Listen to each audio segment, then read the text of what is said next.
my wife's old streaming machine. We talked about it, and since I'm not allowed to go outside on a regular basis, the house said that since we have an HTC Vibe, and Chosen already owns Beat Saber. Oh shit! Nice. I can use that for exercise, but I have to provide the computer to run it. Acceptable. So I thought, for 2 seconds, that I could just put my old wife's streaming machine in the living room and everything would be fine.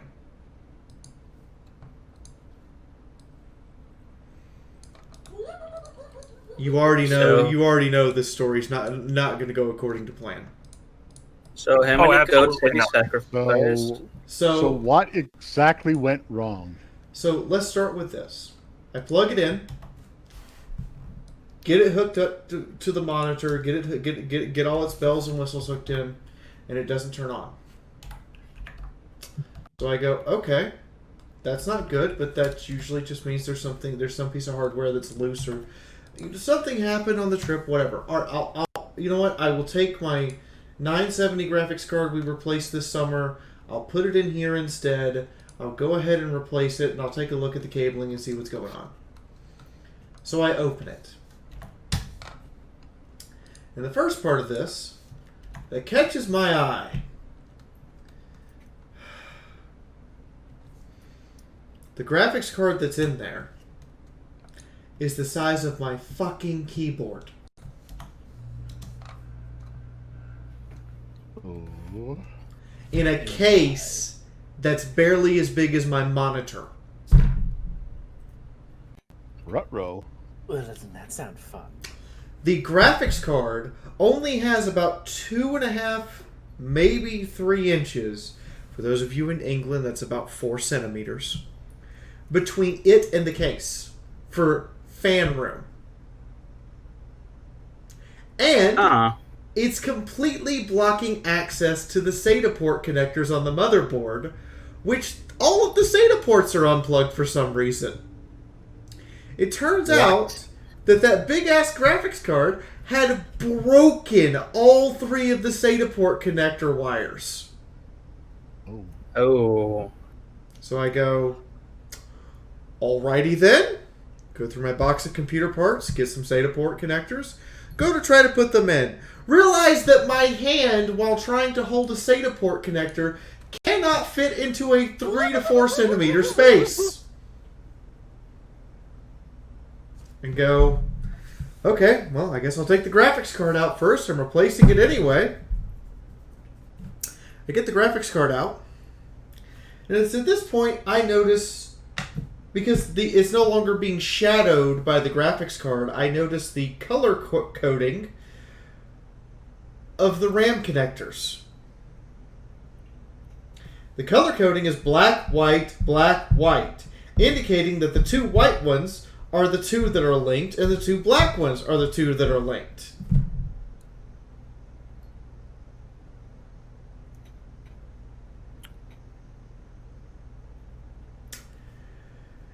In the left side ports, black and white, are 2 Corsair RAM sticks with heat sinks. And on the right? And on the other side, in mismatched ports, just like the 2 over here, are 2 third-party RAM sticks that say the words DDR3 on the side of them.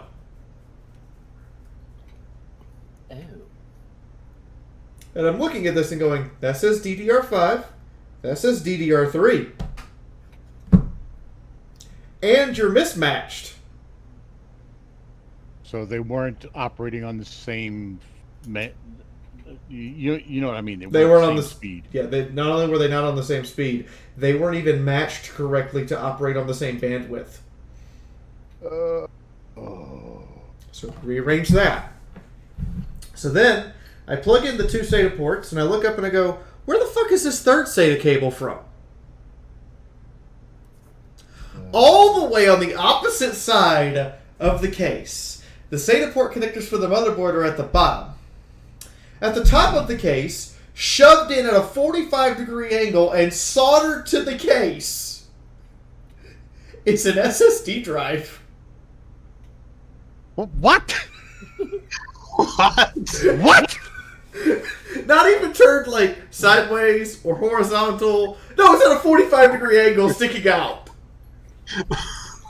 Oh, Who in the bloody blue And I thought, okay, you're kind of set in here, kind of funny. And I started looking and I go, no, you're welded in here. Somebody took a soldering kit and melted you to the case. Not even I am that strange. It's supposed to go on the motherboard. It's at this point that I noticed the disk drive has a disk in it. Okay. And I'm thinking to myself, AOL okay, this is going to be interesting, to say the least. So once I get all the hardware reconfigured, I've got video of this shit. Oh, shit. Once I get all the hardware reconfigured, get it all plugged back in, it turns on. Yes. And I go, oh good, you powered up. Okay, so, well, it says, which operating system would you like to use? Windows 7 Ultimate Edition, Windows 10 version 1. I'm sorry, what? Didn't offer Windows 8? Okay, I guess we'll go with 10 version 1. Click. Oh good, you're on. Let me see what's in the CD port. Press the button for the CD port and it doesn't immediately open.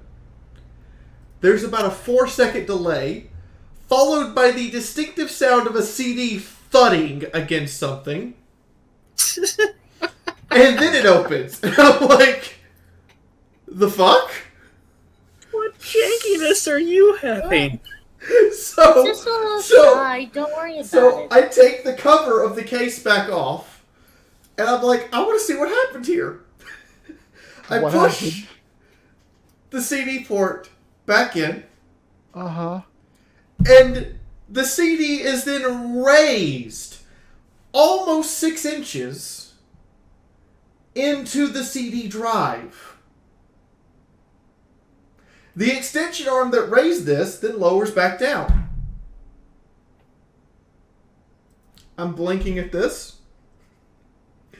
I press the eject button, and here's what happens. The CD arm starts to extend, immediately shoots back down, and 3 seconds later, as though it was waiting for the CD arm to extend up and grab the CD drive releases the CD and it drops into the tray. I'm like, I haven't even got to the software part. What is this? How did that computer not explode? Oh, Azrael, the disk was raised from the tray to the drive, and then when the drive wanted to eject it, it forgot to go back up and collect it, and it just dropped it into the tray from about 4 to 6 inches. Oh dear Lord. So I'm like, okay. Even works are that bad. Okay, so you know what? All right, let me see. All right, I need to get an up-to-date graphics driver so the graphics card will work properly. What driver are you using? I'm sorry, what do you mean? So I'm looking at this and I'm going, okay, so you can't even communicate with GeForce. You're that old, all right? Go to download the driver. And I am kindly informed that the current driver existing requires the installation of Shadowplay before I can update the driver. The driver that was on this thing did not know what Shadowplay was. Shadowplay is circa 2011. Yes. Now, being everything you've described, it sounds like an orc tried to put that computer together. So I'm staring at this and going, all right, that's updated. Where is your internet browser? You don't have Chrome. You're still trying to use Internet Explorer, which means that that won't work because they've retired that. It won't even connect anymore. What's this? It looks like a bird. Click on it. Welcome to Firefox. When did Firefox use a bird for a symbol? 2002. Yep. Oh my god. I'm like, my wife was 3 years old when this version of Firefox was published. Why is this on this computer? Replace the Firefox. Get the actual driver I need to run the video card. And I see the Steam icon, and I'm like, at least you're here. Click on it. Unable to connect to server. I'm like, you're connected to the internet. I just downloaded shit. What do you mean? So I look at the bottom where it shows the copyright text. Copyright 2007. And I go, Uh-oh. you're pre-Obama Steam. You're pre-Obama Steam. Steam has changed servers 4 times since you were made. Steam no longer recognizes your 3-digit connection port. That's why you can't connect. Okay, uninstall. Oh shit, you're going to uninstall every single game she had installed on here, aren't you? Yep. Hour later, done. Okay, install new Steam. Cool. Check hardware settings. Yes, you definitely exceed the recommended hardware for what I want you to do. Install HTC Vive software. Enter. That's where it's currently sitting. What kind of... Whose computer is this? What kind of pathway did you have in life to get that point? And this was a computer She Sophie was was streaming using to on stream. this when she visited me for Christmas. That sounds like a computer that I'd make. She was streaming on this last year when she came over and visited me, and we went to see the USS Wisconsin. She was streaming on this, and I'm staring at this and going, how? What was she streaming? Static? No, she was doing Armored Warfare streaming on that thing that she just described. That orcish contraption.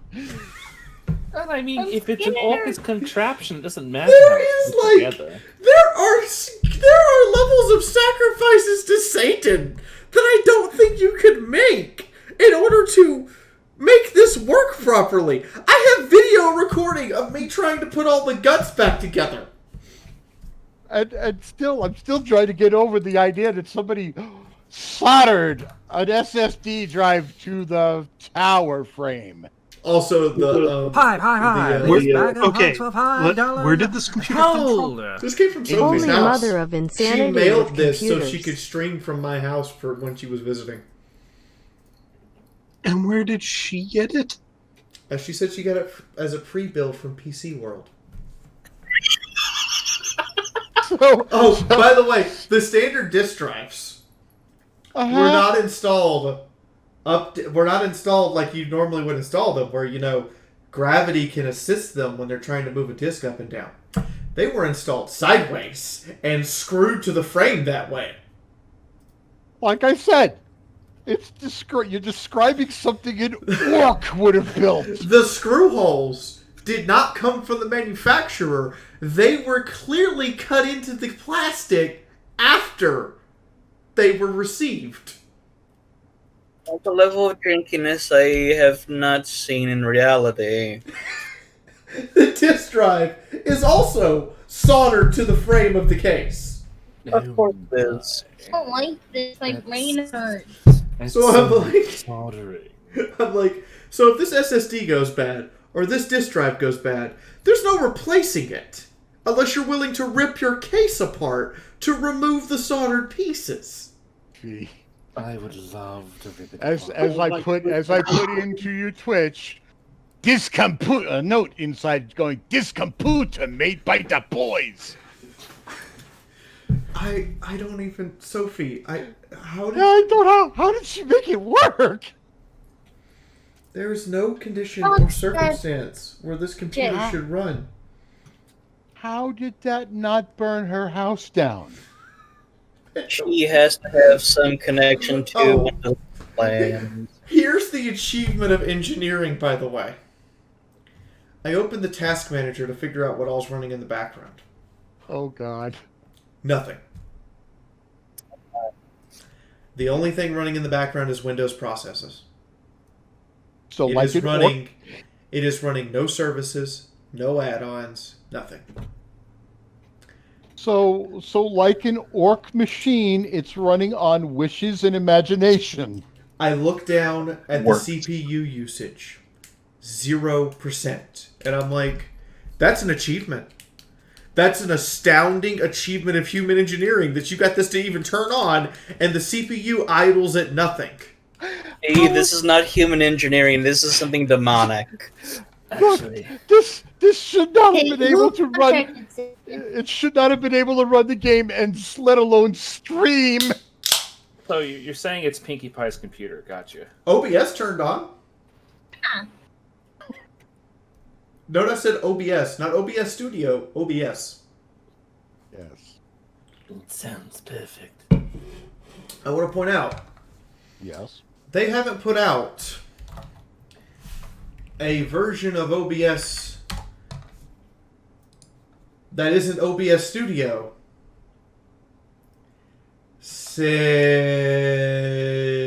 since 2016.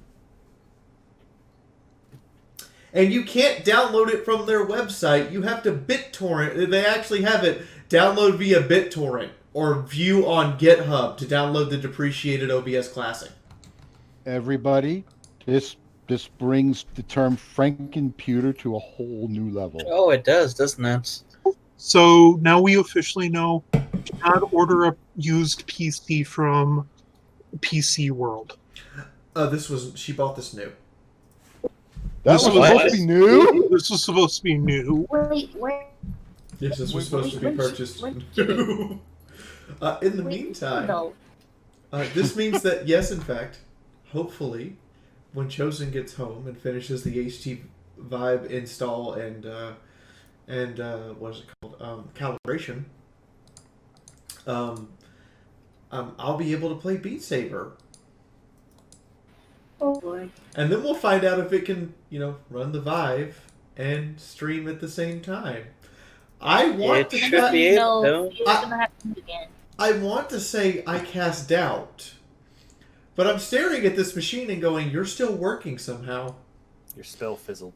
There's some type of demonic activity going on with that thing. There's I think- something because by rights that should have like cross-circuited, fritzed out, and lit up a fire. It should Okay. have. So Fiaura, what we need you to do is set up a secondary cam just focused on the PC so we know the moment it is on fire. So we also, I think we also need to get like a recorder next to it so we can hear whatever spirits are haunting it while they're playing. Oh! Some of the parts in here also didn't make any sense. So who knows that So everyone who has a computer, you know what a heatsink is, right? Yes. You know how they're square and go up and down. Yes. Yes. This one is circular and goes outward. What? It's a disc that the heatsink fins go outward. Like a starfish. What I the? honestly, No, like a I spiral probably would have made this circle. because I do it. Like a Yeah. spiral circle that not like Oh, wait. radiating outward at angles from the center, but in a circular pattern. Yes. With a square box fan on top of it. How is that computer not lit up on fire by now? Yes, I know circular heat sinks are a thing, Eddie. I didn't realize you put square box fans on circular heat sinks. Okay, clearly this thing must have been slapped together out of whatever used old components they had sitting on the shelf. And Are you sure Sophie, this being is- mostly computer illiterate, just said it works, I'm going to keep using it, and I'm staring at it and going... So, are you sure that if you don't hold this at a certain angle, it's actually a cold fusion generator? Are you sure? Or it opens a portal to another dimension. Who knows? Sophie never found out. No, all of a sudden, I'm intrigued. you Either do that- realize, Either that, you realize or your wife is from a long line of supremely powerful witches, and she don't know it yet. Yeah, see, that's not the heat sink. That's the spirit engine. That's the thing that focuses all of that energy. Yes, it's See? running on an Eldar spirit circuit. See, the thing you've described, I'm half expecting to hear Rick Sanchez show up and take it at some point. You know what? You know what? If he showed up and took it and, like, left behind something half functional, I'd be okay with it. Probably an empty bottle of beer and a belch. Probably. No, here we go. I think this is it. Because that sounds like something Rick level right there. I uploaded my video for me to play, and I do not have access. Google, go home. You're drunk. Oh, God. You do not have access to your own video. I'm sorry, what? Do you want to run that? It's in my Google Drive. I see my picture up there in the upper right-hand corner. I click on it and it says, "Welcome, Fiaura the Tank Girl." What do you mean I can't play a video from my own G Drive? Admin permissions needed. You need your own permission. You have to give yourself permission, Fiaura. I have a 2.5 terabyte drive. What is this bullshit? All you have to do is say, Hey. give my... So I thought I was done. Ladies and James, this is the day that Fiaura became a high-tech transdimensional here. wizard. So hold on. So I have video evidence of these transgressions from my phone. Because I want to set this up Oh my god! so we can use it for Google is wrong. VR Yeah. in the living room. Of Okay. course. So are you ready for this shit? First off, it's this massive Pony chick, good one. freaking card. I didn't choose the old life. The See this old massive life card that chose was me. somehow shoved in this case? Your computer hours is closed. The fuck? Yeah, here's the new one I'm putting in, and this is a What? 960. That's a Still 7. This is amazing a that 970 it in my even hand. worked when 970 Sophie Ti. had it and That's a 9. sent That's it a over 760. here to the States. But let's go a little weirder I'm here for amazed us. that it didn't burn her So house the down or SSD explode. Do you know what Shoved would have up been in the there. funniest thing? Mm-hmm. After Fiaura Like, went the in there fuck is and the- disassembled That's the everything, SSD drive. That's the and SSD. finally These got are the standard CD drives out, that I have to move and you out get of the CD way, by out, the it's way. just like, lol, We're just getting JK, started. garbage computer.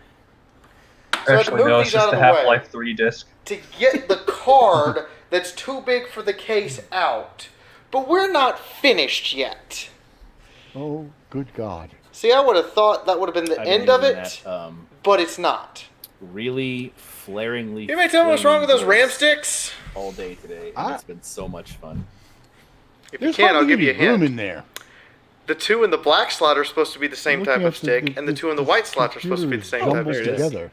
They're mismatched! There, see. How was Sophie streaming off of this? I like The fuck is this? Also, the fuck is that heatsink? That is the weirdest, worst designed heatsink I've ever seen. There is so much dust physically in this heatsink that it's incomprehensible. Yes, Eddie, I'm aware that matched pairs have not been a requirement for years. However, it's still recommended you do it anyway. It makes life easier. Like, who made that? I want to know who hurt this PC and who hurt them to cause them to make it.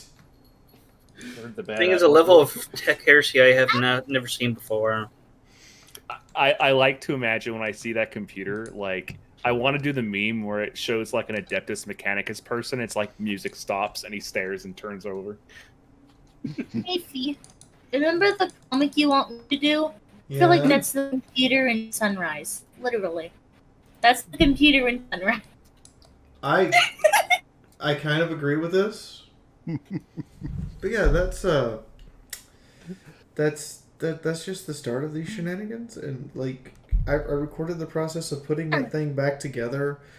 I haven't recorded the process of installing and uninstalling the various pieces of software that made me die inside. I You're don't. not allowed to die. Okay, So, I think this computer was built on a Friday, and the guy just didn't care and wanted it out the door. No, I think someone ordered a computer and he just has like piles of parts, and he just reached over and just threw them into the case until they fit. But it had operating system in there from pre-Obama.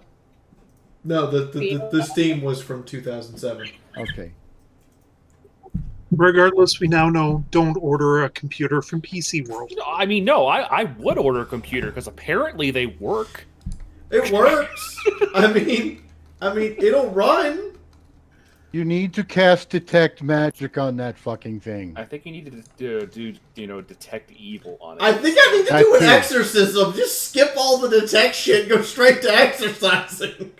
Yeah, just exorcism. If you put a silver coin on it, does it burn?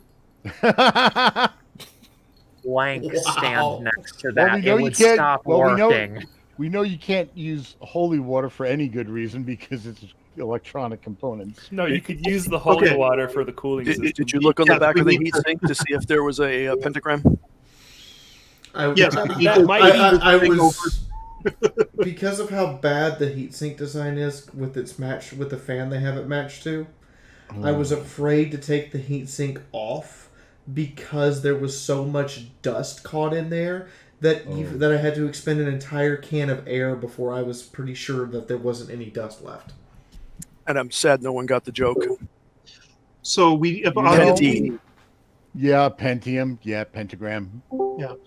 So we obviously need to switch this thing over to liquid cooling and liquid cool it with holy water. How am I going to switch it to liquid cooling? There's not enough room in the bloody case. Just throw it in a pool. I was about to say, just fill it with water. It'll They work. have computers that do that. It'll now. work. Just throw it in a pool. It'll work. Oh no! Her monitor is the part that really gets me. Why? Her monitor has a ATG connector and a VGA connector, but no HDMI connector. So it's really old monitor. But her monitor comes with a ATG to HDMI cord. Okay. But the quality is stupid. Like, I was staring at that and going, wait. I can't plug the HDMI end into the monitor. Are you telling me you want the monitor to...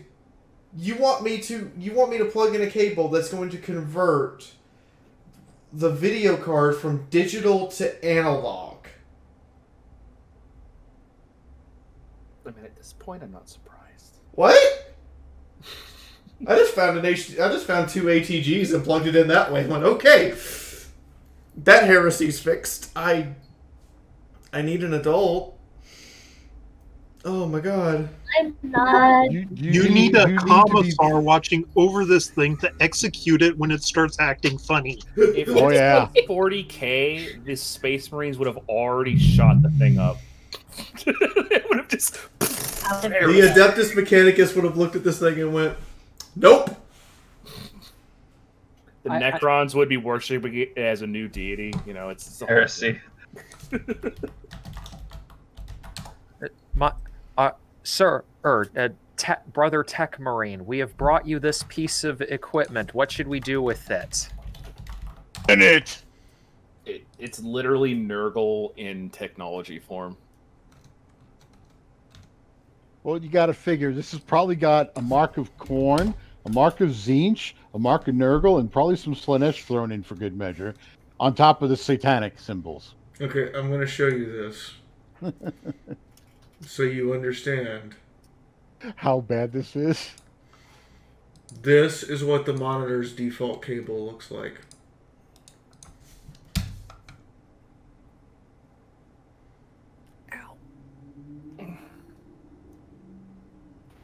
someone say Alan. I felt like that was The weird. white end goes into the monitor. The black end has a separate cable plugged into it that exports an HDMI. What?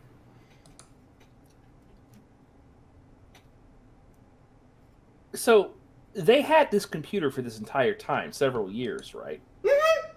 So I am so proud of the fact that works, because I usually can't keep a computer of mine working for more than like the 4 monitor. years. The monitor has a DVI and a VGA on it that you can plug into as well, and I'm like,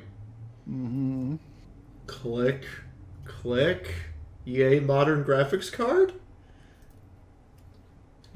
But that's what I was actually staring at as the default cable, and I'm like, the fuck is this? Dear UK, what is this and why? Not even UK, just that particular store.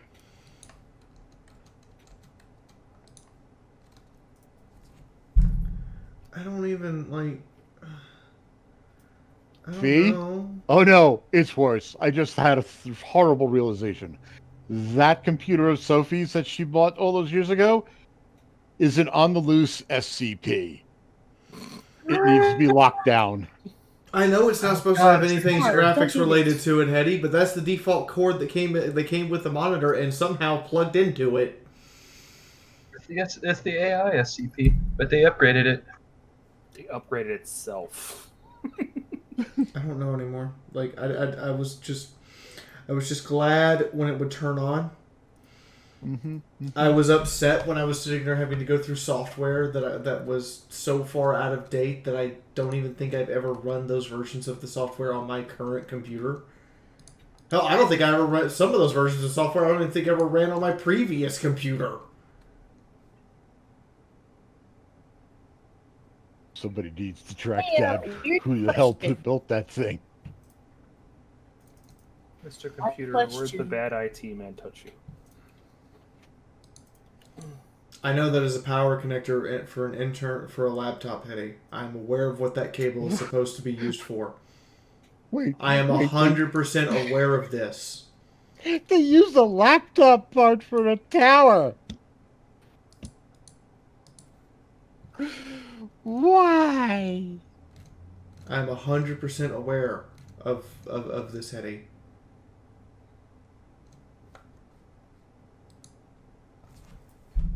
I'm staring at this computer. I'm wondering how my wife was using it. Like, I know she's the one who put it together when she got here. I wasn't aware of why it took her 4 hours to put a PC together. Oh, bye. Wait, it No, took her... no. Huh? Well, when she got here last summer to spend the summer with me, she had made this computer ahead of time so she could hook it up. And I had just left it in the box because I didn't want to mess with her things. She got here and she said, okay, I'll be a little bit. She started setting up the computer. And I said, okay, cool, I'll stream and, get my stream. I finished streaming 4 hours later. And I go in there and she's still setting up the computer. It's not on yet. It hasn't been turned on yet. She's still plugging various things into it. And I go, Sophie, it's been 4 hours. Is everything okay? She's like, yeah, it just takes this long. Well, I mean, in D&D, ritual casting does take a couple hours. So I'm convinced. Here's what I'm convinced of. This is not entirely PC World's fault. I am convinced that Sophie thought that in order to mail a computer, you have to take the chipset out of the motherboard and mail all the chips separately. So I'm convinced that she took all of that out, bubble wrapped it, put it in its own individual boxes, put it all in one big box, and mailed it that way. And then when it got here, she put it back together. And put it back together in a way that would work, but not in a way that's supposed to work. And the moment I put it onto the moving truck is when the extra cramped graphics card and extra cramped SATA cables snapped. All the SATA cables. Because I can go get this busted SATA cable. This is just, oh my god.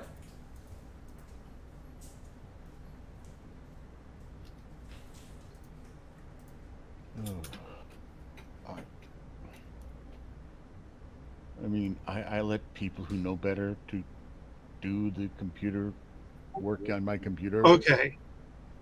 Snips, I want to say I had a computer running Windows Vista, and I had absolutely no problems with it.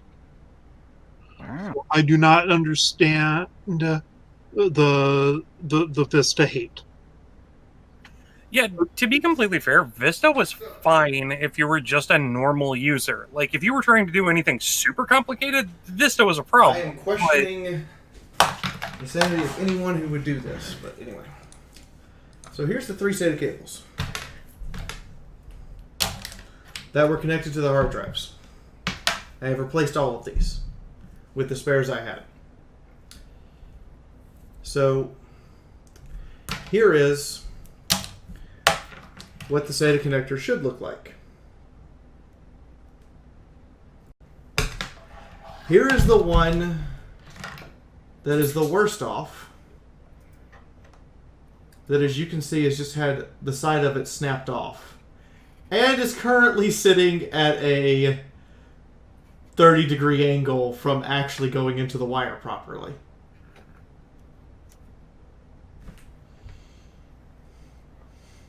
The one in my left hand is a normal cable. They're facing each other. Welcome to the I'm not holding them funny. They're facing each other. And this is definitely just outright broken. Wow. And this orange one, I couldn't figure out which drive it was plugged into. Because this short one was obvious. The closest one gets the short one. Okay, that was easy. By the way, this cable's twisted so badly that the wires inside the cable are actually snapped. So it's useless. It doesn't register. I couldn't figure out how to get this one in there. Because it turns out you have to straighten it as much as humanly possible to where it's completely untwisted for it to plug into its hard drive and still make it to the motherboard, to the nearest motherboard port. And I'm just like, okay, yeah, no, I'm getting new SATA. I'm putting SATA cables in that actually work. So this one's broken. These two are broken, and this one's just too short. Oh.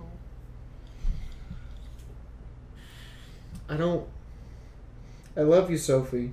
I really hope that you were just putting the computer back together the way you found it when you got it to my house. And that you weren't trying some special configuration that you thought might work. All I have to say is, this poor computer. This has been my afternoon. This has been my entire afternoon. This is what I did all afternoon. Was put this thing together and uninstall software and install new software. Oh, Fairly funny chick. Does it at least have a decent processor in it? It's running an i7. Okay. Hooray! On a motherboard I'm completely unfamiliar with. Like, I thought motherboards usually have their branding on the board. This doesn't have any branding on the board. It just has a serial number. Which is disconcerting. I'm like, wait a minute. My favorite cereal's Captain Crunch. Wait a minute. That's the sort of thing you would expect from like a Dell or like one of these places that sell pre-built computers and don't do do their own kind of motherboards. Like, see, I open my computer, and I see I have Samsung hard drives, a GT motherboard, a Corsair cooling system, an MSI GTX 1080, and a Vega power supply. Like, that's just me looking at it casually. If I, lean back a little bit, I can see the words I can see the Corsair logo and word Corsair on my RAM sticks. So I can clearly see all the branding on the inside. I couldn't find the branding on any of the stuff in there. I just had serial numbers and part numbers, and I'm like, all right, if I wanted to look this up, I don't know how. Europe's weird. She had she bought an American power cable for it. Ooh. Anyway, how's everybody else's day? Mine's going perfect. Well, let's see. I woke up, I showered, I got jabbed with a needle, and then put into a CT scan. Joy. Why did you get put into a CT scan? It was a regular appointment to sure my kidney cancer hadn't returned. Oh. Is everything okay? Yeah. That's good. It's good. So I'm assuming no cancer yet. Correct. Good. But we'll see in another 10. I'm about as healthy as an inactive, overweight American could be. But we'll see when I probably need to get a hip replaced in another 10 years or so. I'm really hoping that they'll perfect carbon nanotube hip replacements by then. So it'll last me 30, 40 years and I won't need to go through the operation again when I'm 70. That's entirely fair. By the way, a wild moon has appeared. Haru? Yay! Should we go dogpile on the wild moon? Yes. We should go do that. Hi. Okay. We're going to get the stream we started now, probably should. guys. Thank you for listening to my entertaining exploits of trying to put together a computer that made no sense. Have Or is- fun! You guys are free to stay here and voice and hang out if you wish. That's perfectly fine. I'll see you guys during the stream. And again, try to get all your friends in here, get everybody here. We're trying to push for partnership, but that means we need to get that total viewer number up to 75 and maintain that for like an hour. Doing the best. Well, I we're already can. at 40. Yeah, we're already at 40. Yeah. I'll work some Already more have fun, magic and don't see if I die. can get it to. Actually doing a talk about coffee, but it seems that I was incorrect, and you were not making the funny.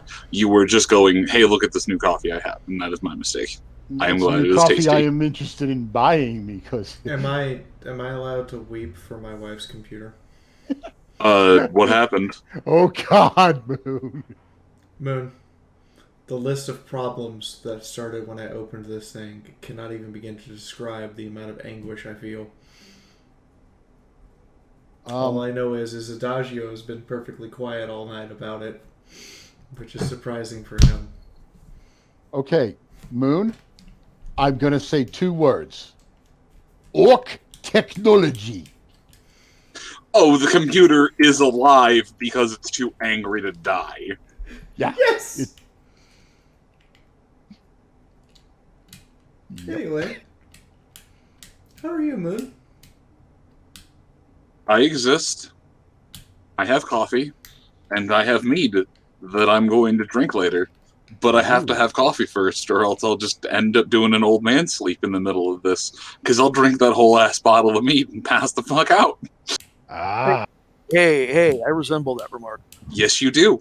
You know what? He actually does. But I am okay. I see, I don't ever want to say I'm doing good, because then the universe will hear me and it will send its agents after me. And I really don't want to have to deal with that when I think I'm having a good day. Nope, the universe is just ready to punch me in the throat. Is that a challenge? Yeah, no, basically, I don't ever want to say I'm doing well because I can almost hear the universe going, hold my beer. So Adagio, how are you? I'm doing quite well. I did not want to comment on the quality of your wife's computer simply because I used it the last time I visited you. I know you did. I'm beginning. I'm surprised you aren't demonically possessed now. Makes you think I wasn't before I visited you. You know, that's entirely fair. Mythic, what's up with you? What's up with me? Yeah, just tired after a week. Holtz, anything happen with you? Not really worth talking about at the moment.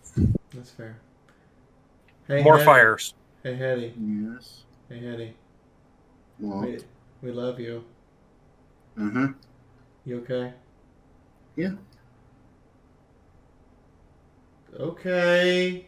Why do I feel like you're being the cat who's being super affectionate after having just fucking broken something? Because What'd you do? I've put together that goddamn computer and got it to turn on. I think Chosen's currently in there trying to figure out how to get the HTC Vive to run on it.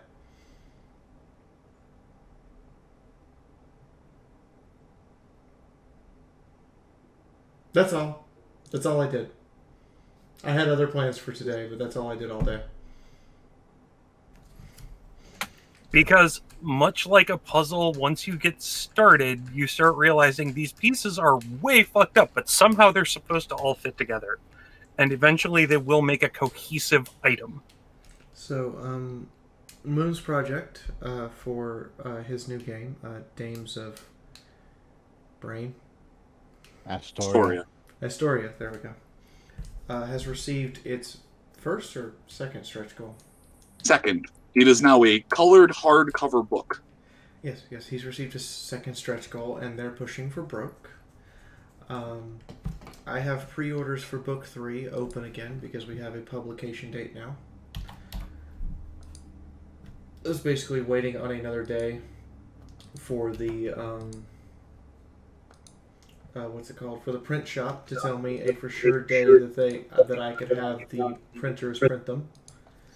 So do you need the Bible printer again? No, we don't think we need the Bible printer for this one. We don't think yet. I haven't finished it yet. Remember that part. I'm working on 53. Props is editing 52. MT's already read 52. He can attest to the prop, but we're waiting on props for that one while I work on 53. Other proofreaders who have access to the proofreading channel know that that's going on. I cannot guarantee you a copy if you do not pre-order it. That's because the number of copies I can have printed are all the copies I can have printed for December. So whatever I tell them to print on December 1st is how many copies I have until mid-January, period, end of story, because of the backlog. So if I only tell them to print 50 copies, that's all I have. So I'm literally printing pre-orders plus 20 because that's all I know that I can both afford, and I want to make sure that I actually have all of the pre-orders filled out. So if you don't pre-order the book, I can't promise I will have a copy for you later. I can't promise you will have them by Christmas Day.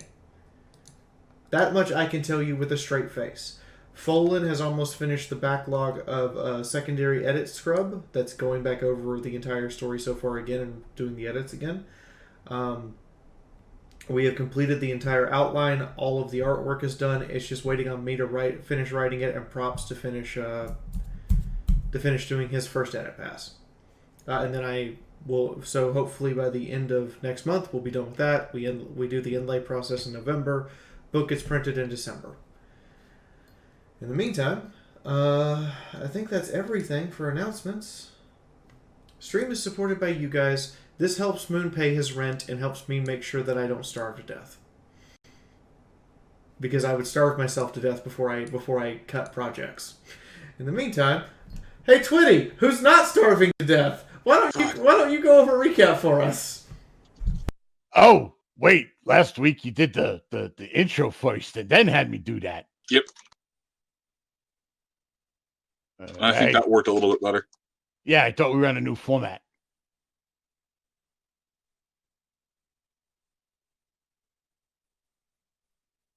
Oh, that's right. I should bring up my character sheet and get into the Roll20. That would help.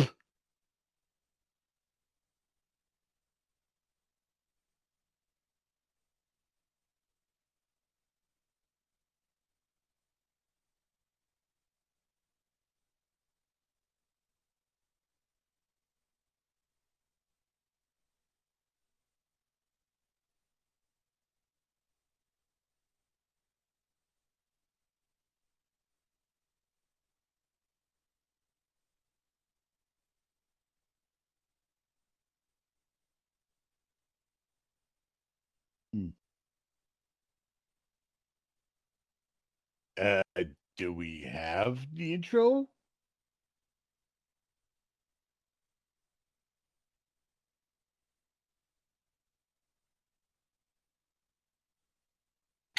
Do we even have a fee? Oh, God. Mods are asleep, post ponies. Sorry, I Rip. Did that computer steal his soul?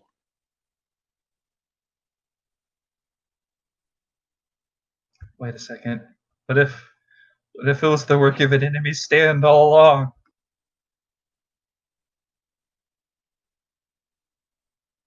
Then we just need a dog with a stand to fix the problem. Wait, shit. Hang on. I think I know somebody in Italy. I'll be right back.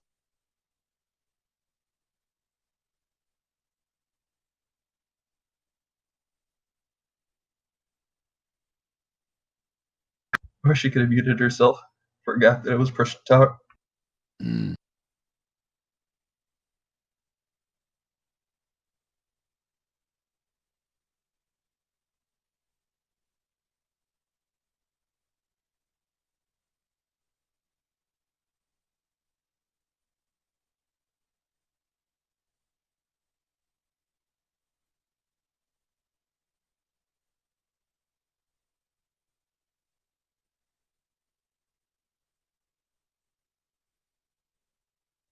Sorry, I had to step away. Did we lose Fee? She's gone. So. Out of trace. I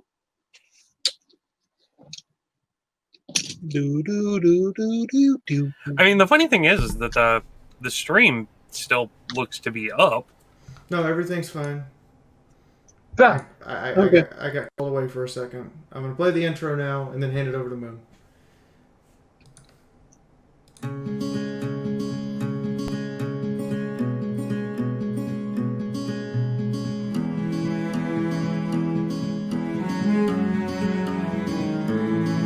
As fires burn out from yesterday, a wandering mare's found a better way.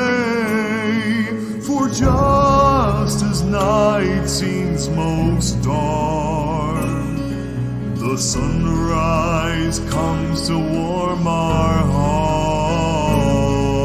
Through the ashes of war, through the blood and the gore of man, once more than this world that is torn, a group that cannot just be stopped or forgot will rise and overcome all odds.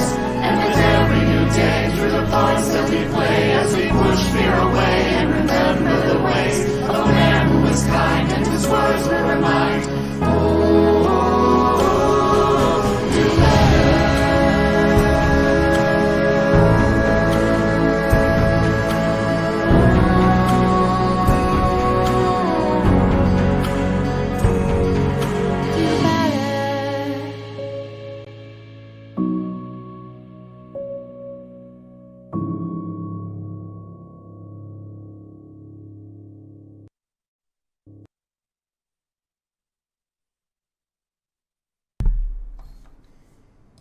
All right, man.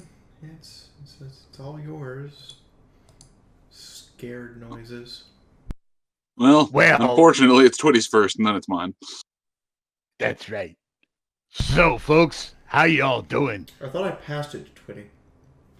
Yeah, we're doing the new format where you play the intro first, and then Twitty, and then me. So we don't have to Twitty and then find the intro and then me go.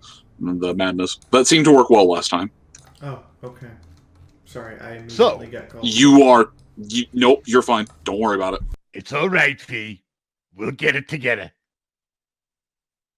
So last week, as the party was getting ready to move on, they found a odd package sitting in the middle of the pathway. At first, they thought it was something dangerous. They have to probably blow up or shoot or fight.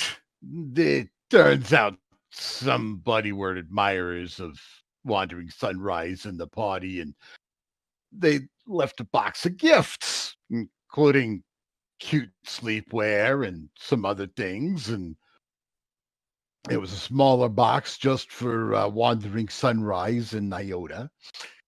And then they moved on and they tracked down where the birds were coming from, it seems, and they found off the path, and they found a doorway into the mountain. Looks like somebody turned an old mine into a secret air base for the birds, or something, or somebody.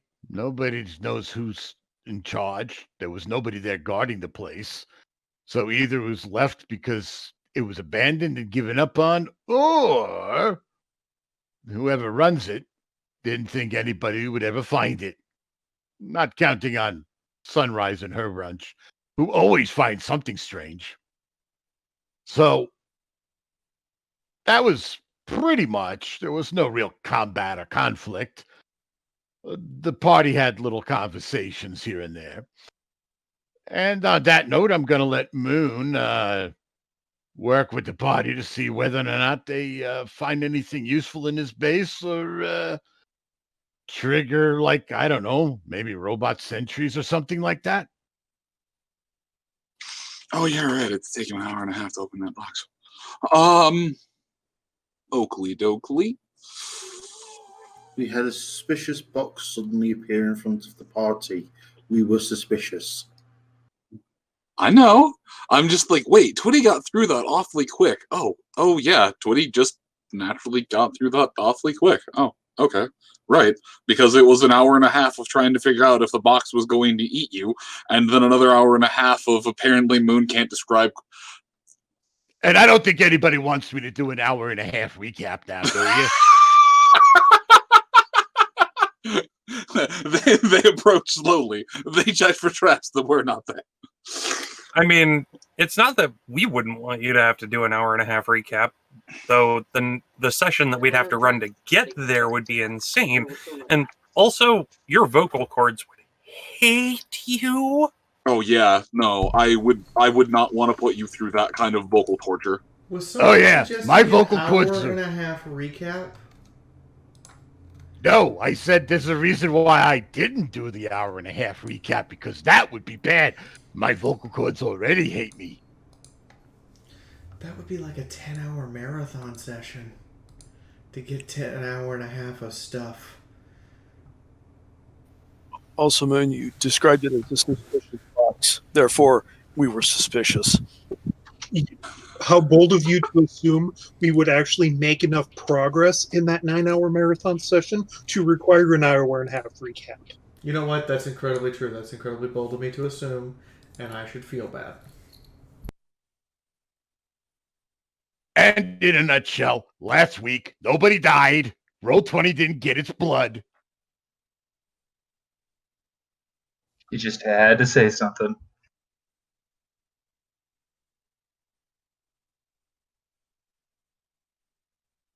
Hey, look, it's part of my contract. If you have a problem, take it up with the game master. All right? Not my fault.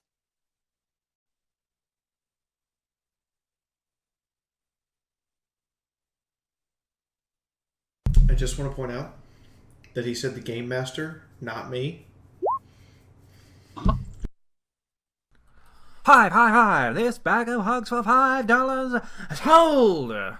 Thank you, Dead Tree Team. Only 60 more episodes to catch up. Nozamo, you have 60 episodes to catch up on. That's wonderful. That means you have that. You shouldn't look at that as I have 60 episodes to catch up on. You should look at that as I have over 150 hours of content to get. Closer to like 240. I'm so sorry you have to deal with me talk for that long. Moon. On a side note, Moon, you're not caveman. You cannot phrase that as "I'm sorry I have to deal with me talk so long." No, there were the conjoining words in there. I bit my tongue as I was talking. on a side note, I must remind you, I was created by Moon, the character that is, and therefore I work for the Moon.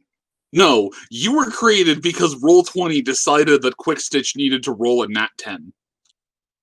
Well, that helped. But no, all the details of Twitty are like from the Moon. He created it. So wait, is someone asking about the Tadoshans? No, I'm just reminding Sunrise over there that I work for the Game Master. Good, Twitty. Pat pat. Any hoozle. Yes, there is the completely unsuspicious box that was very suspicious, and now you stand at the. Oh, no, right. You finally made your way inside this quarry, trucking through the wagons that were still in the parking lot, the that was still littered out there in the just various small pile of debris.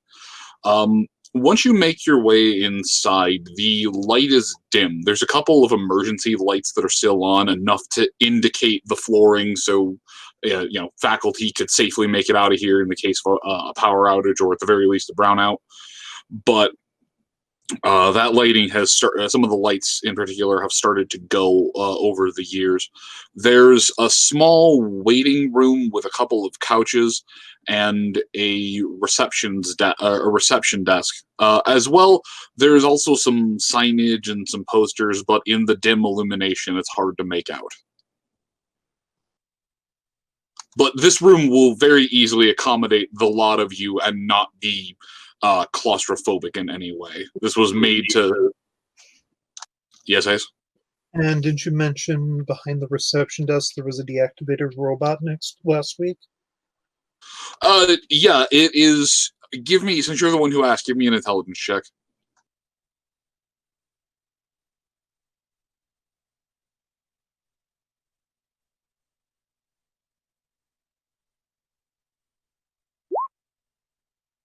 Your best guess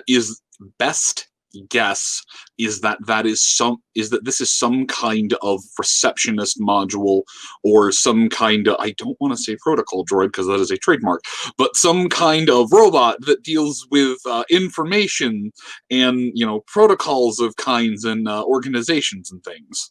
So is it a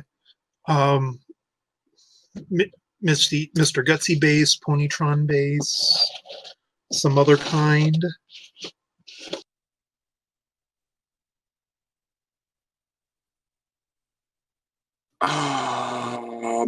It is iBot based or SpriteBot.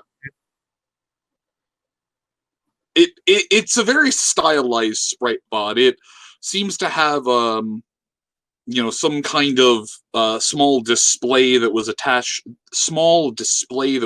to it, as well as an oversized speaker. It was very clear that this was meant to be some kind of intermediary module, but it's deactivated. So until you turn it back on, it's kind of hard to know what's supposed to be what. So it's just deactivated. It's not like out of power.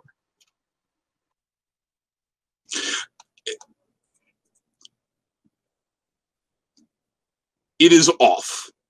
You're not sure if it is off because it is destroyed, if it is off because it has been turned off, or if it is off because the batteries are dead. You just know that it is not working currently. Okay. Sorry, I'm realizing that in this situation, deactivated can mean more than one thing. Okay. So here's a look at it. Neat. We'll have to come back for that when we know there's not other threats here, I guess. And wanders over, takes a quick look, just make sure it's not gonna suddenly reactivate and attack them. But otherwise, kind of just leaves it alone for now.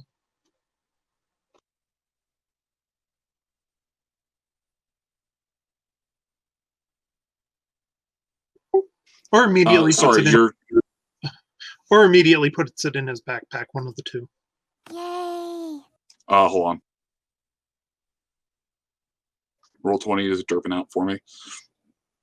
So you're gonna go over and poke it with a stick? Warning! Warning! Stream tip Sure, he will overload. go over All and poke it hands, with a prepare for exploded broken No, just you Fiaura were in clipping out on 5, me. I heard that you were 4, gonna go and interact with it 3, or try and put it 2, on He your was back. gonna take 1. He Detonation was going to take imminent. a closer look at Boom. it, just to make sure it doesn't randomly activate and attack them. Okay, give me a But- perception check.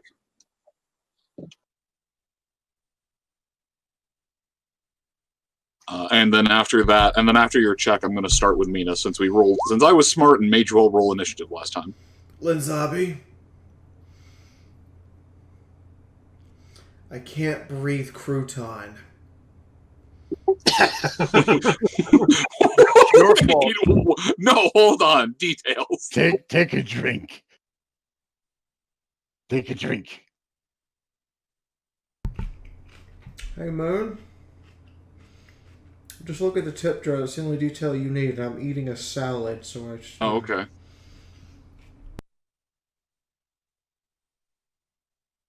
Me.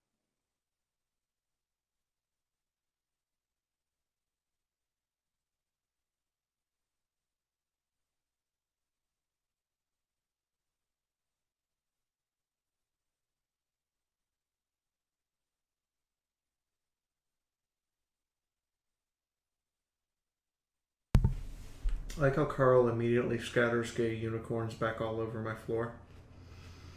And then refills the jar to the brim with gay unicorns. Anyway, yeah, Lazabi, I can't breathe croutons. Nobody asked you to. As a matter of fact, I don't know any entity in existence that breathes crouton.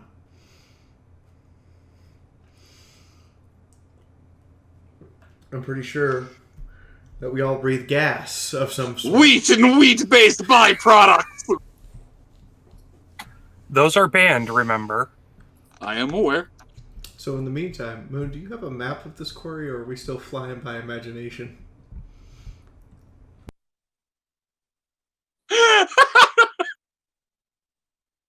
Imagination. Fuck you. I am in the process of drawing one of Dead Tree's most famous maps by hand. I have another map that I'm in the process of setting up, yes.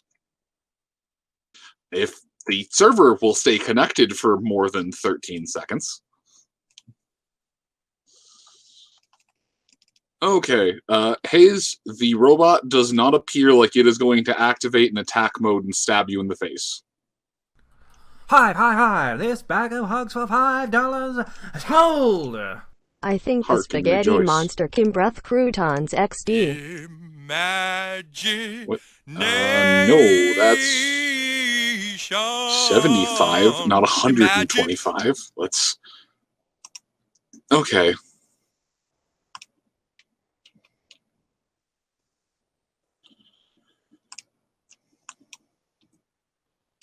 Turn on Frog of War.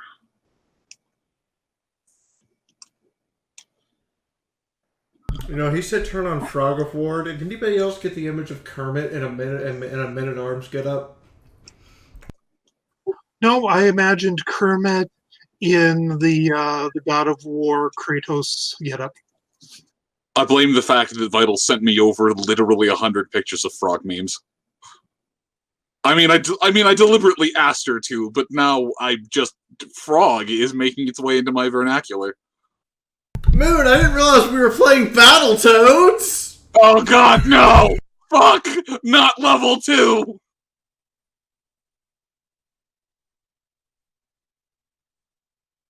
I just want to descend down the hole. I just want to do the jet ski part and not keep dying. You know, I actually saw something amazing for Battletoads. Was it that someone beat that level? Somebody beat that level blindfolded. That's just depressing. Salt the wound. Korea 500. Souls game is Battletoads Souls. How about literally anything other than that? You know, I thought for 2 seconds that I was good at Battletoads. Now I feel like a scrub.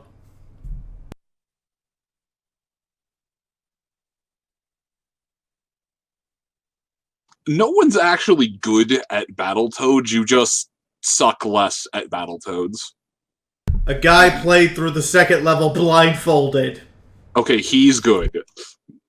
But remember, that's only the second level. What about all the rest of them? Shit, you're right, though.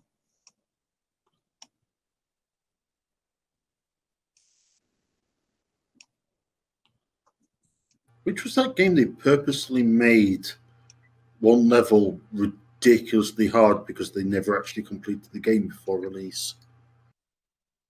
I think that was one of the old Terminator games.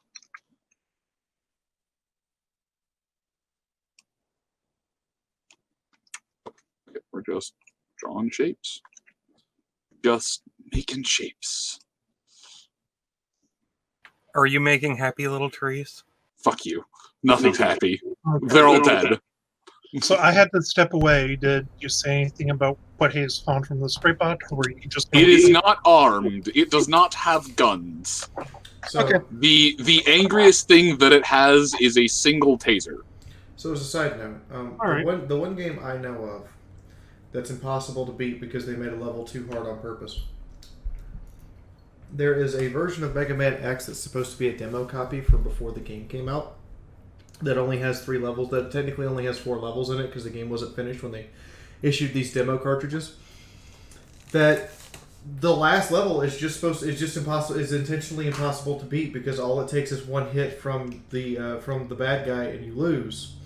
And there's supposed to be absolutely no way to dodge his attack, and somebody figured out a way to dodge his attack, and the game just glitches out when you beat the level. You know, that actually reminds me of the first God of War game.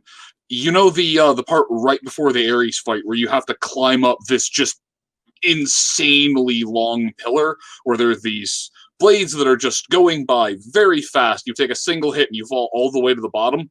Someone forgot to properly beta test that. And they're just like, yeah, it's fine. It's fine. They'll be fine. Was never tested. I think there's a YouTube channel that makes their fact hunt videos. I think he did a video of games that are impossible to beat. But most of them are like really old games that were either incomplete or just intentionally. They were like old games like ZX Spectrum era games. Nothing modern. But then that was a long time ago that I watched that. Yeah, the one I was thinking of, the only reason I heard about it was because somebody, again, actually managed to beat it, and it was like, what the fuck? Is anybody else scared of this map right now? Why? Because it has a large Pegasus wing in the middle of it? No, because the amount of zoom out I had to do to find the lower left corner.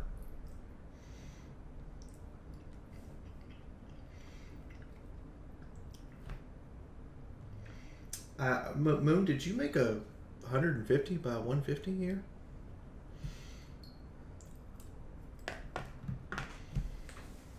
No, what you really have to be worried about is the Enclave strike team that'll be waiting for us when we exit because we've somehow triggered an alarm. As a side note, I actually don't have any artwork this week. I received no fan art, and my artists are all busy. So nothing got done for artwork this week. Don't worry, there'll be stuff next week. But I have 0 fan art from this week. I am surprised. So, has anybody taken you up on the not safe for work commission challenge you threw down? Nope, nobody's bit that challenge yet. I'm waiting. I went ahead. I cut my grocery money in half for the week, and just figured I'd eat what my roommates cook instead of stuff that I normally eat, and said okay. Oh my god! Somebody remembers the Steve version 3 meme. I swear, if that's Steve version 3, we have problems. I mean, we've not talked about Steve for a good year, so Moon might decide to just bust that one out on us. It would also make me wonder when Moon made Steve and how long he's had Steve in his pocket. I mean, I know there's been a whole bunch of people who have given Moon suggestions on what Steve could be.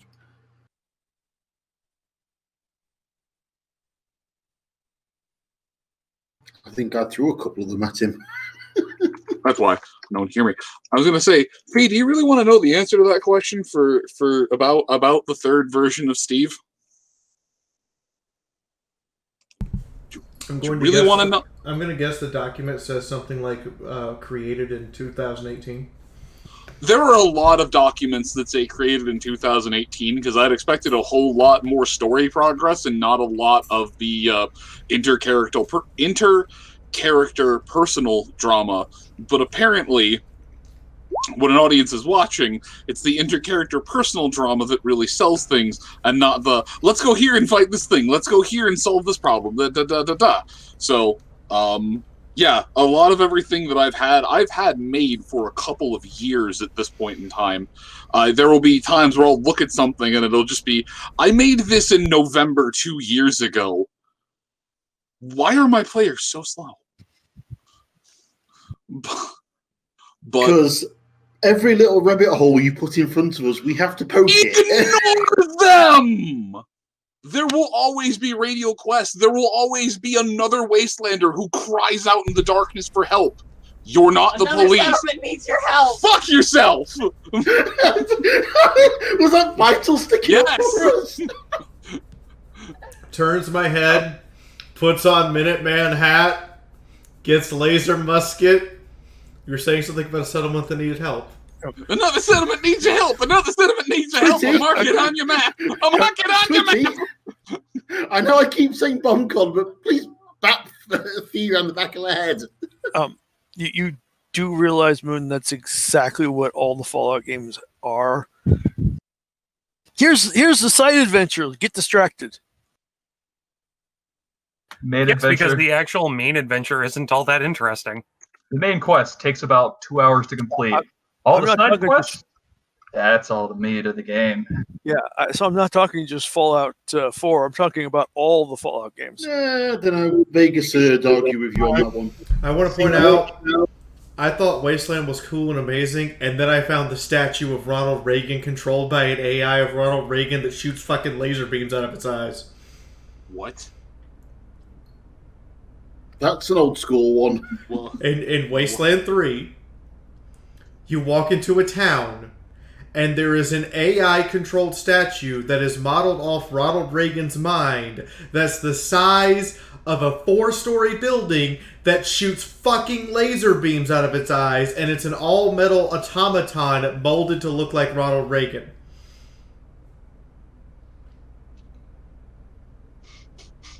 Moon has just found something else he needs in his life now. Because the Star Wars project, of course.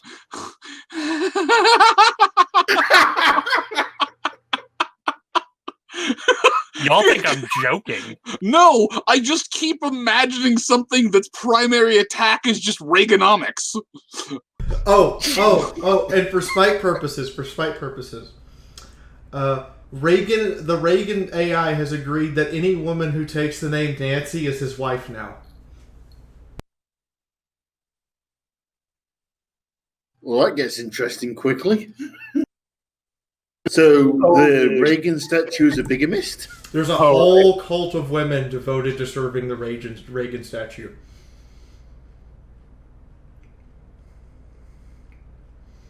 9-year-old named Nancy. Okay then. I think Please Moon tell just me went off to you find a can beer. Please tell me you can recruit it into your party. There is, in fact, a way to give the Reagan AI a body that can walk around. It retains the ability to have laser fucking eyes, and it can be recruited to your party. Oh my god, you get a worse Curie. No.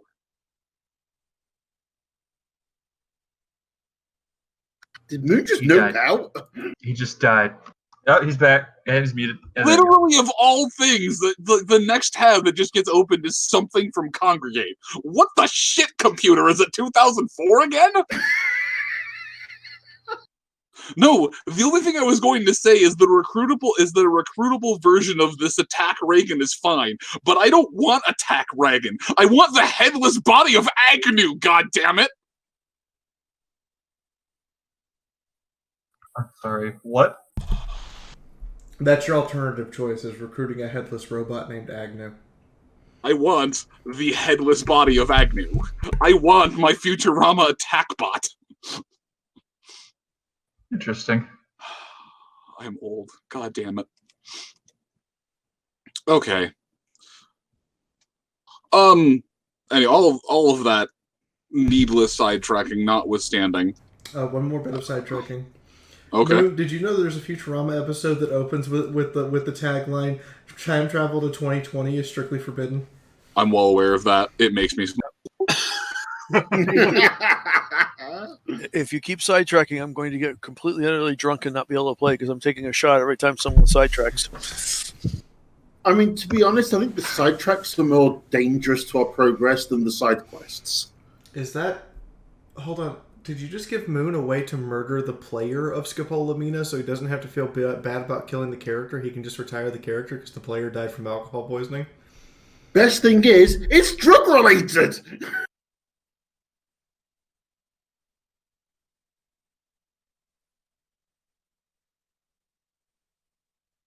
I think I drank too much because I see this wing in the middle of the white thing. It's not a changing wing! color. It's a conference table! Regardless, it is changing color and being distracting. It looks like a wing. Okay. There's a reason I never picked up drawing when I was younger, because I draw very, very, very bad stick figures. You draw very good wings, though. I hate you sometimes. All right, tone down that Pegasus racism. Yep. Fucking drug horse. There we go. Sprite bot. Oh, hey, you made a very good sprite bot. Hey, Moon, do you want an actual sprite bot and not a one of the floaty bots out of Fallout? Actually, I need this one because this one's much more in the shape. And by in the shape, I mean partially destroyed. Okay.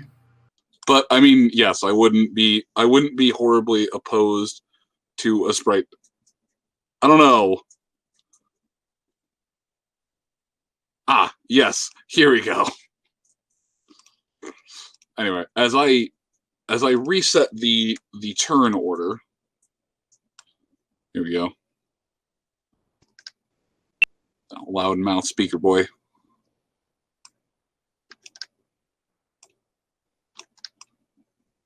And it's just on the table. There we go. Fuck it. Who cares? I don't. Delete. Why did I do The Dead Tree, the Road Talk Discord server. Okay. I can re-render that without the floor if you want. All right. New map, new initiatives.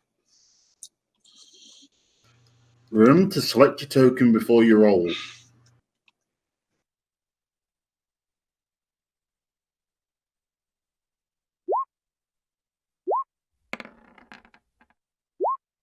Wait, how did I beat Nyota on initiative?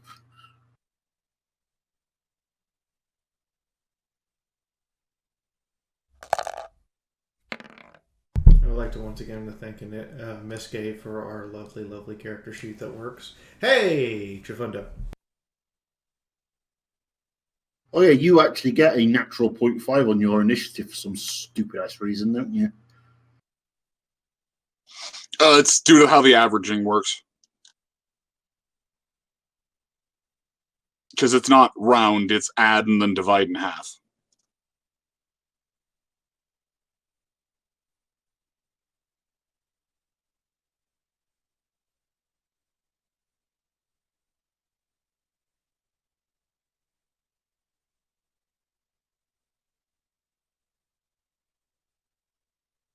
The anime protagonist still here?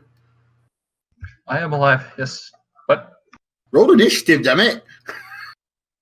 What do you mean? I thought we were holding our initiative over from the oh, I guess we're rolling it. Never mind. I keep forgetting that the initiative or that the turn tracker does not hold over from map to map. As much as every GM who's ever used Roll20 would want this to be the thing, that's not at all how it works. Awesome, and you two are tied. Who's got agility? Yep. All right, Nina. Which one of us is the faster draw? My agility is only 5, so 5. Yep. Oh god damn it! My agility is 5 as well. Okay. Perception. 8. 6. Mina goes first. I see. Your stand is the same kind as mine.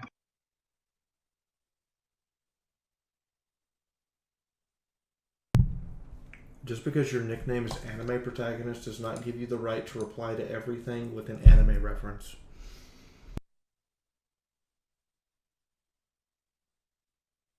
But do it anyway. Yeah, no, I'm gonna do it anyways.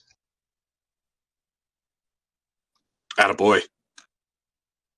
Anyway, Sunrise, it is your round first. Hayes, there we go, has determined that the Sprite Bot is not going to suddenly turn into an explosive device. But that can be corrected if need be. I was going to say Sunrise hasn't touched it yet, so. Is this door locked?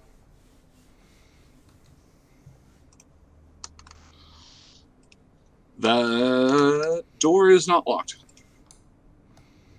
Sunrise checks to make sure it's not locked. And then readies up to go through it. Okay. You're not going to look around the room at all? I see a conference table and a Sprite Bot. There is more things inside of the room. I just haven't had a chance to draw them because I expect all of you to fail your perception checks.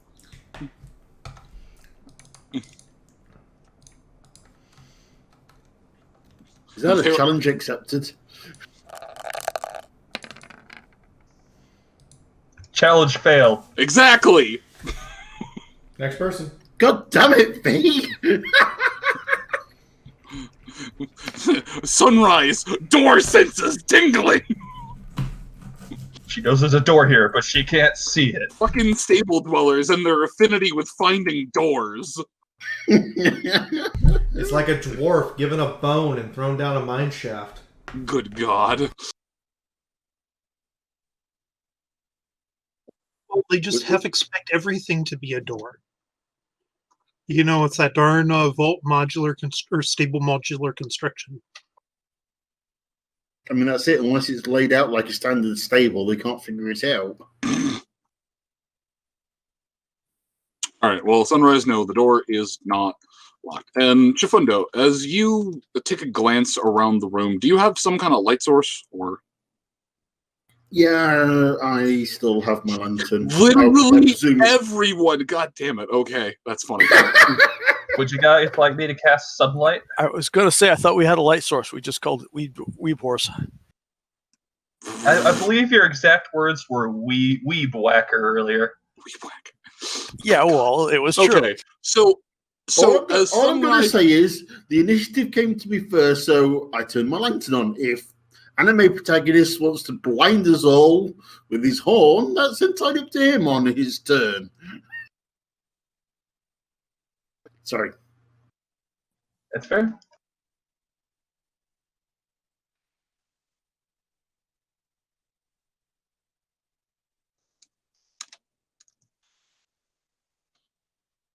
All right.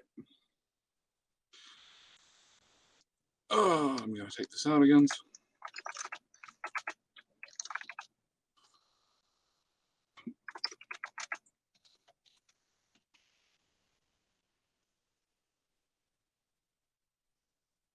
No. Yes.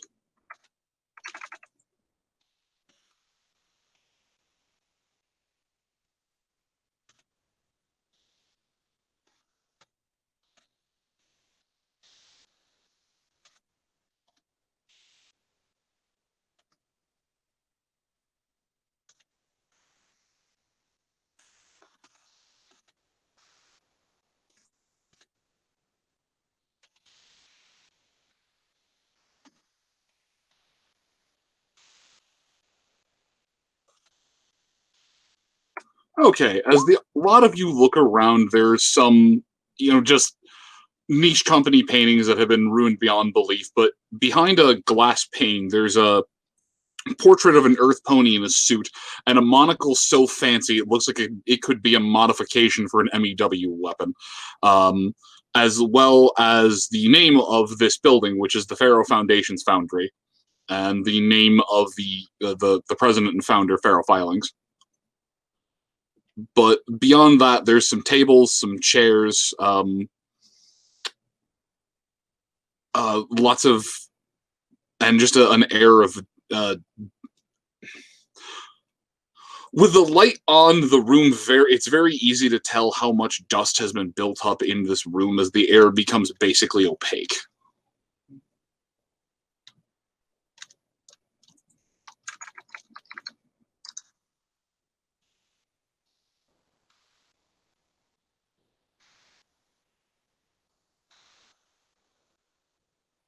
So, who's this famous pony?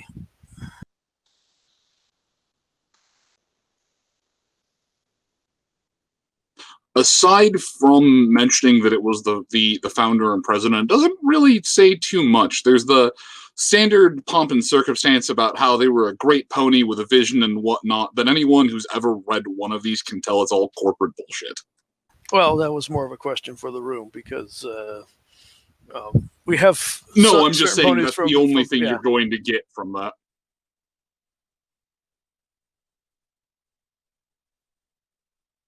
Shrugs in Zoni shaman with absolutely bugger all for academics and law. You can make anyone can make an academics and lore check at a -40 if they'd like to for some more information on this place. Oh, cool. A -20. All right, sure.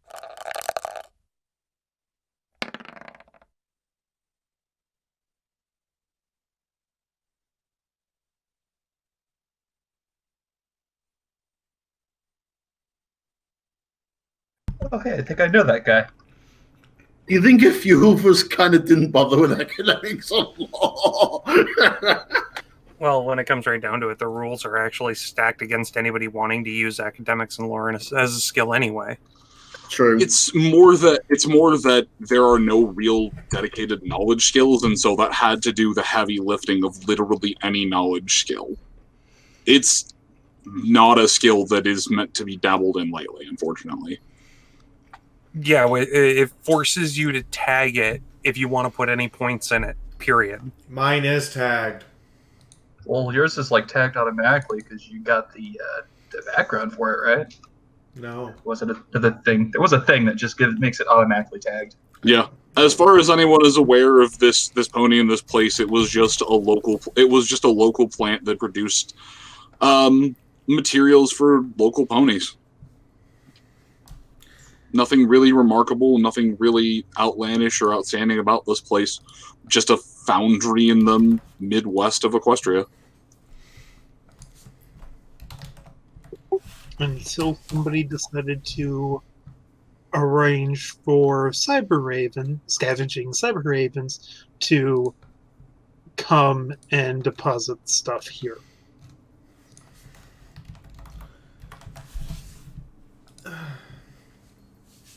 Well, if anything, we might find some useful materials here.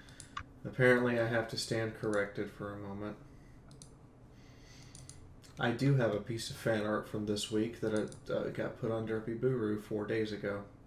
Oh, there is also the. Have you? I know it was mentioned. Have you shown off any of Bowden's art? We have just gotten a windfall of. I have whatnot. not been handed any of this, but I'm. Oh, going hold to on. Be, Yep, I'll find you some stuff. I'm going to be switching out my token. Oh, good God.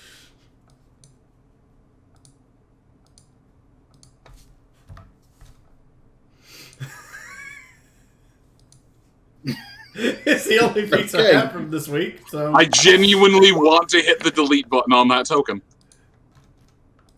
Oh, you have the same reaction to that meme as I do you? Delete this. Okay, delete. Like I just looked at Derpy Buru and I'm like, that is the latest piece of artwork for this character, and I didn't commission it. Okay, yeah, sure, let's go with that.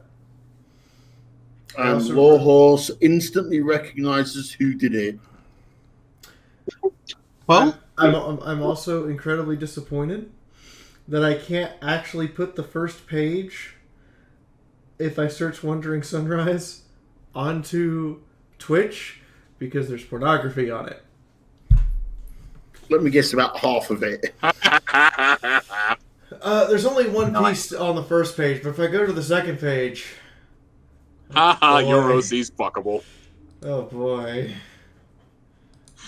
Anyhoozle. Now that we're taking this jaunty ride through the park. Look how fucked up.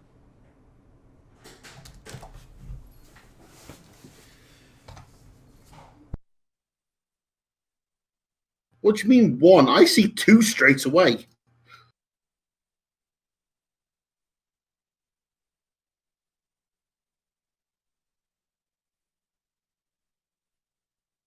Three, if you count the one with the dockies.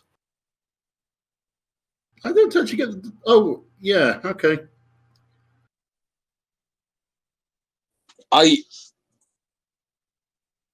There's also a pony I don't recognize in here that seems to be having fun with Sunrise. Well, simply turn safe search on. Anyways. One does not simply browse Derpy Buru with default filters.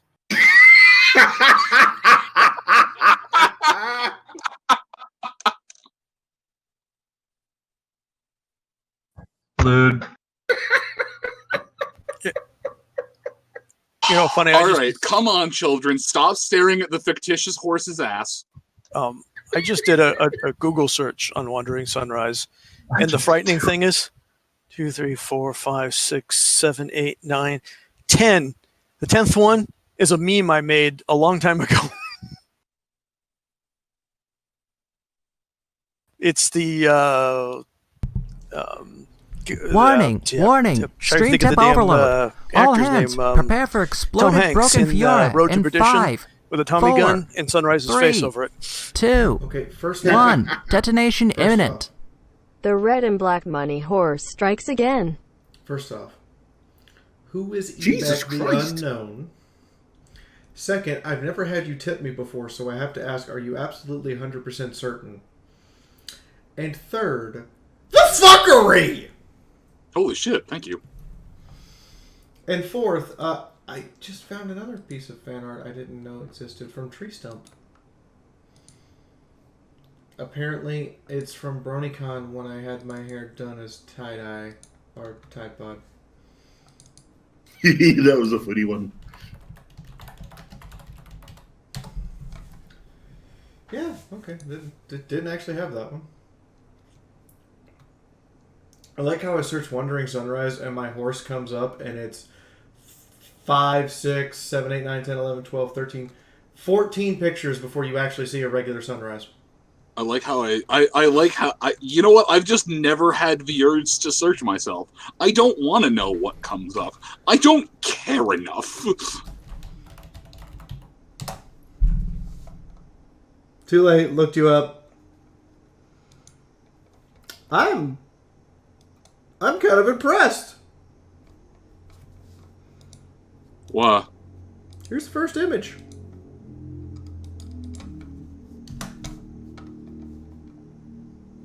Yo. Yeah. That's not shabby. That ain't me, but I like it a lot. That's the first image. Damn. That's real damn good. The next image is us is the image of us playing at the table, and the next image is Pinkie Pie's ghost laughing at Moonhoof, and the next image is the gif we made of Moon throwing dice at people.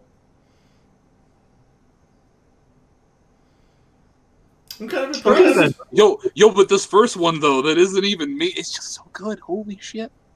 Yeah. Moving on. Anyways, yeah, ADHD notwithstanding.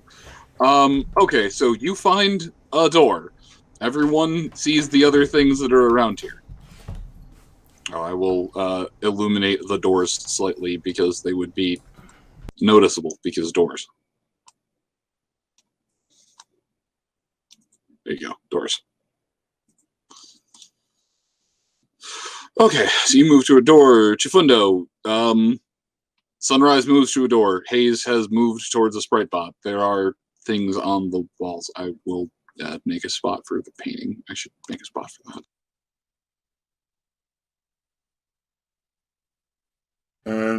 Chifundo is going to be stood by the entrance, giving him the best view of as many of the doors in the room in case he needs to shoot something. Although I don't know where the door into this room is, I presume it's about there, given the orientation of the reception desk.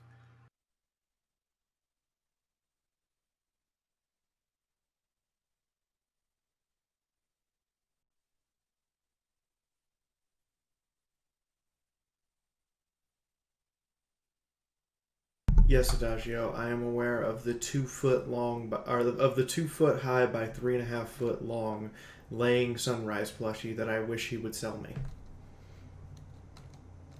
The fuck? I'm sorry, what?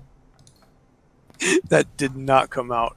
Well, maybe it came out how you intended, but it didn't.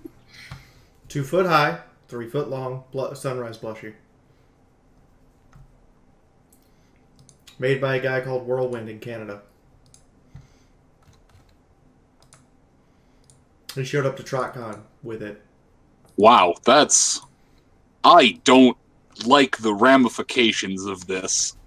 It's perfectly safe for work. It's not a Liber Plush 2.0. Oh, no, dude, you're misunderstanding me. I'm not talking about that. I'm talking that someone in Canada that neither of us have met, that, as far as I'm aware, who has not been to a stream, who has not listened to the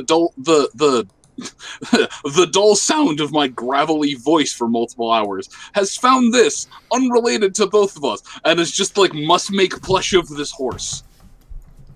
Oh no, he read the book. Yeah, that's what I'm saying. Has found book. But aside from has found book, like, as far as I'm aware, no other interaction. Just has found book, read book, made horse. Hold on. Damn, Bony Pony Chick, that is an old version of Nyota. Hold on, I might actually have a... Hey, it does show in Livestream Crazy on V server. Might actually have a thing.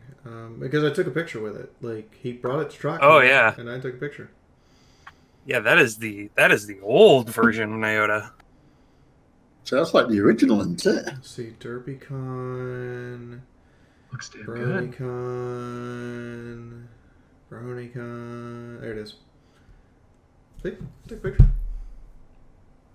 In person. I have met Whirlwind Flux in person.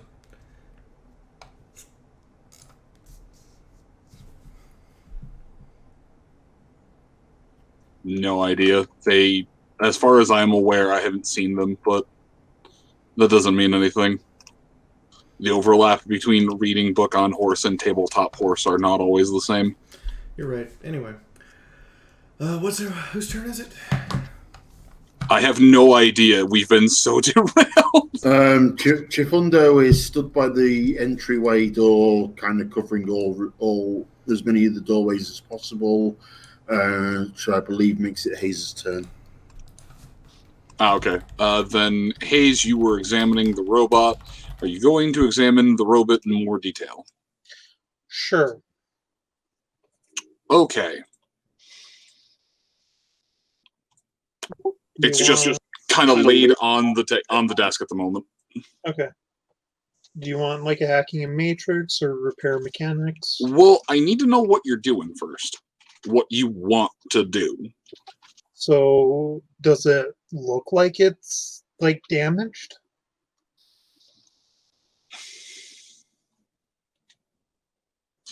Not that you can see. There aren't any apparent signs.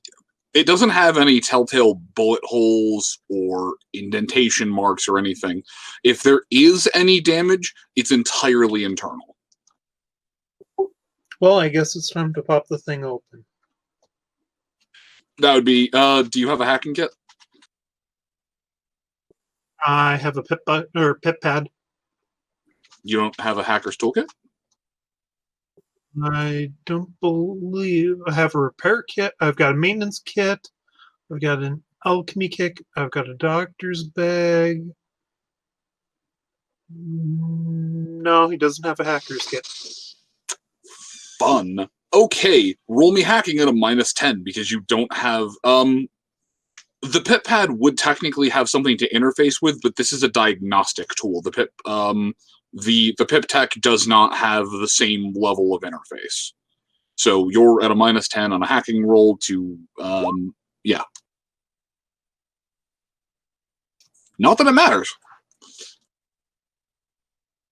Okay, you jerry-rig something, kind of flip through some of the bits. It doesn't appear that there's any strong internal damage, and if at most, there's a fuse that's been fried.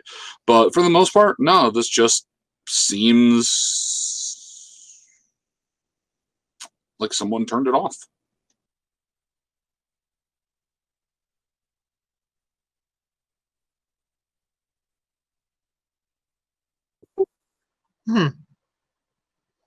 Okay.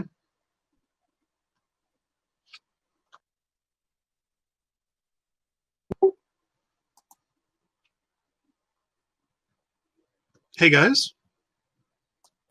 I think I can turn it back. He points to the spray pot. I think somebody just turned it off as they were leaving.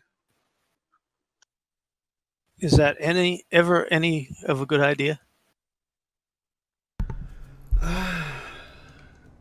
I don't believe we've ever had a time when turning a robot back on was a good idea. I mean, I'm going to be honest. There are 2 zebras currently here. If you turn that back on, it's probably going to try and shoot us. What you're saying is it's still operational. The last robot that turned on blew up. Nearly killed me. It blew up after we had to attack it. It attacked because us it started first. shooting. It pinned me to a wall and beat me senseless with the rage of 1,000 angry actuators. I think one of the happiest moments of my life. Oh, I'm sure you guys didn't stroke it correctly. I don't even want to rifle at it. I don't even want to know how you're supposed to properly stroke your robot. I think that's something you're supposed to do in private. I was unaware that Hayes was robosexual. Now I know. Should we all just move on and let Hayes have his moment with the robot? All right, hang on. If he feels like he needs. All right, listen. If you're going to try and start to kink shame literally anyone else in this party, I will roast you so hard you will think I have just bombarded you with several rounds of straight energy strike fire. If you think I'm trying to kink shame, I'm not. No, not you. No, not you, Fee. I'm sorry. If you think we're trying to kink shame, no, we're just asking Hayes if he wants some privacy. I think you all just need a big old drink of water because you all sounding mighty thirsty right now. I meant just kind of pet it. He pets the robot. You all took it the wrong way. No, took it the wrong way. See, you just gotta treat it nice. Hayes, roll luck.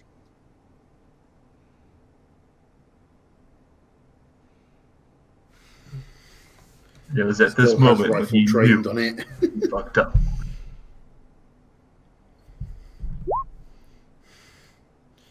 Okay. Nothing happens. The robot is a cold, currently unpowered shell. What mysteries lie inside of it? What information it could possibly give to you, forever locked away inside, because Sunrise is scared of robots. I And think, just considering our experiences with robots, I have the right to be slightly off-put by them. What, you mean things that you can't diplomacy? Right, remind me to get an asshole stamp made and just slam it to your forehead every chance I get. What? I'm smiling. I'm laughing. Is this not what you wanted? I mean, to be fair, I think every robot we've encountered has nearly killed a party member. Or two. Hey, how about this? Hayes plugs in his pad and sees and tries to bring up what its aggression settings are like. It has no aggression settings. See, it has no aggression settings. And all it's equipped with is a taser. It's practically harmless. Continues pointing rifle at it. The robot lays kind of awkwardly on the table, menacingly.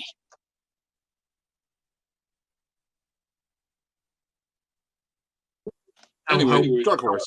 Small. What? Go ahead. Sorry. How big is the Sprite bot? This is a little bit larger than normal, just because it has some added peripherals onto it. But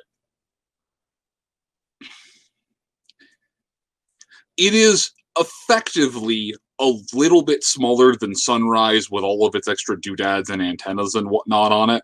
But all things considered, it's effectively size -1. Okay. So it's not backpackable. You could backpack it. It just... Yeah, you're size 0, right? He'd be normal size, yeah. You have the ability... No. We are still playing with Onward Steed rules. You'd have the ability to basically tie this thing to your back. Yeah. We're getting to that protocol droid thing again. Jesus Christ. Hayes will make the decision to leave it here, but we'll probably take it with when we leave.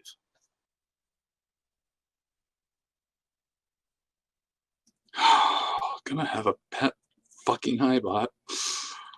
Yes, he will. Hey, Eddie was cool. Leave that alone.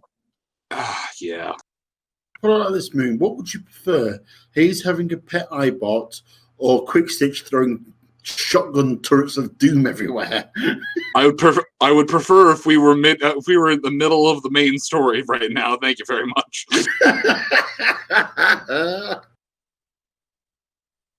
Anyway, main story? Anyway, primary drug horse. I'm going to walk over and investigate the painting. Okay. Investigate how? Does it pull away from the wall at any point, or is it strictly attached to the wall in every way?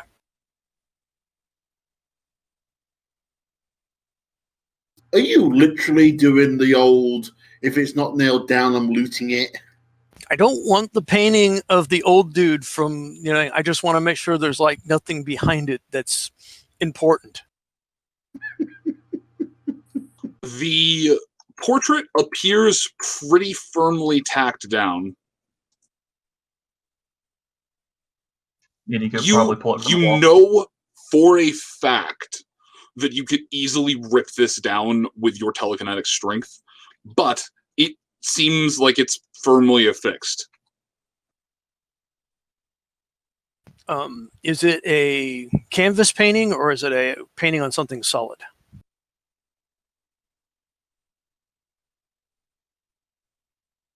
Suppose it would be canvas. But it's still protected behind a layer of plate glass. Gotcha. Although that glass is broken in spots.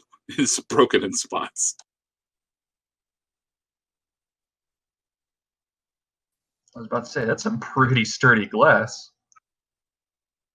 I mean, if the glass is broken in a spot where I can actually like insert a cleaver into the painting and just kind of cut a little bit of a way so I can look behind it. Roll me luck at a +2.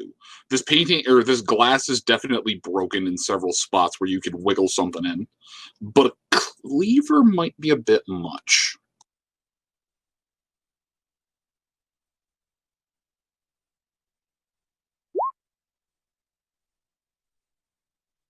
But only because it doesn't matter.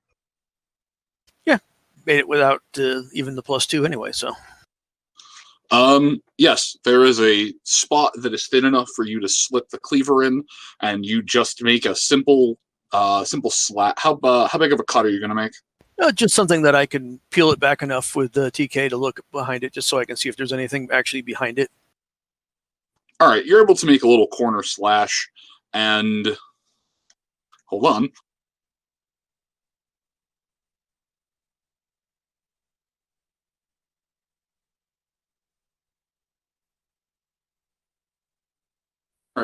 All right. And as you go to peel it back, aside from a little bit of paper, there doesn't appear to be any. Aside from a little bit of paper and the backing, there doesn't appear to be anything else. This is not a secret portrait that houses millions of dollars worth of random objects. Okay, that's the CEO's room.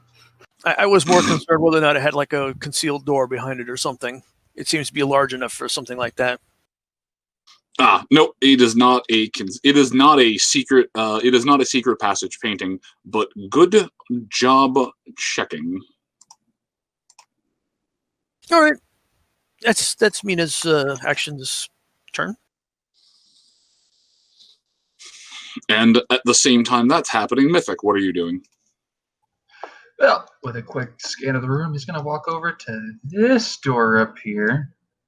And knowing my luck, it's probably the bathroom or something, but he's going to kind of... What kind of door is it? Is there like a window in it, or is it just a solid door?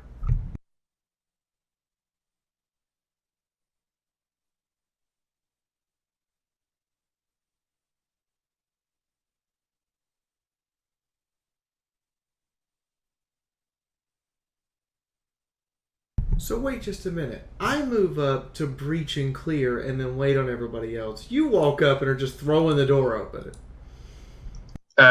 No. So you go and just throw the door open? No, I'm asking what kind of door it is. Does it have a window, or is it just a door? Roll perception. At a +1.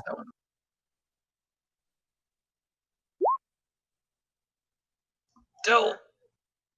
It has a window, but you can't see it.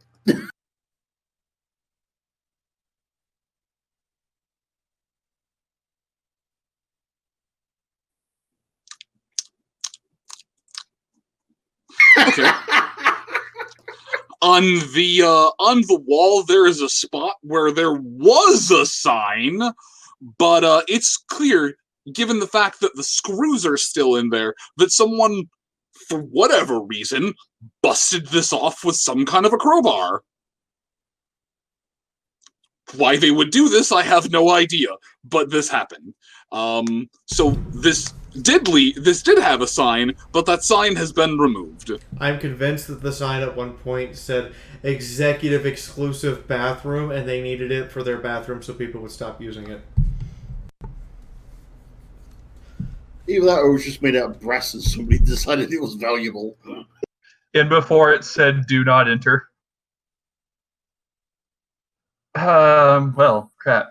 Now I'm going to tempt fate once again. He's going to kind of put his ear up to the door, see if he can't hear anything behind it. Roll luck.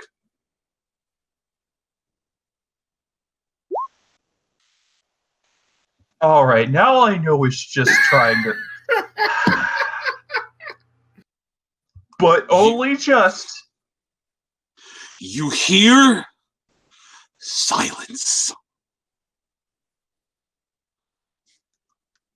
It's entirely possible that you would hear the sound of something kind of skittering around, but aside from that, just silence. Hello, darkness, my old friend. All right. I really like the Disturbed version of that one. I do too, and I don't like how much I like it. That has no business being that good. Oh, it is. All right. Well, while Sunrise is waiting, stacked up on that door, waiting for people to stack up on that other door over there, I'm just going to go ahead and pop this open and crack just to see what's beyond it. So on the right hand, we have Fee being all tactical. On the left hand, we have the anime protagonist. Lock and load, dudes! Kicks down door. Being an anime protagonist. Hold on. I bet he opens the door to a bathroom that has the rad roach from the train station smoking a joint, sitting on the toilet going, "Hey man, this is fucking private, get out!" You are 50% correct. Either that or it's another glowing one. About the rad roach or the bathroom? So as you open the door, Mythic, it becomes very obvious after a moment that this is one of those things that leads to a split bathroom.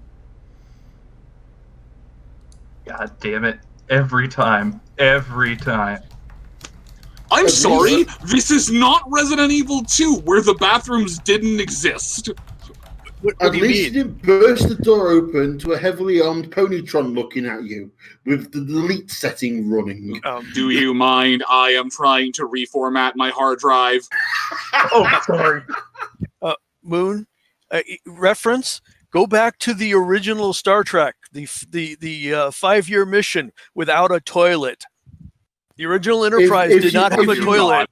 If you look, none of the technical readouts for Star Trek or Star Wars mentions toilets in any of their ships. Space Dog even did an episode on it.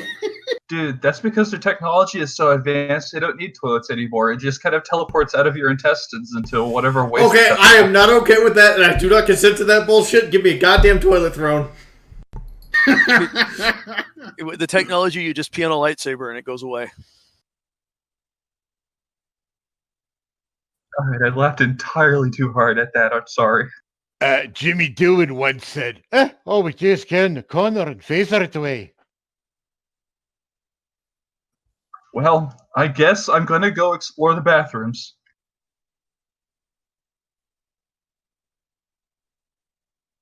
So It just wants to sit there. I want to point out that the precursor to the original Star Trek Enterprise, their ship had toilets.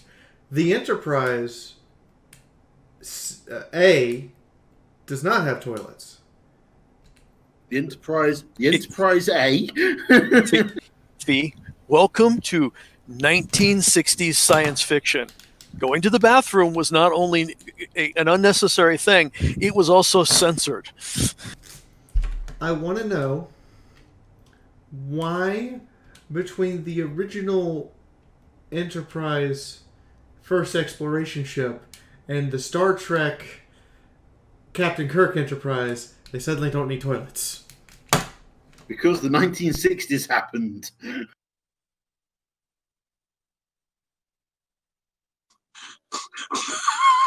Let us boldly go where no one has gone before. Jesus. Like I said last, all we ever did was go in the corner and phaser it away. Holy Jesus. Okay, let's get back on track, because this devolved in a minute. Mythic, you're exploring the rooms. I'm going to get back to you. Nyota, what are you doing while all of this cavalcade of madness is happening?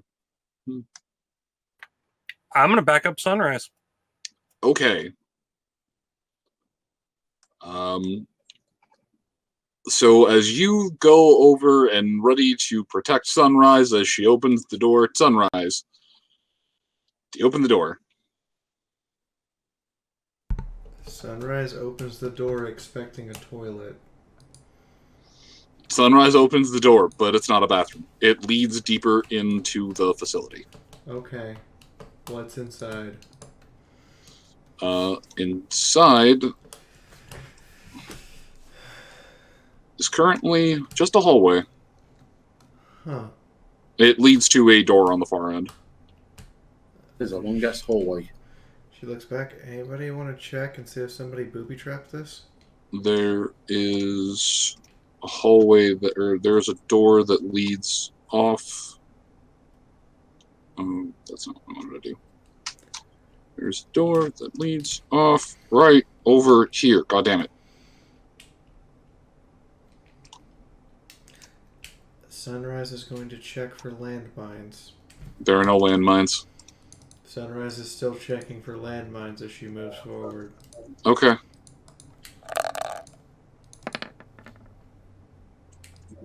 There are no landmines. However, you kick a can. I see.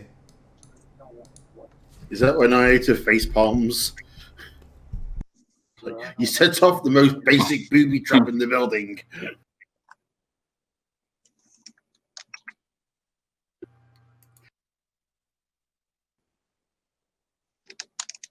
No. Let's just go up here. Yeah.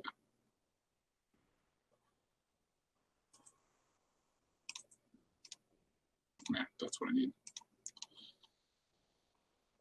All right, Sunrise, give me a perception check. Sunrise grumbles. Well, I was bound to do something stupid. Nyota. She looks around. Oh, he already went invisible. No, he's still... She couldn't see him even if he wasn't invisible. Okay. So I'm now keeping a running tally. Out of 5 rolls, I have failed 4. Oh no, I failed all 5. I'm Scopolamina tonight, y'all. Anyway, I'm done. Harsh. Ooh, shots fired. At least you're not Shadow in the Star Wars game where the Hutt literally fails initiative rolls. You're not Scopolamina because I'm not surrendering my drugs to you.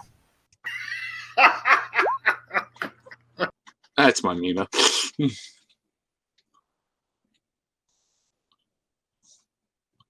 Okay. All right. So, do you go in there, or are you just checking through?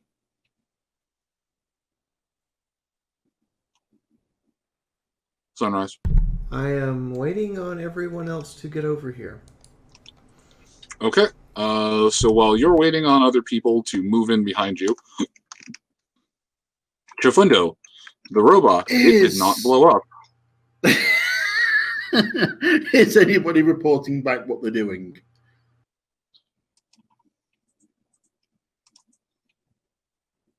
No idea.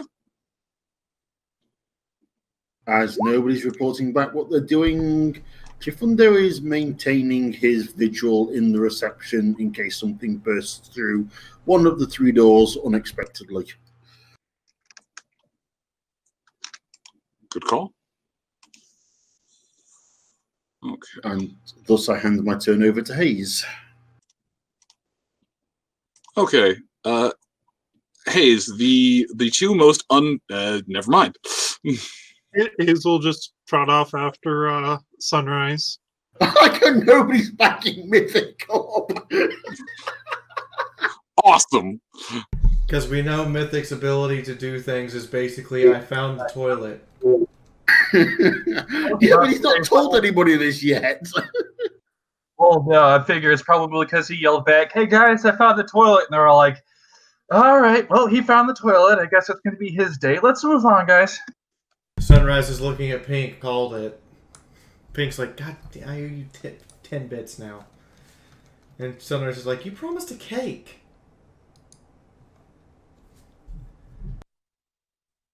Wait, what? So anyway, he trots off after Sunrise, and if nobody's checked for traps yet, he will check for traps. There are no traps. Okay then. So if I'm looking at this right, there's a door on either side. There is one. Hold on. Shape. Oh no, her That's her token is just covering up the wall. yeah. I was gonna say her No, token no, is she bigger. just stopped at the. No, there's a door there, and there's a door at the end of the hall. Give me a. In addition to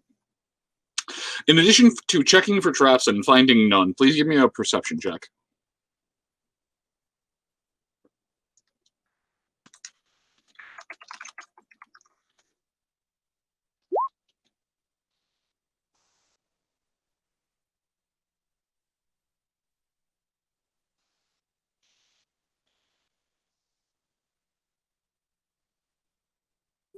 So yeah, Hazel passed that a 6 on 6, whatever.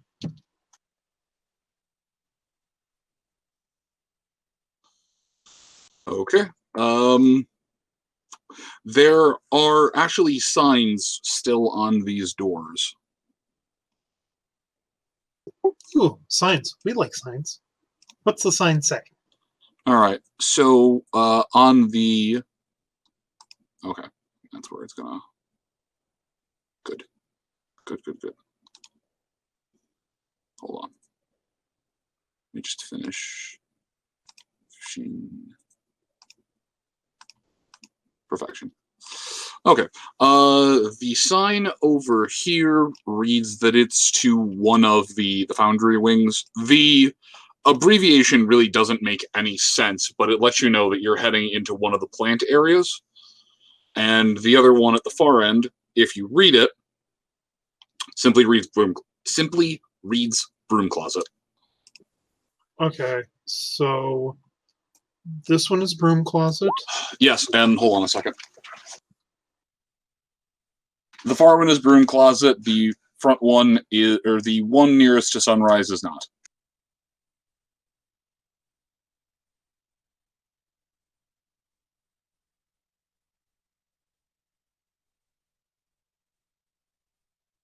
And this would read factory wing A or something.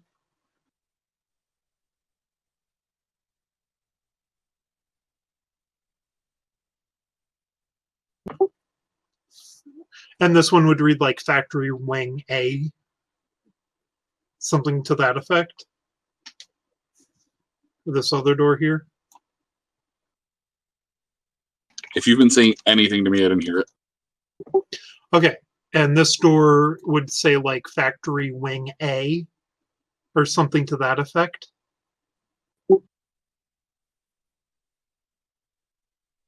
He's asking if the door is labeled. Yes, I am aware of what he's asking. I'm sorry, I am not just dealing with this one conversation. Okay, I was not aware. Yes, that's fine.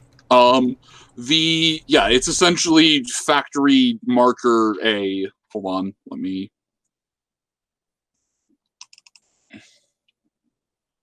I'll text.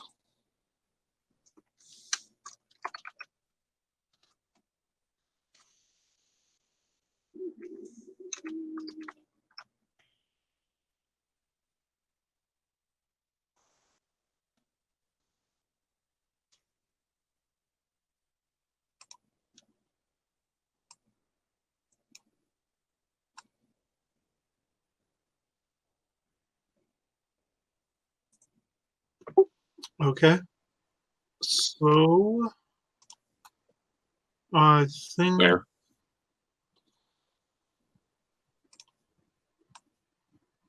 At this point, I think I will pass to Nina. Okay. Nina. Mina will retreat back to this door, look in. You know, Mystic, yeah, should have done that before we came in. Catch up to us when you're done and make sure there's no ferals in any of the stalls. And she walks back over to this corner to cover. Mina's rubbing a little salt in that wound there. You gotta make sure you heal up, right? Was it? I'm trying to remember who was it that found the feral in the donut shop. That would be Sugar Cube Corners. You mean the one that was in the basement? No, it was in the broom closet. It was in the broom closet, and I'm the one that grenaded it and made us have to run out into radioactive rain. Are you telling me I'm the next corners? I'm not saying you're not, but... We'll know for sure when you try to kick a door open and end up breaking your leg. I mean, wasn't Corners 2.0 Martini? Wait, crap, he doesn't get along with Sunrise either. And shit, there's a box joke with him too. Ah!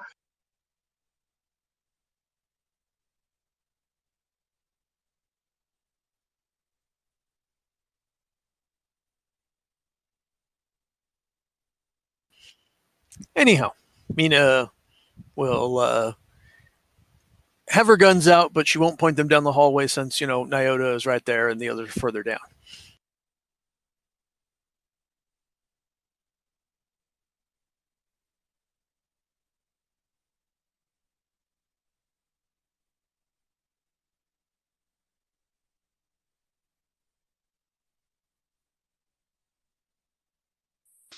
Alright, Mina is just taking point behind there, and Mythic. As everyone proceeds to basically leave you to fend for yourself, what are you doing? Well, he's already kind of gone full into this, so might as well check the restrooms. Alright, you starting with the one you're closest to, or the one that's at the end of the hall?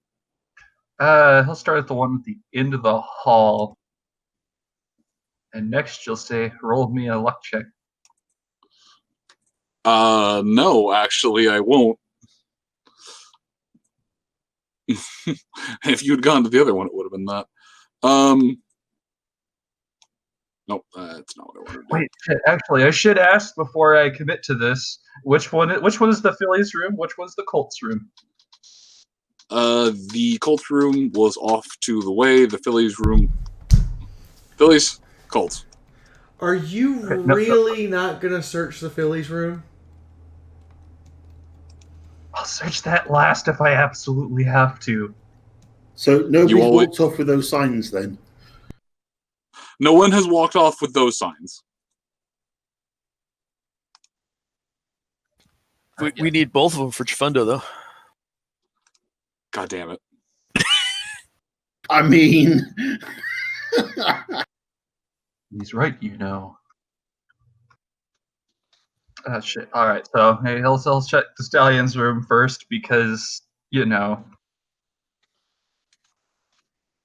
Proper etiquette. Proper etiquette. Thank you. See if one of us in the party gets it.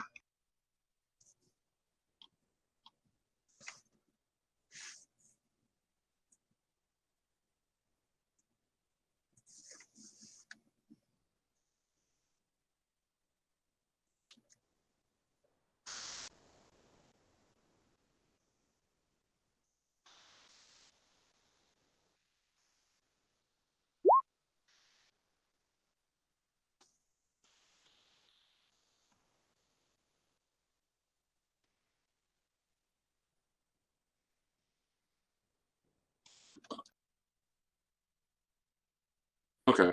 So you make your way in there. You don't mind that. That's just an area.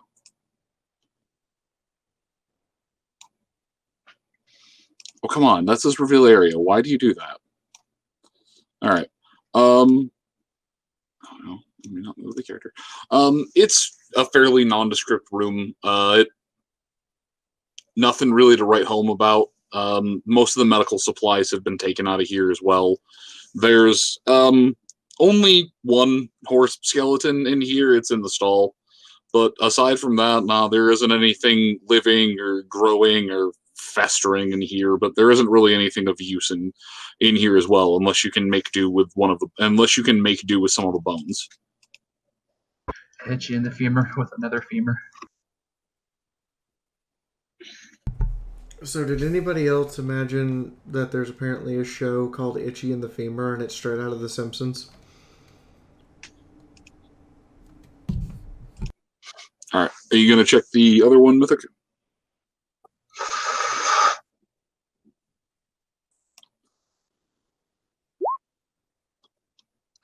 Yeah, sure, why not? He'll, of course, knock on the door first.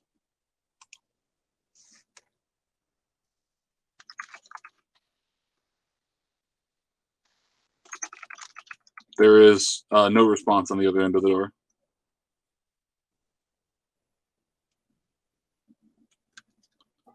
All right, well, I guess we'll just kind of slowly open the door and cautiously step in after a look behind him.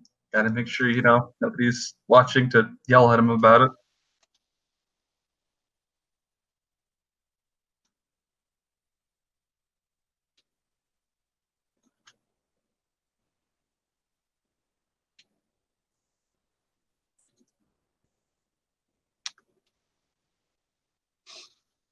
Inside of here, give me a luck check, would you?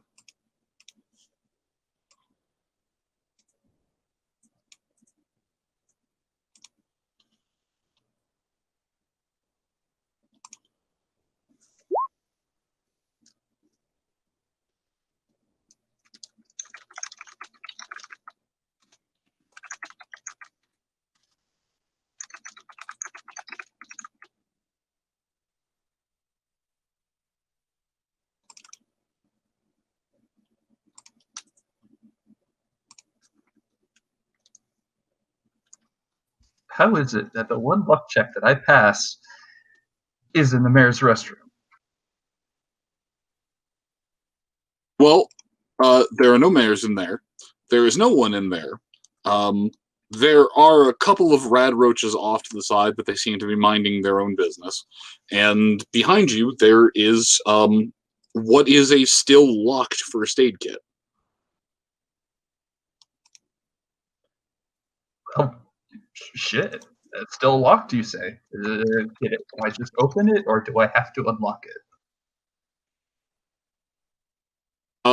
It would have to be unlocked, although in theory you could just break the lock. It's a very simple lock. It's one of those smaller keys. Your anime protagonist, use your sword to slide off the front of the box. He could do that. Quick IRL. All first aid kits are designed to be removed from the wall without any kind of tool.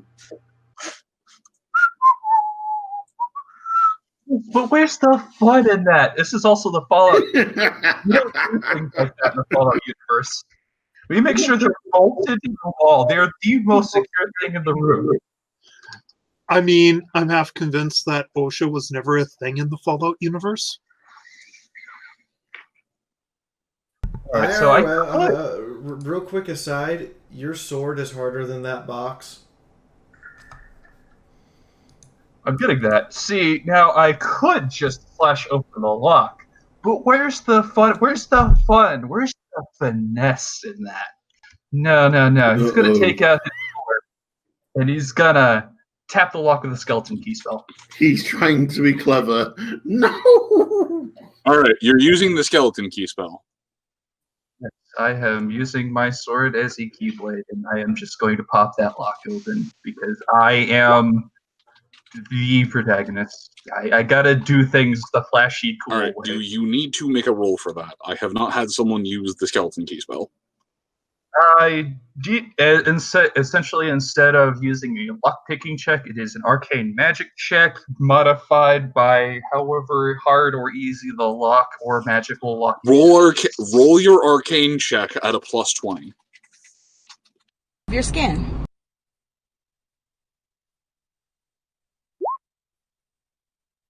God damn it. Alright, and you literally just boop the lock open.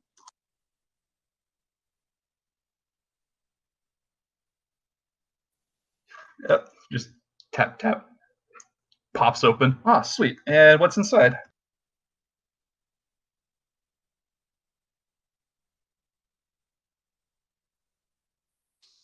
Inside, there are a couple of healing potions, some bandages, basic medical supplies. what actually appears to be a single vial of Medics, and just assorted first aid things, tape, gauze, a small pair of scissors, some needle and thread. It's actually a really well put together kit, but that's also probably why it was locked. There also appears to be a bottle of pure water in there, in one of those emergency hydration cans.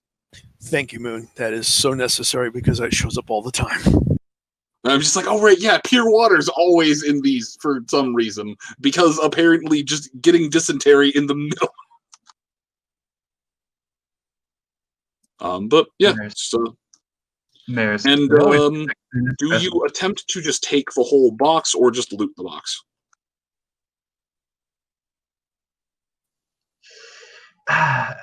You know what? I think I could just take the whole box and I can use it to put things in, or throw at somebody's head. But we'll get to that. Sounds like it almost counts as a doctor's bag to me. It sounds like we should load it with a cinder block, hand it to Scopolamina, and say, "This is the yeet box." That would break it. Like, as much as pit bucks are indestructible, if you do something that would compromise the structural integrity of this atomic wristwatch, it's gonna break. I said cinder block. I'm just saying. Cinder block in medical box, hand it to Scopola. Yes, congratulations! You've created a railgun Sabo. The army of Fiaura has a new officer. Welcome, son. With Fluttershy's cutie mark. I will kill you with kindness. I failed to see the problem! Anyway, well, I mean, she caused the apocalypse with kindness. Alright, so, Mythic, are you just gonna loot it, or are you gonna take the whole box? Just gonna take the whole box. Hey, the box comes off the wall with ease. All of that was completely unnecessary, but you know what? It was worth it because, you know what? He feels better about himself. He feels like he accomplished something. Good. I am glad. Nyota. The rest of the party seems to be moving into this hall. And you have heard Hayes identify that the two rooms, that one leads further into the thing and one appears to be a broom closet of sorts. Well, I'm sticking with Sunrise, so I'm just going to move up and keep with her.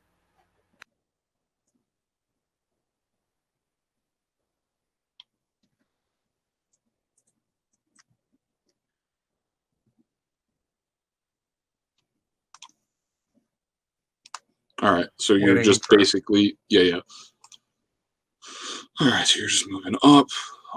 Sunrise, are you going to breach into that room, or are you going to check the other one first? The other one clearly says broom closet. I'm opening this door to see what's behind door number 1. And then probably have Mythic come behind me, see broom closet, go, ooh, broom closet! Charge forward, open the broom closet, and it turns out it's not a broom closet.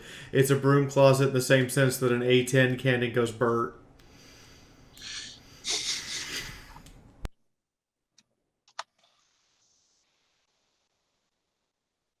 Anyway, yes, I'm opening the door, and Sunrise is opening the door and checking to make sure everyone's coming.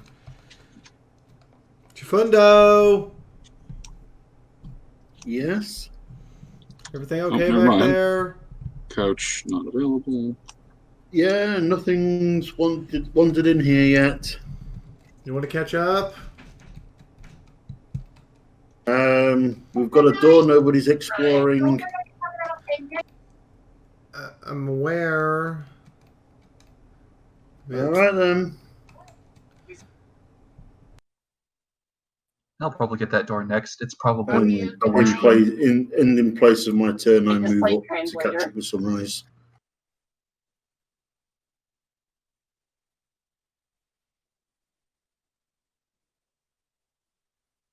Sunrise opens the door. Yup.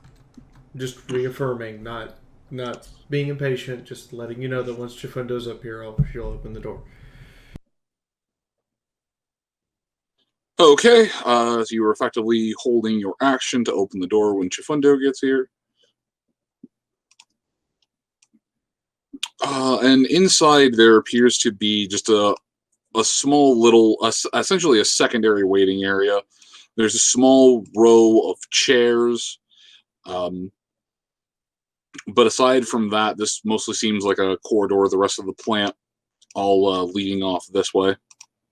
Sunrise will take her hoof off her shotgun and motion everyone else to come on in.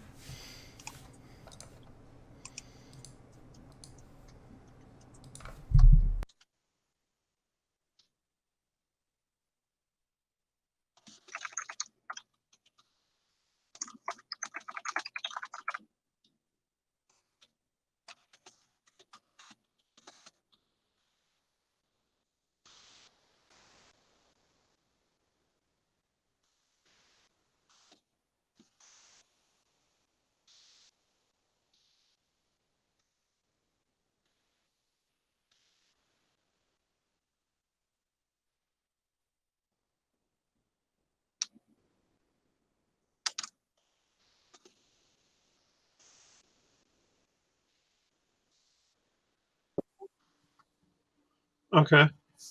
Is it my turn then yet, or? I would believe so. I'm not sure if Chifundo's actually doing anything. Well, my understanding is Fee opened the door for myself, Mythic, and Nyota to act along with her. Not Mythic. It's happening.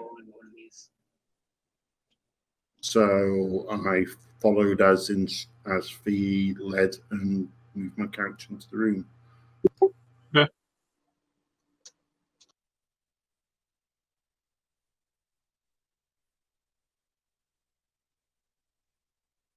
So Hayes goes into the room and kind of. Why does this remind me of the group therapy sessions I used to run? Wait, what? Wait, you did group therapy? Well, back at Ten Pony, we kind of doctors did kind of everything.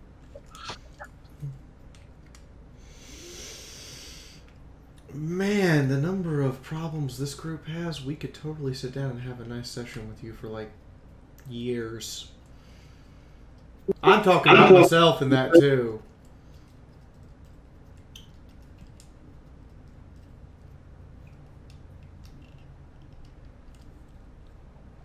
Okay, then, backing away from that subject.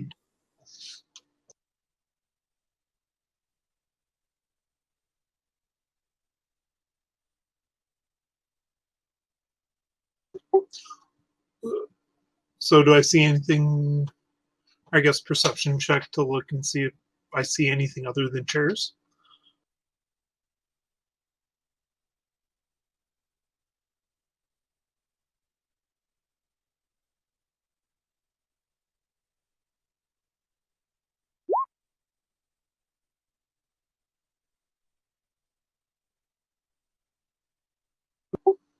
Okay, 4 versus a 6. Moon, do I see anything other than chairs?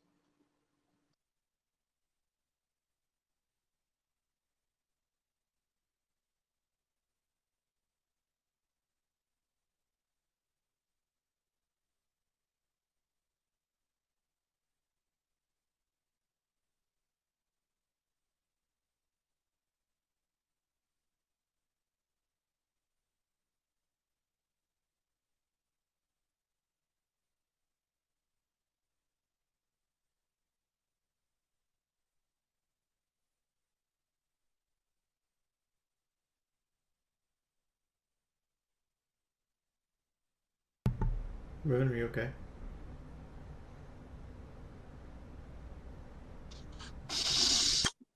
In the far corner, you see what appears to be a row of cubbies. They're not quite lockers as they don't lock,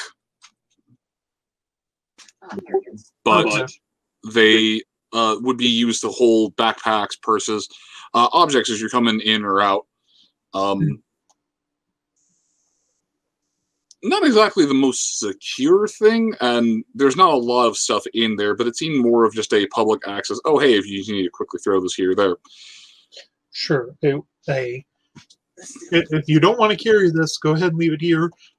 For the big old sign, we are not responsible for missing property. Pretty much. It's basically a monocle, but it doesn't look fucking. I guess Hayes will look through the bags. They've got a lot of personal effects, some papers, some school IDs. There's a couple work IDs, but they don't appear to be cards.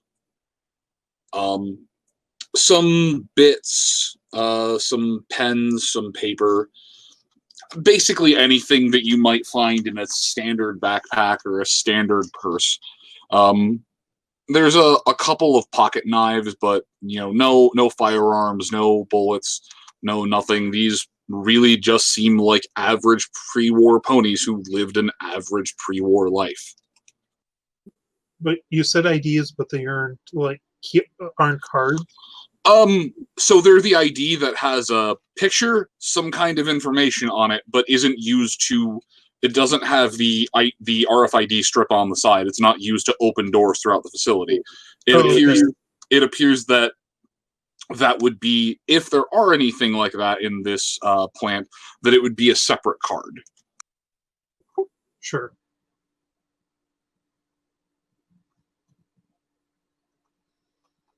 I guess Hayes doesn't particularly feel a need to take any of that, since it doesn't really do much good.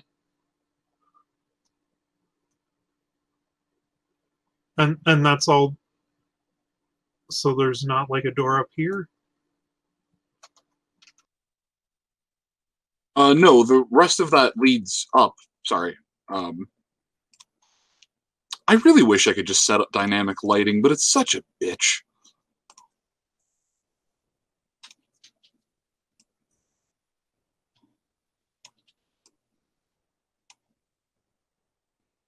No, this way leads further into the foundry, the fabrication area. Okay. Yeah, this is just hallway, and this leads into working space. All right. I guess Hayes moves up to here, his SMG ready, and pass turn.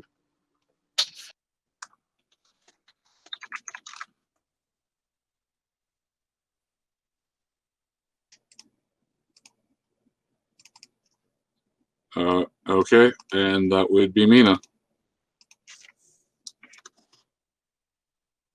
Walk up to here and she'll look in. She goes, should we wait for Mystic? I think he had to go to the restroom. Wait, I thought he was just clearing the restroom. Is he seriously like? I don't know. I didn't want to go and check, so. All right, we'll give him a minute. I mean, if Nyota wants to check, I mean, it would be a little bit more appropriate.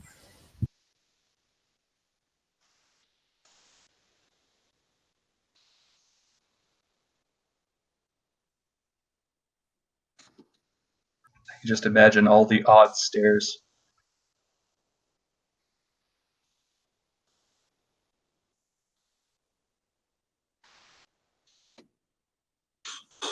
All right, so if you're waiting for Mythic, I suppose Mythic, there's a. Despite the fact that you're in a bathroom, there's this tugging sense. There's this sensation that people are waiting on you. It's one of those things where you have to wait for the entire party to move on with the rest of the dungeon. You must gather your party before venturing forth. Nah, it's just that old split screen thing from the 90s where there was a literal max of how far away you could get to people. And then figuring out how to abuse that theoretical maximum in order to cause enemies to pop off screen and therefore despawn. Mythic, get over here. We stretched the map too far. The worst one is where you both end up, and you get to a point where you've both got to backtrack, just so that the one person that went the wrong way can get far enough back to rejoin the other player. I was just saying, I was just mentally picturing that as we're talking about this. The worst one is where the two of you have advanced to a certain area that neither of you can get far enough to advance back to the open pathway that would allow you to reconnect, and you have to start over because you literally can't continue the level. The greatest threat in any Gauntlet Legends game is the map. Anyways. So, yeah, Mythic, you're just kind of waiting there, having collected your treasures from the facilities. Alright, Roll20 will stop fucking with me. Alright, so with that, with his newfound treasure out of the way, he's just going to calmly walk out of the restrooms. He's gonna move around here. His newfound treasure being the first aid kit from the women's bathroom that you know for a fact has a tampon in it. Hey, those are really good for nosebleeds. Don't at me. I don't think there would. That's not the horses aren't wired the same way, so they wouldn't have any need for that. You know, you're right. Yeah, I was thinking. I kept dancing around that because I was trying to remember in the moment, but no, there would be no need for that. So there's a bunch of cotton 2x2s, but no, not there. There is no instant gunshot wound plug. Damn. Wait, wasn't there some in the... I guess we'll just retcon that later.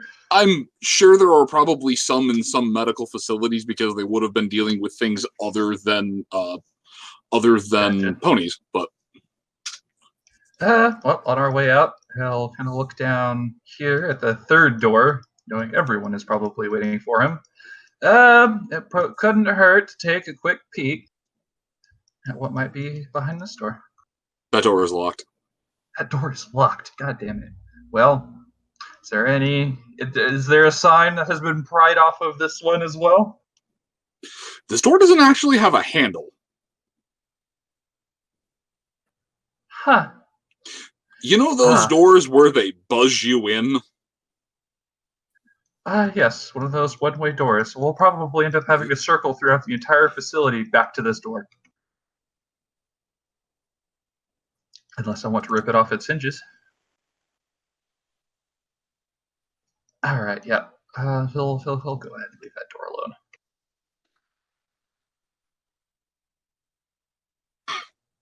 Clip, club. At a certain point, if he keeps walking that slow down the hallway, Mina's just going to reach out, grab him, and pull him down the hallway with TK. Are you guys really waiting on me? I mean, yeah. I assumed you'd just gone to check to see if there was anything wrong. We didn't realize you needed to take a dump. Where did you get that idea? Did you wash yours? You've been in the bathroom for like 10 minutes.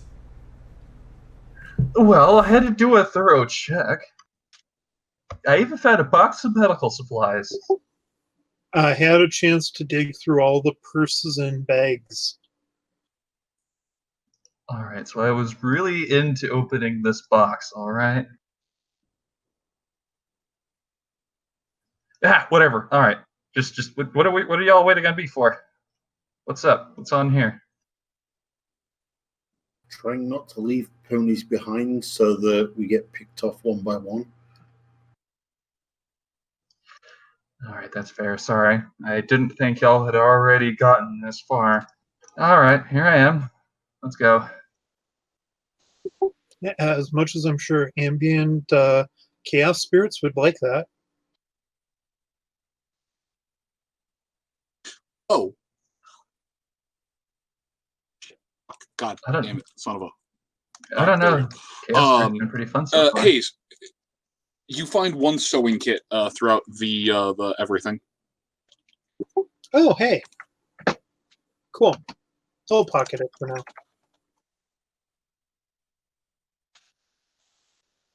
At the mention of spirits of chaos, Chifondo will have a quick sweep of what spirits are in the area.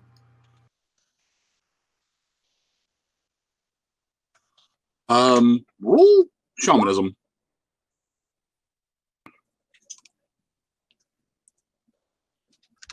Do I still have those party poppers? Chifondo glows ever so slightly. Did you? God damn it.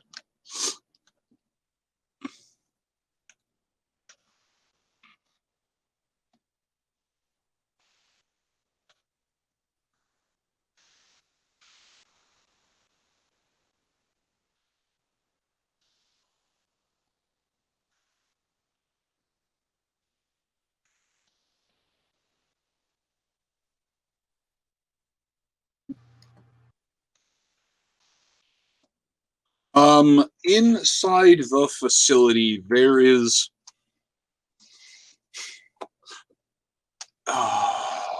Let me. There are a lot. I need to check and see which ones exactly, because there would be a lot that are far away, and some that are nearby, and some that are nearby but faint. I need to consult my grand spirit of thing, but there's a lot. You are glowing softly. I've realized that you're essentially like shag carpet and a lava lamp made flesh. What? That is an awesome mental I'm image. sorry, can somebody clip that? Is he that 70 somebody pony? clip that right now. I want that for a highlight. Go ahead. What? Is he that 70 ponies? Yes. 70s were reincarnated into a horse. I mean, I didn't think Chifondo ever got that high, but okay. Not yet. He does see things, though. We can solve this. Hayes has the weed.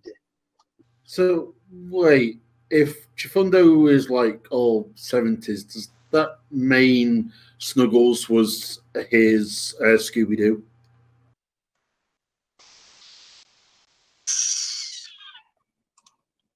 And from that wheeze, I just killed somebody. And she's running loose in the wild. Oh man, I don't know if I want to dignify that with a response. Nice one. I want to say no just because Snuggles wasn't afraid of shit. But at the same Maybe point, it was Scooby under a Scooby snack. But at the same point in time, Scooby was also cursed with sapience. So, no. So what you're saying is Snuggles was scrappy. No, we do not speak. No! You shut up. We don't speak that name in this house. You know what? No. Yes, they said Scrappy. No. You know what? He's 100% correct. He who shall not be named was the best representation of Snuggles I've ever seen on the big screen. No, you're just saying that to be contrarian. No, I'm agreeing with him. Next time we meet, Moon, am I digging the 6-foot deep hole? Yeah, I'll bring a second shovel. Okay. All right. So Mythic, you make your way up and kind of mythic around through things. I suppose then that leaves an Iota to bring up the rear.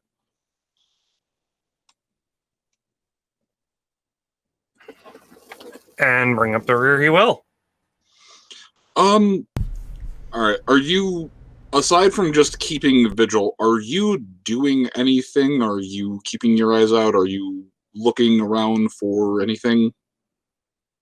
Well, I mean, he'd be keeping an eye out for any traps the others might have missed, any early warning signs that might prevent, us from being as aware of everything going on around us as we could be. But aside from that, he doesn't really have any interest in this place.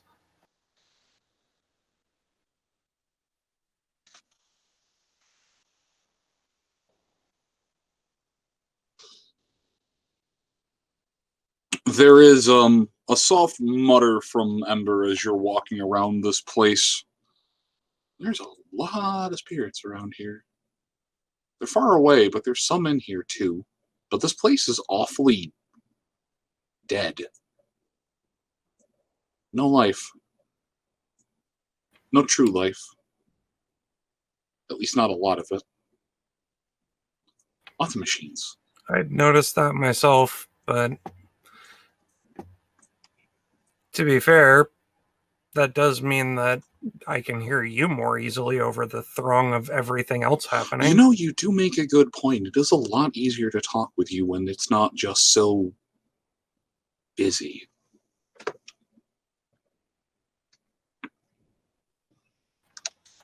So, I suppose during the progressing clear out of the building, Nyota's going to spend the majority of his time that he's not busy just taking some time to learn from Ember, gradually progressing deeper into the lore of how to be a shaman.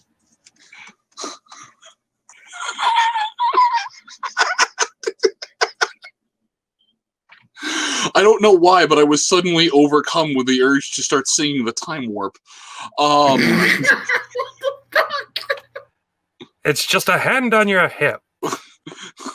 And then you step through the void. Okay.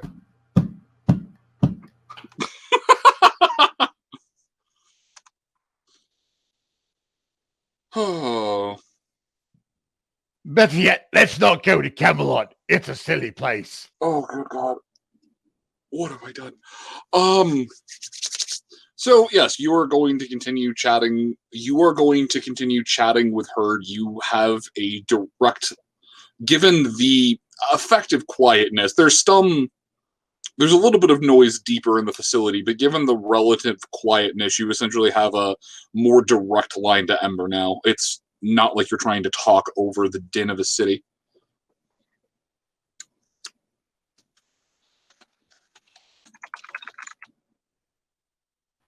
And yeah, he's just going to be like, okay, so this is what I remember from, you know, what Mom was trying to teach me and Dad was trying to teach me, and it's really just spotty in places, just like missing gaps in my memory.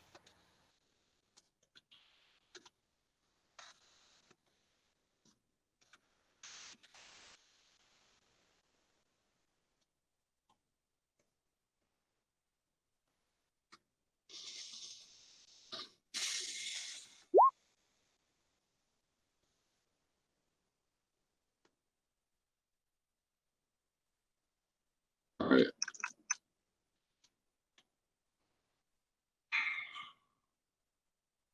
That. I keep getting pinged. All right, Sunrise.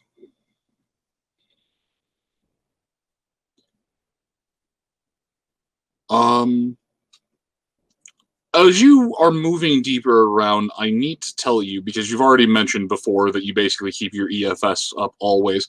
There's a lot of red pings in here, but they don't really seem to be coming closer. They don't really seem to be scuttling around. They don't really seem to be doing anything. There's just red pings. Good to know. Sunrise is looking at the ceiling for turrets.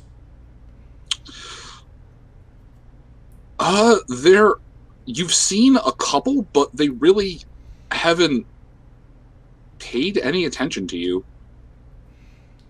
Strange. Alright, she's gonna look around the corner and see what she sees. Alright, hang on. Let me try. She's going to roll her eyes at Mythic, by the way. Why is she rolling her eyes at Mythic? That is just something you do with Mythic. I mean, Martini's not here anymore to override that, so... I was gonna fucking say, like, I guess Martini's gone. She needs to bag.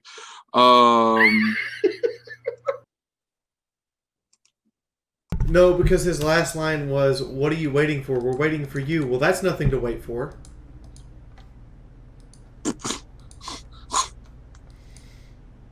He doesn't do well with other ponies. He's not used And to now this. he's acting all, burst out chest and proud and moving as far ahead of the group as he can, and we're all looking at him like, "But you're the caster. Why are you trying to lead?"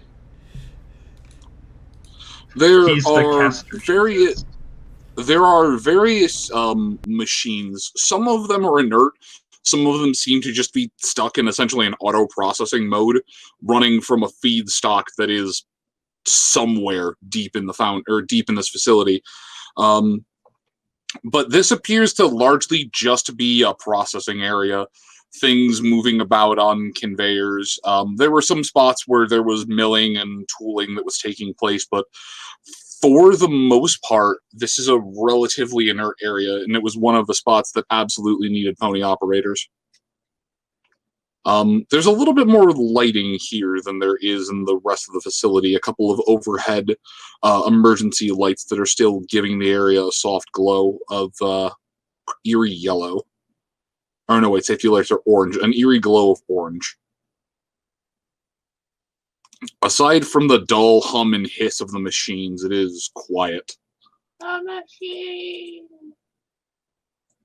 Moon purposely poked halfway around the corner so that I can actually see down the corner. Oh.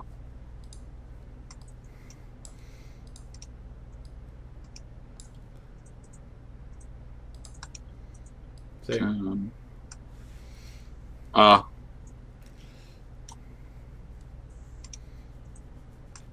Nervous sunrise noises.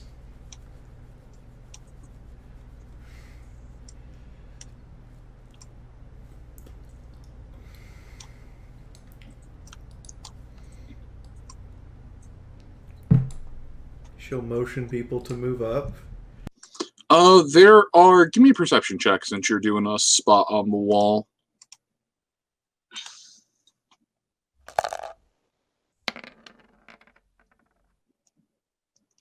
Moon, I'm just going to assume I'm going to fail every check this session, so keep going. Alright, hold on.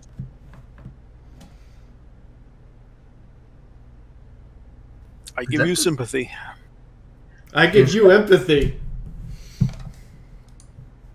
That is two nat 10. Hold on, that is two nat 10 perception checks in a row. Please roll again. Yeah, I was about to say that's a little suspect. Still failed. Not a nat 10. I'm okay with this. So I want to point out he rolled out of 10,000 and came up with 5,600, which means he's 600 above the average.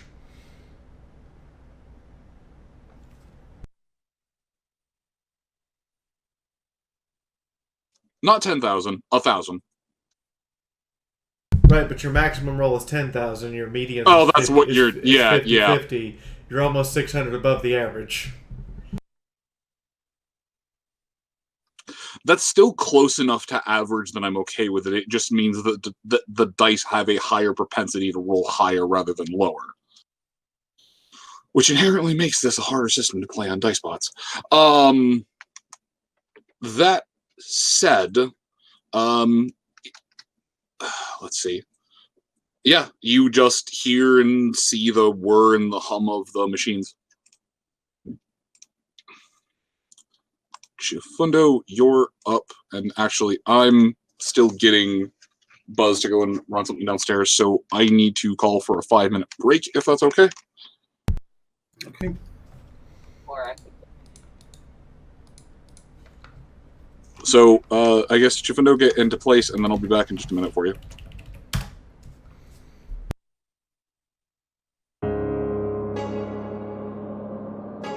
I'll be back. It's weird. He's technically the newest member of the group, but Mythic still gets the most shade. You know where I've come from, but not from how far. A journey so ruthless, I still bear the scars. And what matters ain't that the world saw its end, but what kind of life we will spend. I'm trying to be better, Then again, but still he miss the hasn't had a mark. proper And chance each to time I actually save sit you, down I'm and left explain in the himself dark. and No, just when kind of you're talk in with someone trouble, again. I'll be by your side. So all of this awkwardness is probably coming off as he's just one of those loner assholes. Well, I was going to break in and say, well, he maybe has Of course, I was about to say that too, like you're a spellcaster, why are you trying to leave? Sunrise, I'm kinkier than you are. Death is calling. The rivers run dry beneath a blackened out sky, and all the dead trees are falling. Computer courts are just bullshit in the system.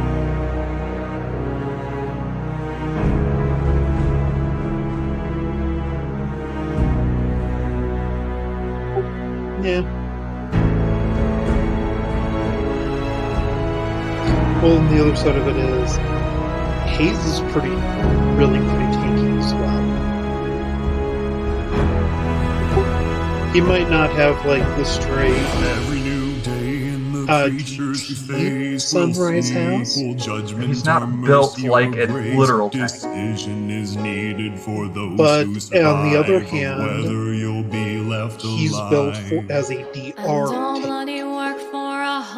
Because Because after he takes medics, he's at 40% DR right now.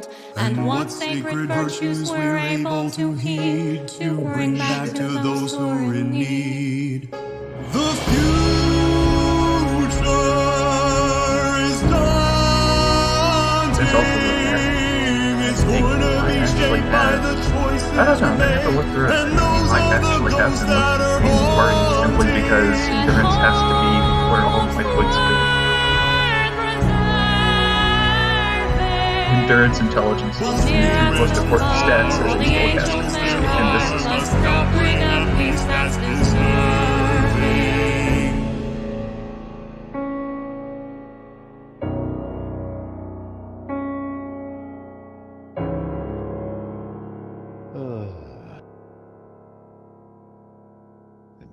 I was also about to ask, am I doing okay? Am I being too much?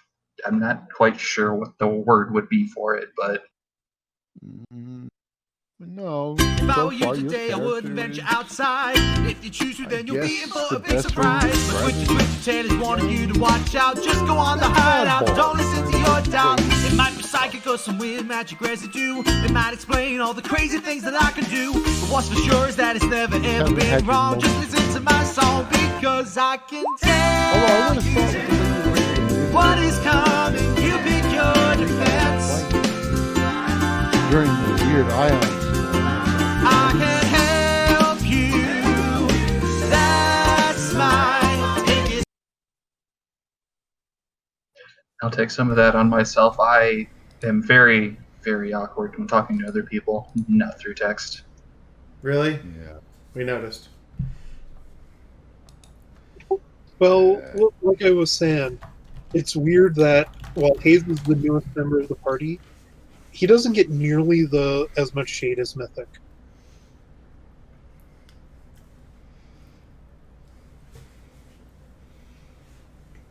Probably because he's not managed the same level of absolute bullshittery that Mythic has yet.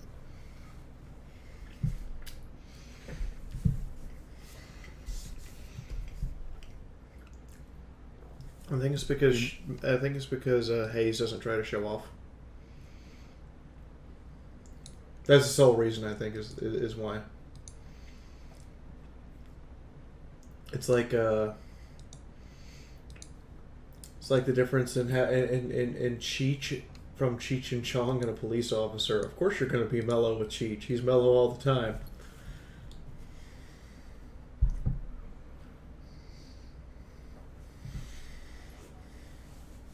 Which is why I asked you, am I being too much? Is it?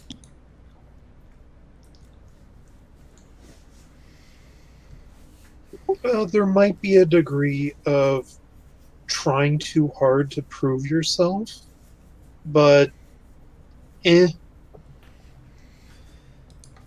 Honestly, it comes down to the goal is not to actually show off. The goal is to just actually do something.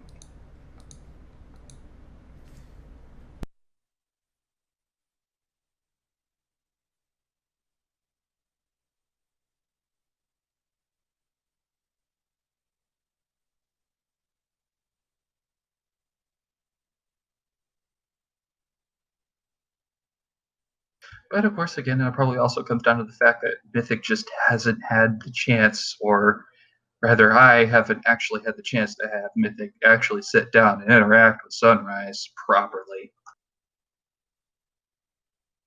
So yeah, he probably just comes off as the loner asshole who's just all, showy, flashy.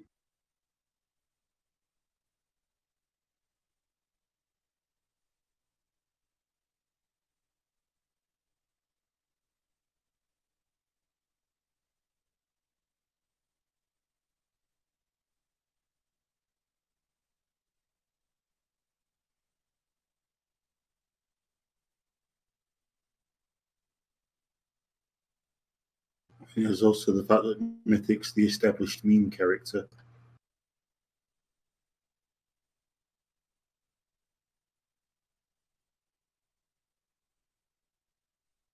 I should probably tone back the memes a little bit.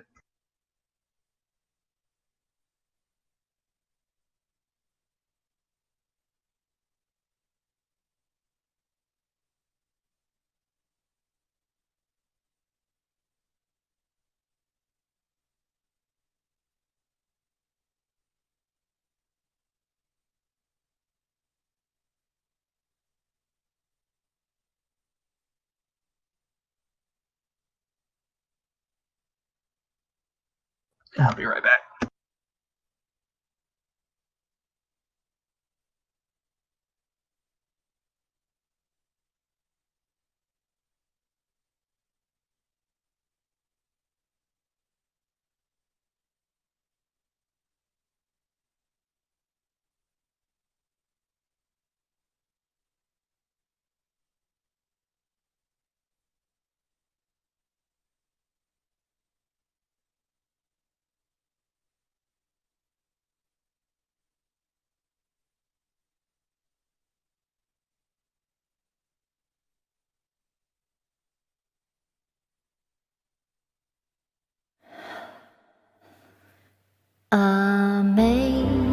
Amazing grace, how sweet the sound that saved a wretch like me.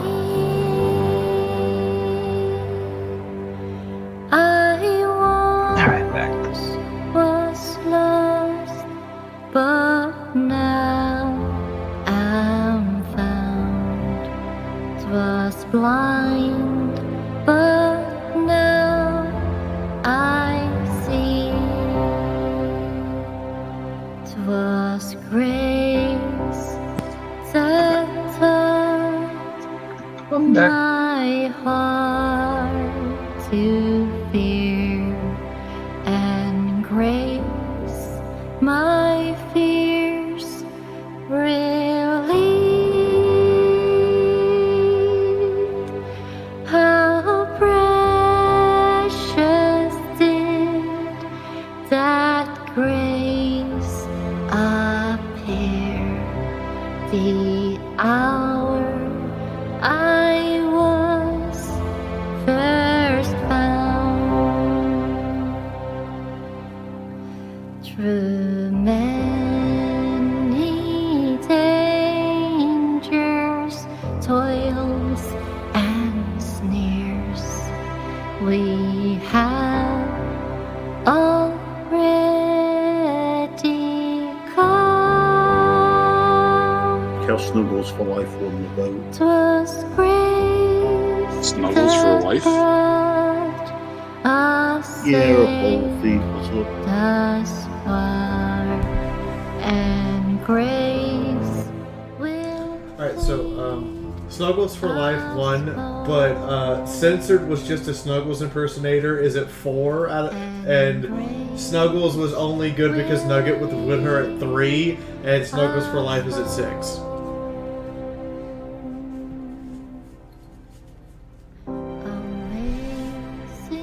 So I'm just pointing out, Snuggles only won because the other two couldn't decide. I mean, Snuggles won because Snuggles is fantastic. Thank you. And Snuggles is still off in the wasteland doing cat things. Going on a magical adventure and just sniffing things. We lose more animals that way. Oh, jeez. We've lost as many. I think we've lost more vehicles that way than we've lost animals. Oh, yay! I won the straw poll for me. And felt my tears slowly drying. Was blind. Right, okay. Where the fuck? I see. Right, Chifundo moved into position. Chifundo, what are you doing? I've set up and I'm just kind of covering the room best I can. This is all Wuju pony technology stuff. And Chifundo has a very bad track history of dealing with that. Actually, Chifundo, make me an intelligence check.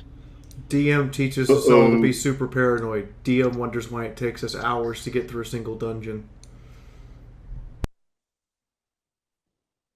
Is that with or without racial penalty? Without. This is just trying to recall a memory.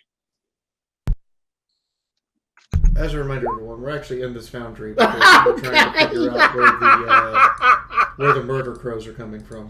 Nice. Chifundo, you recognize it. They're definitely running off of. They're definitely running different feedstock, and they're definitely running off of different tech. But you recognize a couple of these forges as using very similar tech, as using very similar designs and very similar tech to what the crystal forges were using inside the one stable, or not one stable, the one laboratory. Stable Phi? Yeah, stable. Yes, yes, the unofficial stable Phi. Sunrise. You would recognize these as dragon tech, not Wuju pony magic. Yes, take a look at, and we'll point to the conveniently next to him piece of equipment. Does this look like what was in stable 5 to you? A little bit, yes. I would have to do a proper examination to confirm it has the same power source. But those definitely look like the forges. Stable 5?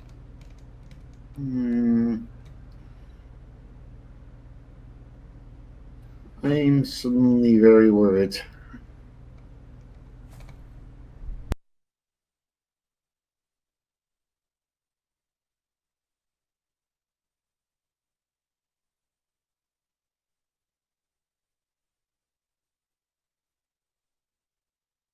So apparently Chifundo is better with dragon technology, which is like really scarce compared to pony technology. But yeah, other than that, I think that ends my turn. Yeah, hold on, Chifundo, let me.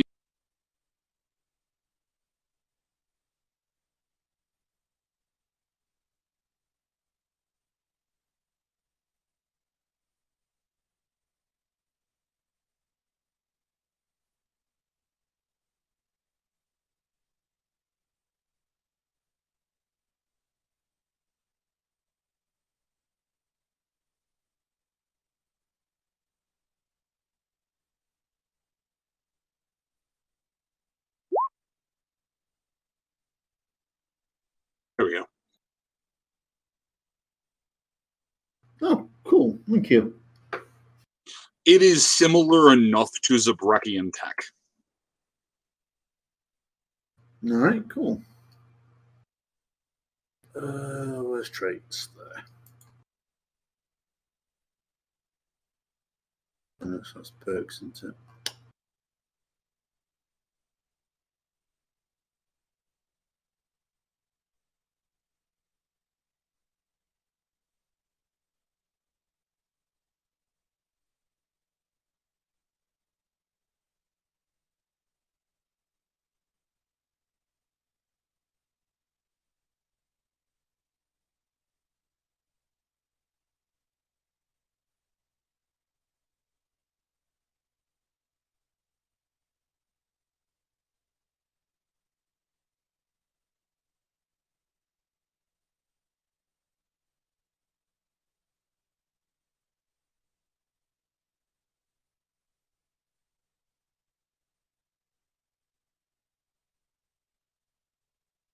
Hayes.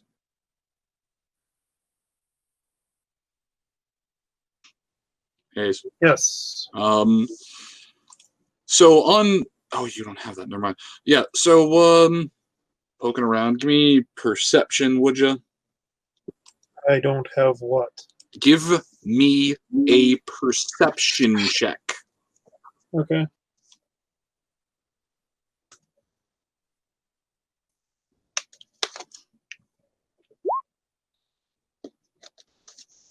Okay. Hayes, you're able to make out a good chunk of these machines. You might not be able to work all of them, but you've at least seen most of them be worked. There's some of them you recognize from inside the bowels of Ten Pony. Some of them you've just seen in your travels. But that's not what the perception was for. Off in the far corner, kind of tucked away, there appears to be a small, just kind of gathering of rat roaches. They're mostly minding their own business, but there's a lot of them. Oh. Habs makes sure to point it out. There's kind of a large gathering of rat roaches over there.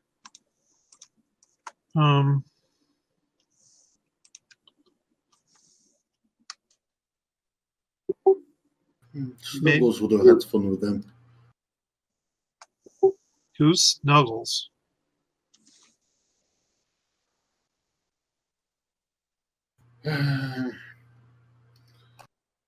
We had a pet manticore named Snuggles. It ran off. Huh. Neat.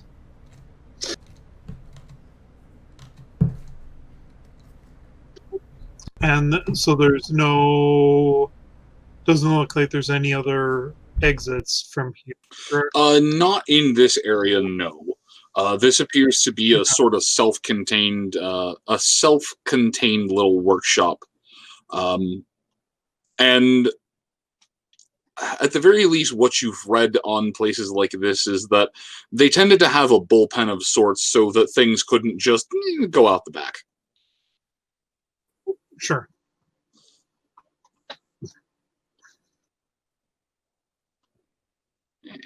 Damn it! All I have are rat scorpions. So I'm not going to throw down an actual roach token. That's just gross. So do we? I don't want to throw down a picture of a roach that might trigger someone. So Hayes just. So do we want to do something about the roaches, or do we just back away for now?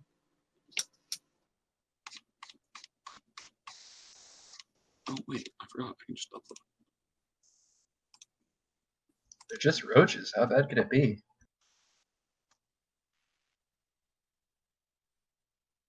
Swarm rules. Bad enough.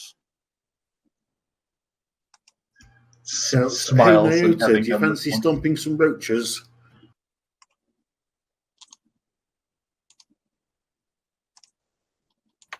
I mean, not particularly. Their guts get all sticky and just it's a real pain in the ass. But if there's running water in here, different story.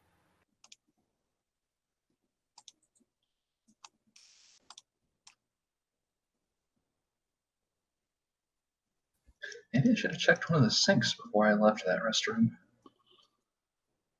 Would have probably been a good plan. Ooh, that means you didn't wash his hooves. I didn't do anything to... Never mind.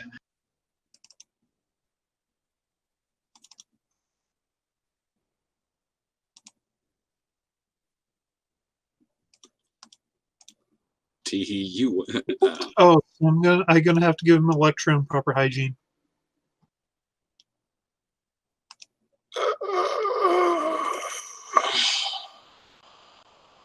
Oh, that's what I had uploaded in here. It was Cazadors, not rat roaches.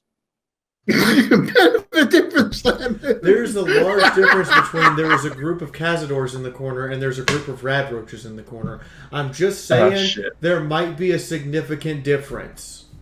I am Here we go keenly aware of this. Ironically, you deal with them about the same way. Throw a Molotov cocktail at them. Oh, so we deal with them the Russian way. Cocktail Molotova! Cocktail Molotova! And then backpedal like crazy. Red roaches, we stomp. Cazadors, we challenge to a duel. duel. Over there to deal with them. We challenge them to a duel to the death. Yep. So wait, shit, there's just a bunch of Cazadors over there? No, rad roaches. Rad roaches. Not Cazadors. Okay. All right. No. No. There's not an armada of death. Okay. All right. I'm okay with this. Bunch of red rushes? How bad can it be? Turns the corner and there's actually Cazadors.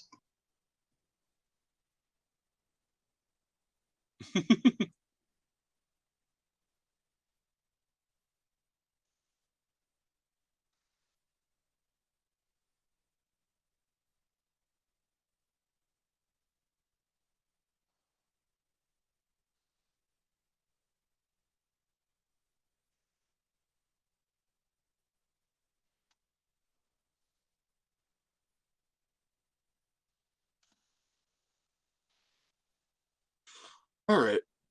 So medicinal, you've spotted a bunch of these. Is that all you're doing? I mean, he's got his SMG out and is covering them, but yeah, that's pretty much all he's gonna do. And are we hitting them or not? No, I don't want to skip you. Yeah. All right. Then Mina, you have heard talk of a bunch of roaches. That could mean a lot when you're talking about drugs. You said there were some pocket knives laying out in his cabinets. There would have been some pocket knives in the bags, yes. If Mina sees one, she's just going to grab it up in TK because it's smaller than a cleaver. It has a lot more tools on it, probably. Okay, please, Mina, please add a switchblade to your inventory. Okay, I will do so as soon as I'm done moving. Just kind of TKs, pulls it along.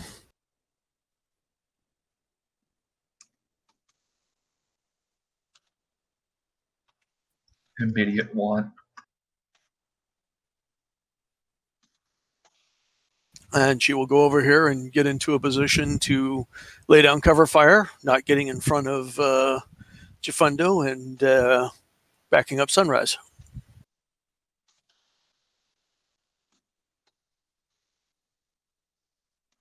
Okay.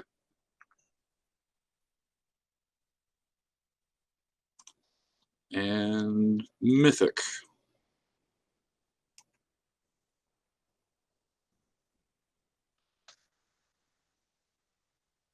Okay, I hope I'm still connected. I hear you. All right, cool. See, Gina float over one of those knives. Gonna kind of look back at the cubbies. Is there more?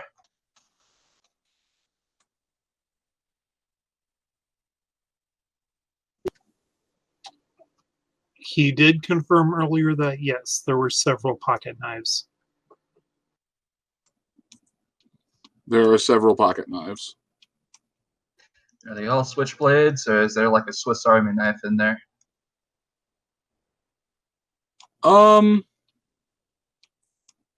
You might be able to find a Swiss Army knife. A Swiss Army knife. You'd have to roll luck for it, though. You know, that's funny because we had a character who used to have a bunch of stuff and we used to jokingly call him that in the game. Well, might as well. I think they have those addresses perfectly covered. He'll make his way over there after checking these pocket knives here. Well,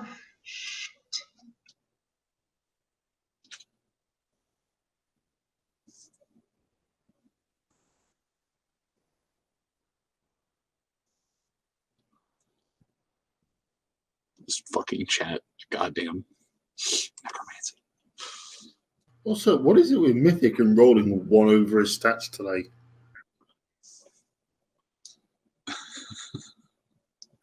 but only just. That's what I say, 1 over every time. No, there just seem to be a bunch of pocket knives. Actually, it seems Mina got the last switchblade. All that's in there are a folding lockback style pocket knives. Shit, none of those are butterfly knives. I could have made so many jokes. He's gonna probably float one over. He'll pick one up and then he'll go over and prepare. There's a couple that have some very keen stabbing potential. That's even better. I like how your scale of pocket knife is how stabby are you?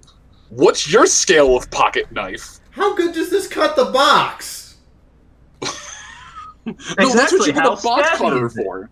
How Yeah, stabby exactly. is it? Is it stabby enough to open this box? Let's find out. To be fair, how well it can open the box is not a ratio of how stabby it is. How well it can open the box is its ratio of cuttiness.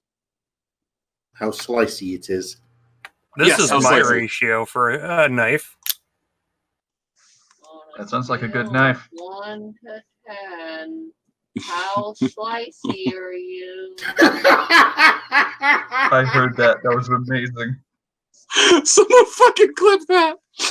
I feel like I don't know. I feel like a 6, maybe a 7.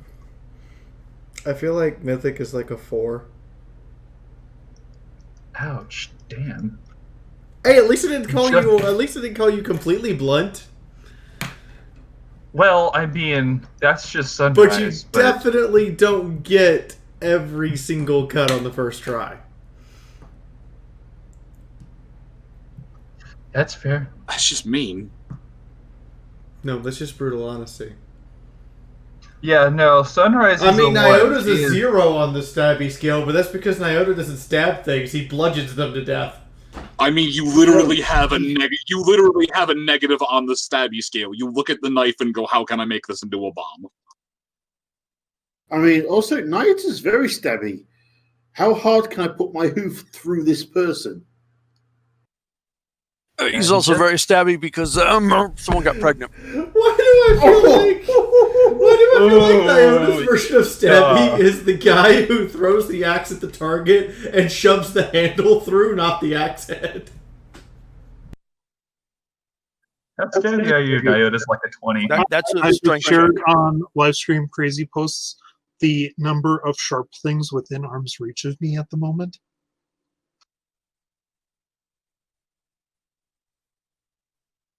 Oh, that's some good stabby.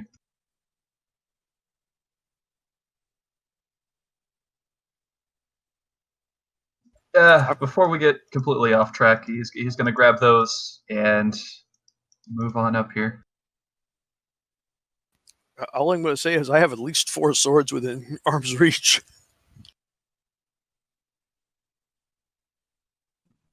I have a cat. I beat you all. Oh god, portable knives. Yeah.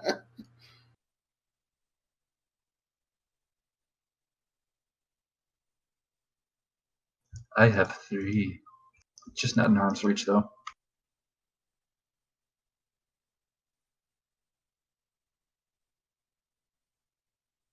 Most of my really, the one thing I have that's kind of close to a sword, I have to have hidden under my bed because I've got nieces and nephews. What? No, you teach them to use the sword. You pass down the way of the blade. You teach them how to be responsible with very sharp, dangerous objects. Yeah, but that involves maybe having my sister-in-laws yell at me, and I just really do not have the patience for that. Big uncle energy means doing the thing that will get you yelled at anyways and then blaming it on someone else. I have satisfied the let's say this. Not purchasing a stuffed animal larger than the Good child. shit. Let's put it like this. How old are the kids in question?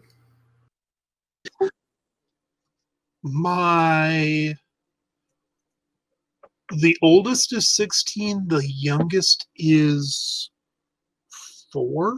Oh, that's old enough to be safe with a knife. Swords are just really big Back knives. to being on track. Is it Nyota's turn?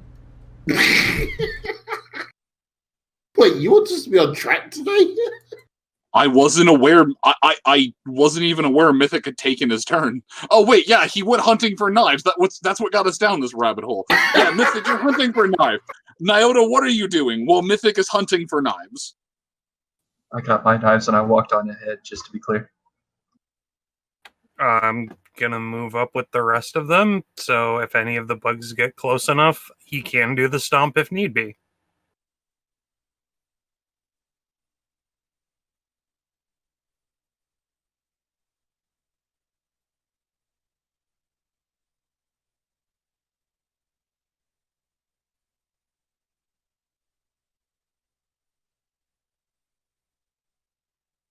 And Nyota, they'd be pointed out to you, so you now know where the critters are.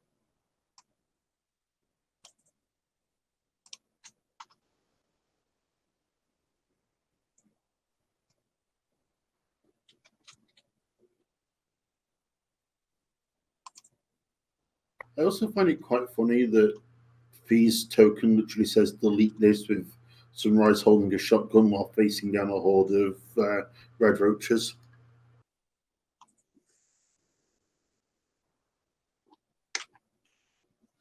Yes, pretty great. Alright, but yeah, Nyota, you are given intel on where they are. Are you just going to go and squish, or are you going to wait? They have guns. Guns plus me does not necessarily equal a fun time. I'm going to be patient. This is smart. Okay, Nyota is being patient. Sunrise, what do? I'm gonna fumigate them. With what? I throw a tear gas grenade. Oh! I'm gonna read this to you, so Will that actually kill them? hold on. Chloropicin is a powerful tear gas, the most common tear gas in use today, and is also commonly used to fumigate insects. Okay. Since when? Since 1921. Okay, go for it. It's literally one of the most toxic substances to insects and plant life.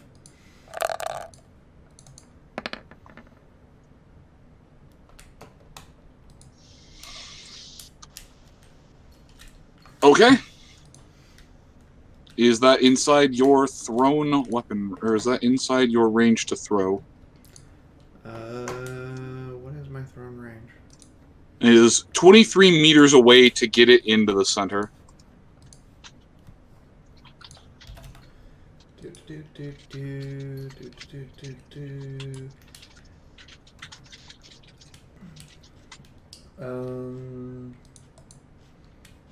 I have no idea what my actual throw range is. Typically 3 times strength. That's D&D. I think it's same here. Is it the same here?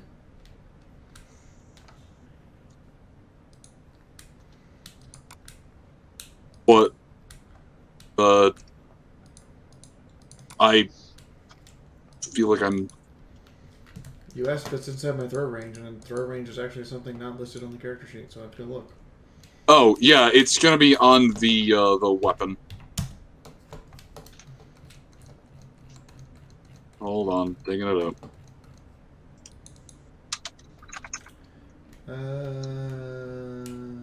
No, it looks like it's typically a 10 minimum plus distance. strength in yards for a regular frag grenade. Only the stick grenade gets extra range, so 14 yards? I'm assuming no. You are outside. You are a bit outside of that. So I'd have to move up to what, like here? Yeah, just about. To get it into the center of them. Oh, I'm not just aiming for the edge, so they have to run through it to get to us. You said 14 yards? 3 times 14 is 42. Yeah, that's right where I want it. Huh.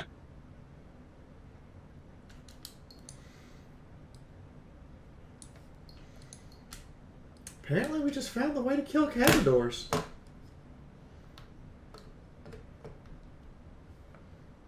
Tear gas. But that's not as fun as walking up to them and getting challenged. You also realize that you're talking about small little bugs. Cazadors aren't exactly small little bugs. No. It might just make them stronger.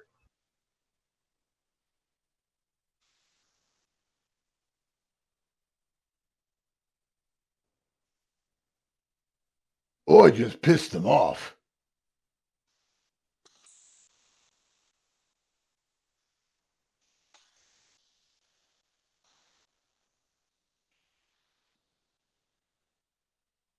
Who did we lose? Not me. Yeah, I'm still alive. Shadow? Yeah, Shadow's gone. Yes. When hit with a tear gas attack in Fallout New Vegas, cazadors immediately frenzy because their antennae are crippled. Good to know.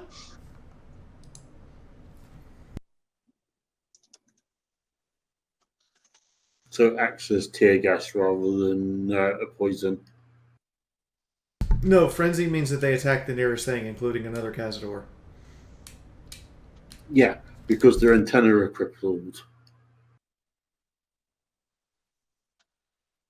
We'll wait and see what it does to rad roaches. I was just hoping that they can, worst case it drives them towards us. Best case they get fumigated and fall over.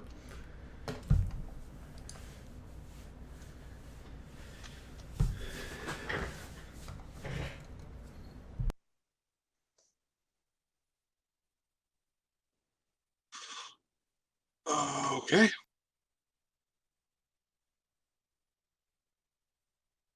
All right. You hurl the tear gas canister, and it takes a minute as it hisses, beginning to belch out some of the smoke and gas. But it will take a minute, as those things do take a minute to fully begin belching. Chifundo, you just watched Sunrise go and whip some kind of grenade into the pile of rad roaches, but they don't explode. looks curiously, but keeps watching with the old rifle to make sure, in case he needs to start taking shots.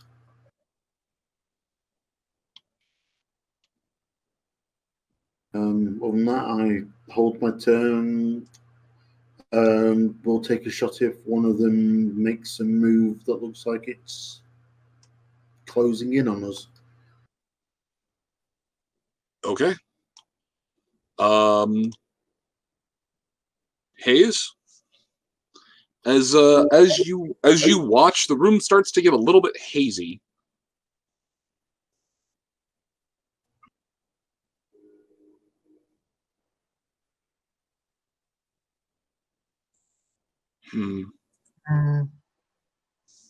Would that still be on? I think Hayes would switch the SMG for Dinner Killer. Okay. And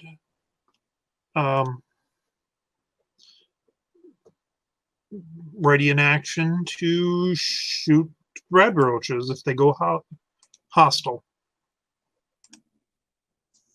Okay.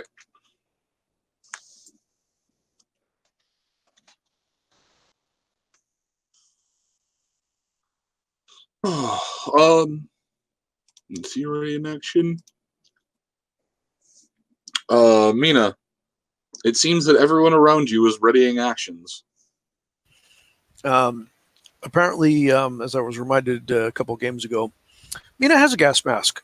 So she will flutter her gas mask and put it on because just in case, gets out of hand. And she'll ready up in action, but, she's figuring they're roaches. They can't be that big of a deal. Good job thinking with your chemist brain.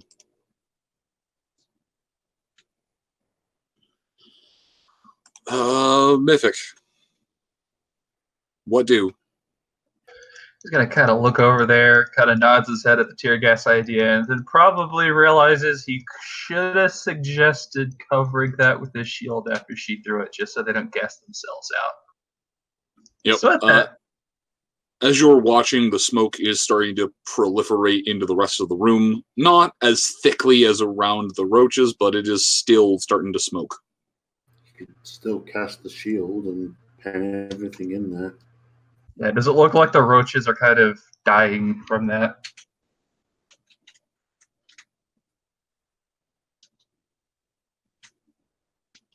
Actually, you know what? It probably doesn't matter if they're just breathing nothing but pure gas. Pop shield around them, and the tear grenade, of course. Just kind of make a little dome of gassing. That's bad.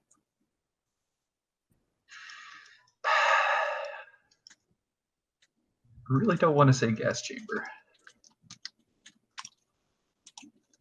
I know what you're attempting to do, or what you're attempting to warn of, but so are you going to do anything with your shield, or are you just going to wait? Yeah, he's going to see the gas kind of leaking out, realize he should probably pop a shield around that, and that's exactly what he does. He's just going to pop a really nice little shield all the way around those red roaches and the tear gas grenade, of course, to kind of keep the gas in that little corner over there. Make me an arcane check. So, a fumigation chamber. There we go. Thank you.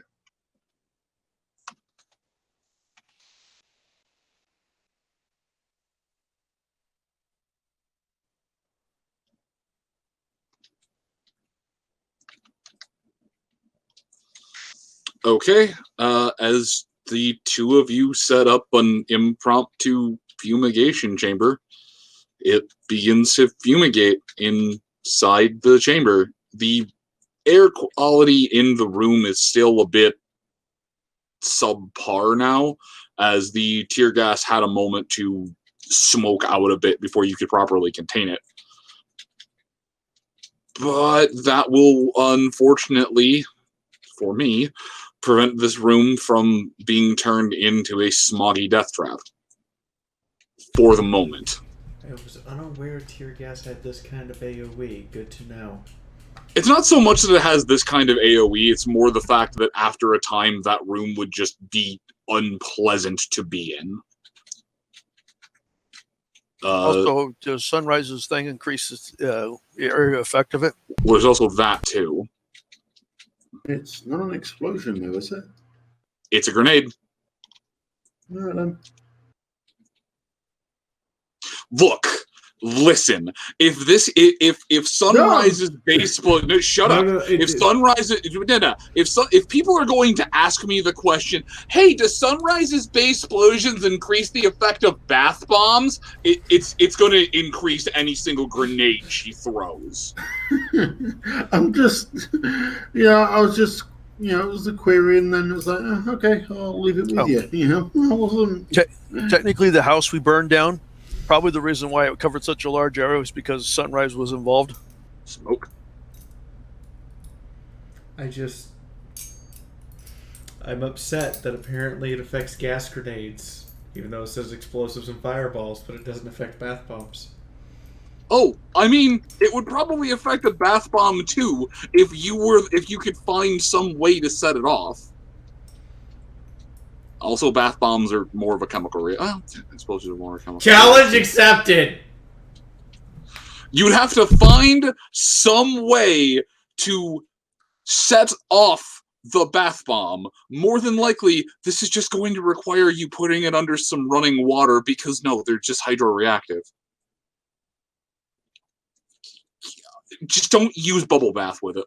That's all. That's the only GM warning you're going to get.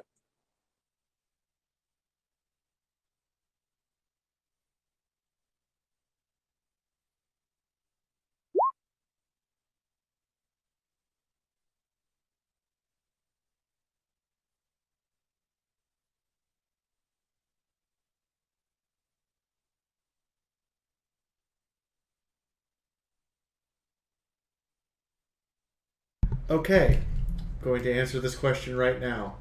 Bath bombs actually, and I quote, explode when exposed to water due to a chemical reaction. I don't have to make them explode. They already explode. I wasn't aware that they exploded given the chemical reaction. I just assumed that the water reacted with some of the fizzy compounds. Okay, when you put a bath bomb in a tub, it can fill up enough. It causes enough to fill up for 2 tubs. I don't know how you make a bath bomb more bathy, more bomby, more bath bomby. Look, I take showers, but. I suppose Sunrise would... I suppose someone with base explosions would get a better effect out of a bath bomb than someone who does not have base explosions. I don't know how to feel about this.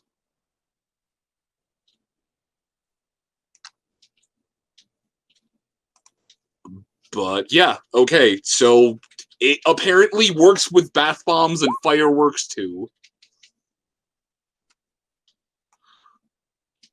And Alka-Seltzer tablets, and Rice Krispies, and all sorts of stupid shit. So does that mean when she needs to deal with something and she drops Alka-Seltzer in a glass of water, it explodes on her?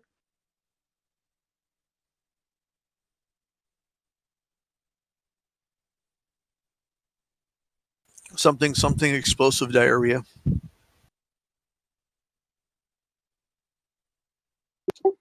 Anyway, given the current situation, I think we should evacuate the room and close the door behind us for the time being.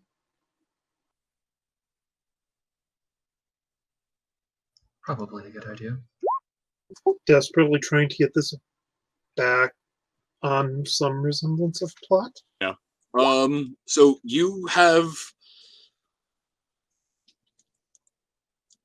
there might be some survivors by the time that shield gets lowered, but considering that you've just suffused a swarm of rad roaches inside a 10 by 10 by 10 cube of a 9 by 9 by 9 cube of tear gas grenade, you've managed to get rid of the annoyance that was the rat roaches. Good job.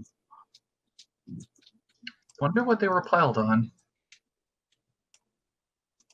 Can I just say, Nyota, if you really, really get desperate for meat... No. You should never eat something that was fumigated to death. I was about to say, yeah. Good God. That will just be, okay, start making me poison checks every 10 minutes until you fail. Well, you know what if they were killed with pepper spray, though? You mean actual pepper spray using capsins rather than... If it was an actual concentrated aerosolized spray of capsaicin, that is a horse of a different color. Yeah, because then it's just pain. There's no flavor to it. It's just pain. I like pain. It's tasty pain. Well, no. See, peppers have flavor. Capsaicin itself doesn't. It's just painful. Yeah, but the spicy red roaches. Dude, I willingly eat ghost peppers. I don't know what to tell you.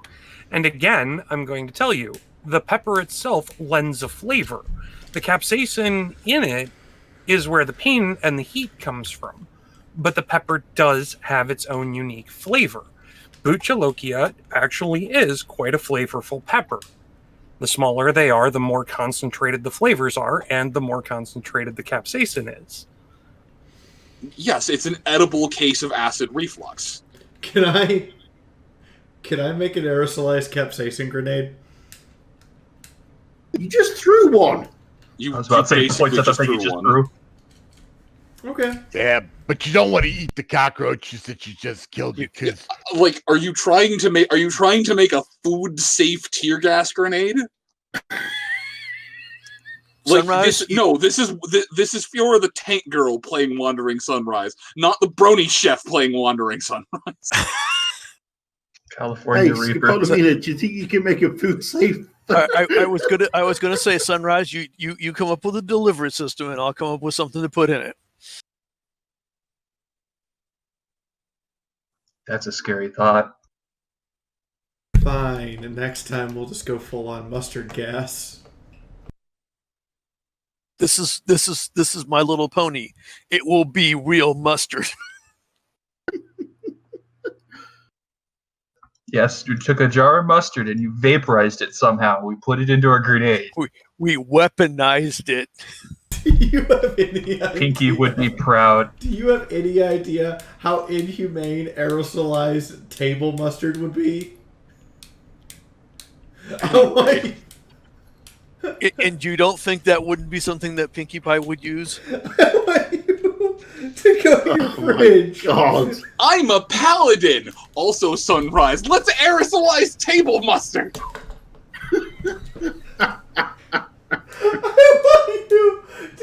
I mean, so long as she doesn't use it on anything sentient. I mean, go to your fridge, take a dollop of mustard, and just put like a drop on the inside of your nose and see how your nose reacts to that. Say, so long as she doesn't use it on anything sentient, the paladin thing kind of still holds. All right, nailed it. As all of this cacophony of bullshit is going on, Ember has just materialized a container of popcorn and is just sitting there munching away. Just, wow, they just tactically fucked that group of rad roaches. This is actually impressive. The chuckle fucks are learning. This is good astral popcorn. I wish I could taste some of that, but for the time being, I think I'm just going to see myself out while this Hold on. Play this war crime plays out. Have fun, you all. Hold on. Wild Wasteland says you're given popcorn by Ember, and it's actually popcorn. I was actually going to say, as you're going, there's just a soft crunch. And she's like, here, have some. There's just a soft crunch of buttery, salty, modern movie theater-style popcorn that materializes inside of Nyota's mouth. It's terrifying at first. But oh so delicious. But it's actually popcorn. It's actually filling. And she's like, holy shit, that worked. And she proceeds to give you another mouthful. This is going to continue until she either empties her bucket or you're like, I'm done. Are you sure you don't want to keep some of that for yourself? I've been eating some of this. I have 2 hands. Or hooves. And hooves. I mean, she's a spirit. She has whatever the fuck she wants. Which is actually fair. Nyota will shrug and continue to enjoy the popcorn as he makes his way back out into the hallway. And then, further on, to just make sure there's enough space for everybody else to follow out, he'll go back to the reception area. Have you actually checked out the broom cupboard yet? The last time we checked a broom closet, bad things happened. The broom closet door stays closed. Give me a perception check while you're coming out the hall here. Sight or sound? Sound. Sight. Pass by 1. And as you're making your way out of here, and as you're making your way out the room, you see on the back of this receptionist desk, there's a drawer that is slightly ajar. A couple of them, but the top one specifically seems to just have a very familiar label poking out the top. Well, yoink time. There is a pack of Nyota's brand that is kind of not wedged, but it seems like someone had pushed this and a lighter inside one of the small hidden pockets on the desk. But they're still wrapped.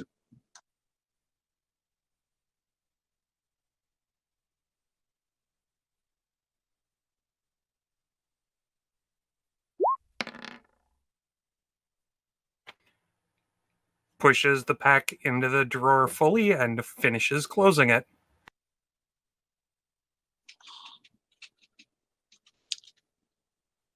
Is that with or without your buff from Sunrise being right there? Because she is not right there at the moment. She is currently dealing with Even without that, still a pass. God damn it. The buff he gets is only by 1. Give in to your temptations. Yeah. Are you gonna check out the other drawers? Might as well while everybody else is working their way out of that room. All right. The bottom drawer contains a ream of different papers, files, whatnot. A lot of it just coated. The old 50s index drawers. In the far back behind that, there is an unopened bottle of whiskey. That I will take. And in the middle drawer, this was the receptionist's junk drawer. There's pencils, bits of string, little bits of metal, wire, a handful of bits, a couple of loose cigarettes, several half-spent packs of matches. You're pretty sure that's a 9mm bullet in there, and that just raises more questions than it answers. Change, clothespins, one of those little packs of mustard that you can get at takeout places, couple salt and pepper packets, some wet wipes, an empty pack of gum, some a little file for hooves, just all manner of just odds and ends, like 3 pieces out of a set of 4. I will take the salt. I will take any of the spices that wouldn't have expired. They're spices. They don't expire. Actually, most spices expire after within a month after being ground. As long as they're properly packaged, they won't go bad. Yeah, they just lose some of their flavor just kind of goes away after that first month. But yeah, any of the spices that would still be halfway usable, he'll snap up and he'll start hoofing through the various files looking for anything to do with stable tech, even if it's just like written pseudo in code, because at this point he knows we're looking for stable tech facilities, and an iron foundry and mining facility is probably selling their ore and processed goods to somebody related to that.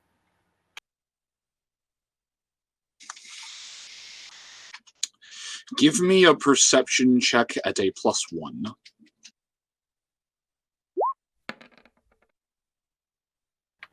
Dead on. As you search through, there are a litany. There's just a myriad of different sales documents, things on clients and whatnot. Oddly enough, stable tech doesn't appear anywhere inside of the notes. That's not true. It appears a couple of times, but aside from a couple of one-time shipments of high-grade steel, no, it's mostly contracts out to local places here, local places there, some of the larger shipment centers. But honestly, a lot of this metal, its destination was the rail yard, and going towards Manhattan, the East Coast cities.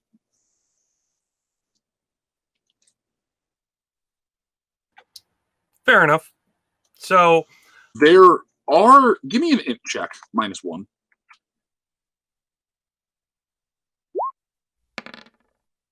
Pass by 2. There are a lot of files and a lot of shipment orders of metal that just repeat shipment orders that just look wrong. They have some stuff that ships out to small shacks, small houses, things that absolutely do not need that level of material.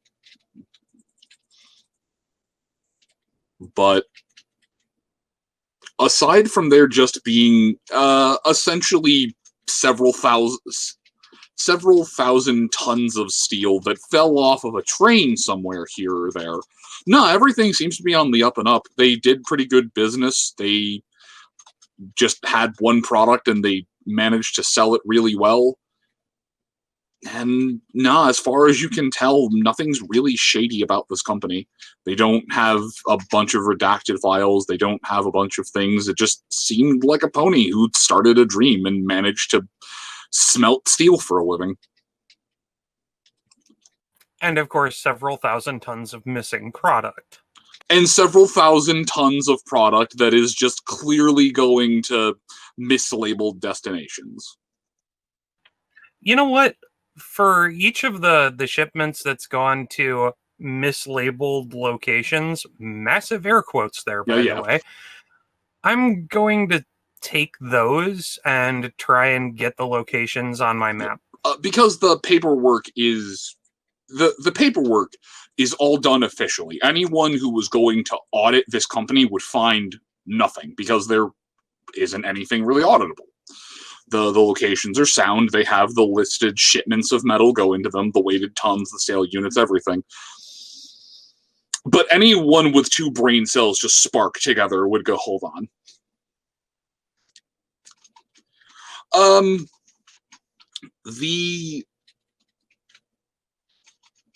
The shipments are sporadic, but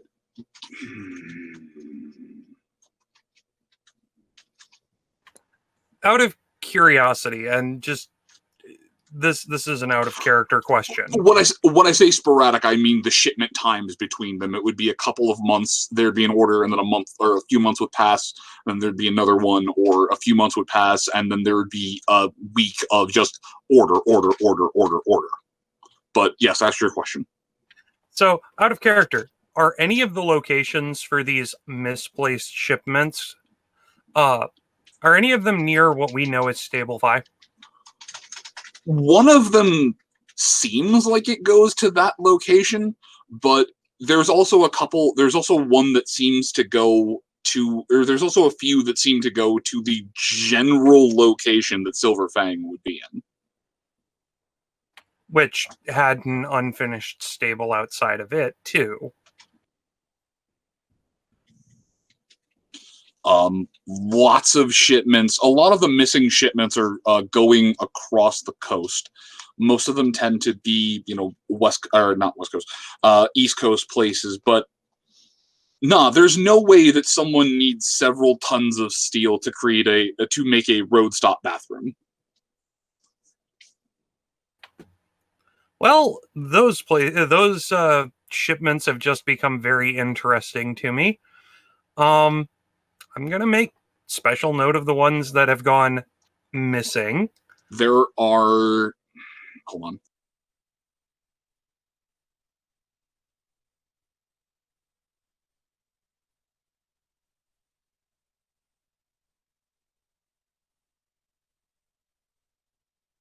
There seem to be...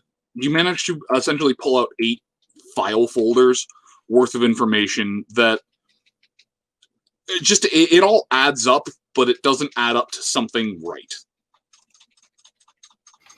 I mean, there's always the possibility that this company was also playing both sides of the steel market, so... Oh, they absolutely were. There's a...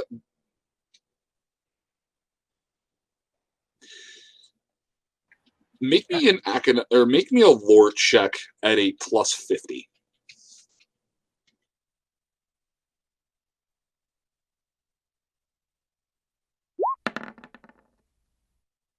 Ha! No. So you recognize what appears to be one of the... that is a giant hairball. You recognize what appears to be a couple of shipments that are just bound for somewhere on the outskirts of Equestria, but you can't place where. There's definitely something fishy about a few of these shipments, but they're very, very, very early war shipments. Almost pre-war shipments. But it's for massive units of metal. Okay. I suppose my last thing to look for would be, are there any shipments heading for the area that I would know as Oasis?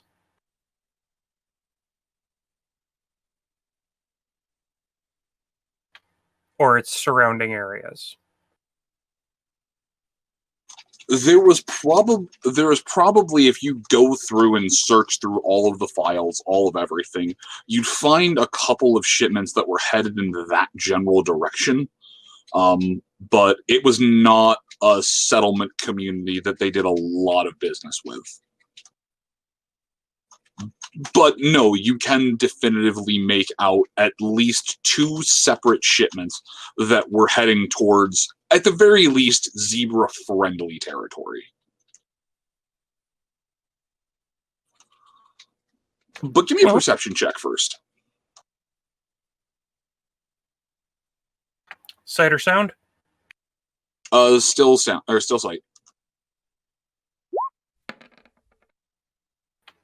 Pass by 3.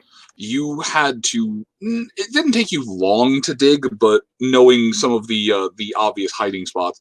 But you found some of these that were going to very obviously Zabrekian-friendly territory. The files were moved around in the desk. They were not made in such a way that it would be very easy for someone taking a cursory look to find them. If they weren't playing both sides during the war, they definitely were before. Well, I mean, it's a sound business decision before hostilities started. Make sure that, the materials you're creating are available to everybody who wants them. nothing too underhanded or particularly even suspect about that. It's mostly just the missing shipments that have my undivided attention. And again, they're not missing. They have very clearly stated endpoints. It's just that one of the endpoints is as obvious as just saying Grandma's cabin, and I mean, why would a cabin need that much metal? I mean, Grandma could be building a, fallout shelter. Exactly. Maybe Grandma wanted to live through the end times, but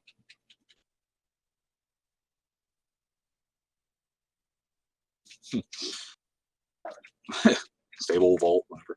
But yep, lots of shipments going all over the place. Anyway, as you're fiddling through the desk, Well, take a seat at the desk and munch on the ethereal popcorn that's somehow now real. Look, now you know how I feel with Pink and popcorn on every time she pulls out popcorn. It's actually, make me a willpower check. You are now questioning the popcorn. That would be a fail by 2. Popcorn. That is a point of sanity damage. As your brain just now stopped to realize, I'm eating ethereal popcorn and I can taste it. And 75%. Ooh, that's when the fun things start. Moon, I've been lower than that before. Oh, sure, but I'm saying that's where you should be getting some buffs to lore. No, actually, that's where I take a ton of negatives. Oh, is that a 50%? Okay, that's a 50%.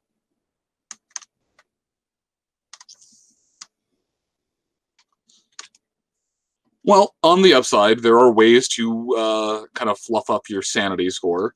On the downside, there aren't a lot of ways to fluff back up your sanity. No, all I'm wondering is, would the lore check have passed? Would the lore check have passed now with any buffs that may or may not have been given to it? Oh no, because you get Okay. nothing to nothing to academics and lore until 50. Yeah, until 50, and then you get a huge buff at 25. I just thought there was a small trickle in at 75. But, okay. That is all. But, yes, you take a moment to stop and question the ethereal popcorn. It is very fresh. It is very, very savory.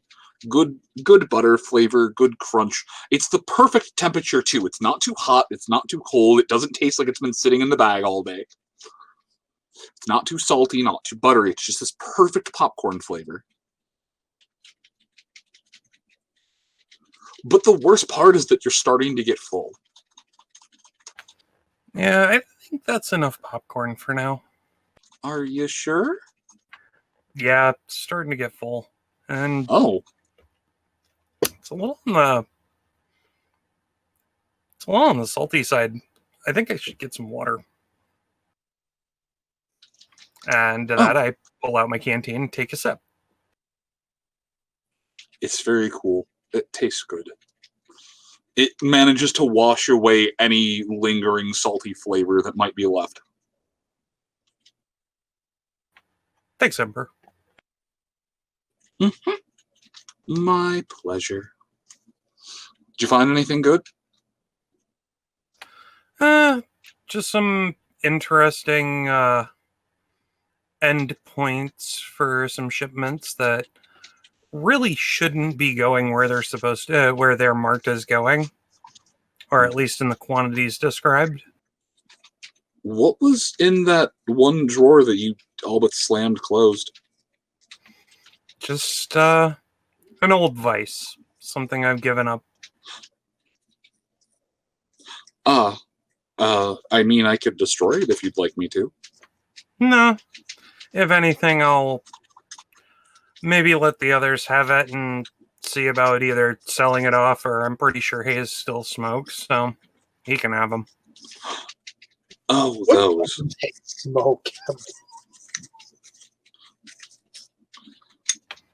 He's Okay, never seen Hayes not smoking. Not cigarettes, but he's never seen Hayes not smoking.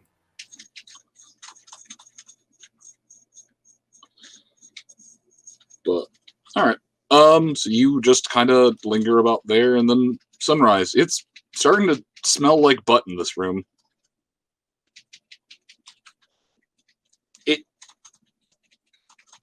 It's not. Come on, everybody. Let's go. When this finishes up, they should all be dead.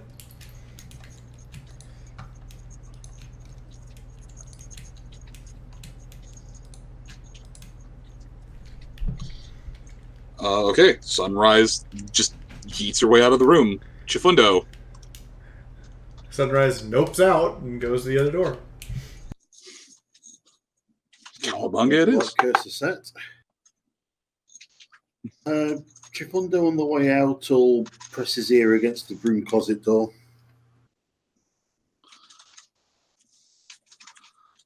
Yeah, roll me perception.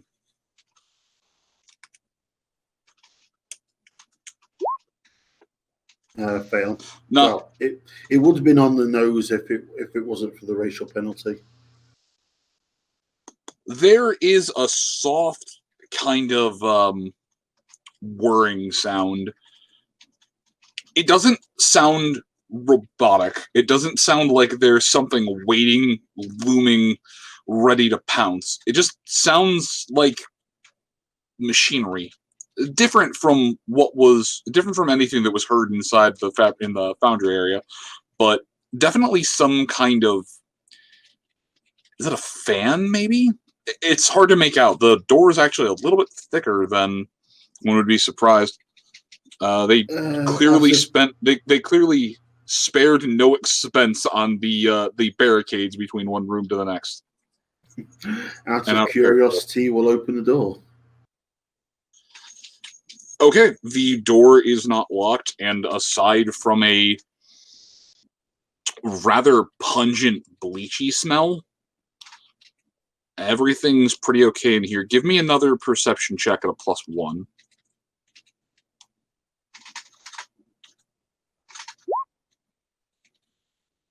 Oh, for fuck's sake. Okay. That would be You're still unable. fail. Yeah, you're still unable to make it out what it is now with the door open. But this area is a little bit better lit than the rest of the shop.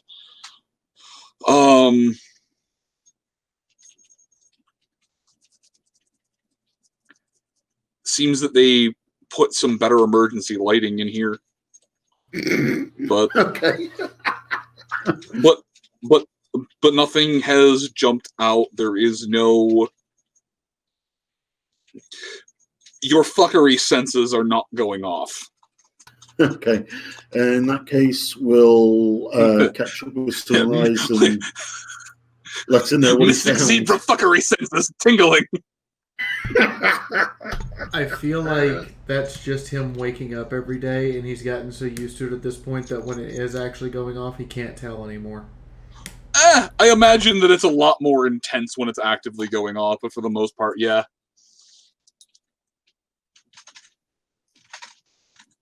But yeah, I'll stack up with Sunrise and wait. Okay. You make your way to the short stack. And haze. It's getting pretty hazy in here. And not of the medicinal variety. Gets here, sees the broom closet door open, pokes his head in. Give me a perception check. +1.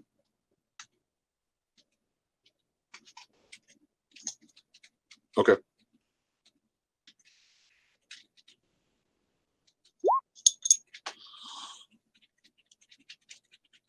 That is very clearly the sound of some kind of furnace system. or some air filter system. Unsure, but maybe it's both. But it's the sound of just machinery inside. There seems to be some kind of an access port, or more than likely some kind of interface in this room. It's a bit warm in here, but not too bad. And there does not appear to be any robotic life in here. Is there at least a broom? There is, in fact, a broom and a mop and a whole bunch of different other... And there's more than likely a whole bunch of other... Oh, you're actually inside. You're not just poking your head in. Yeah. Oh, sorry. He went into a broom closet to see if there actually is a broom in the broom closet. There are multiple brooms in the broom closet. Because there are different brooms to do different tasks. A few mop buckets. Well, as you make your way in, the back area over here is also... Oh, I'm not on the right tab. The back area over here also doubles as a sort of janitorial lounge. They've got a small coffee maker, a small table, a little chaise lounge for a couple people to sit on, a few padded chairs, and what appears to be a couple decks of playing cards on the table, and a couple packs of communal cigarettes that are in various states of half empty. Hayes quickly scoops up the cigarettes and then goes through the counters looking for coffee.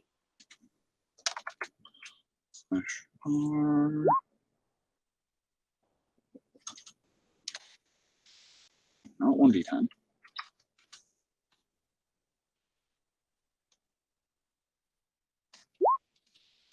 All right.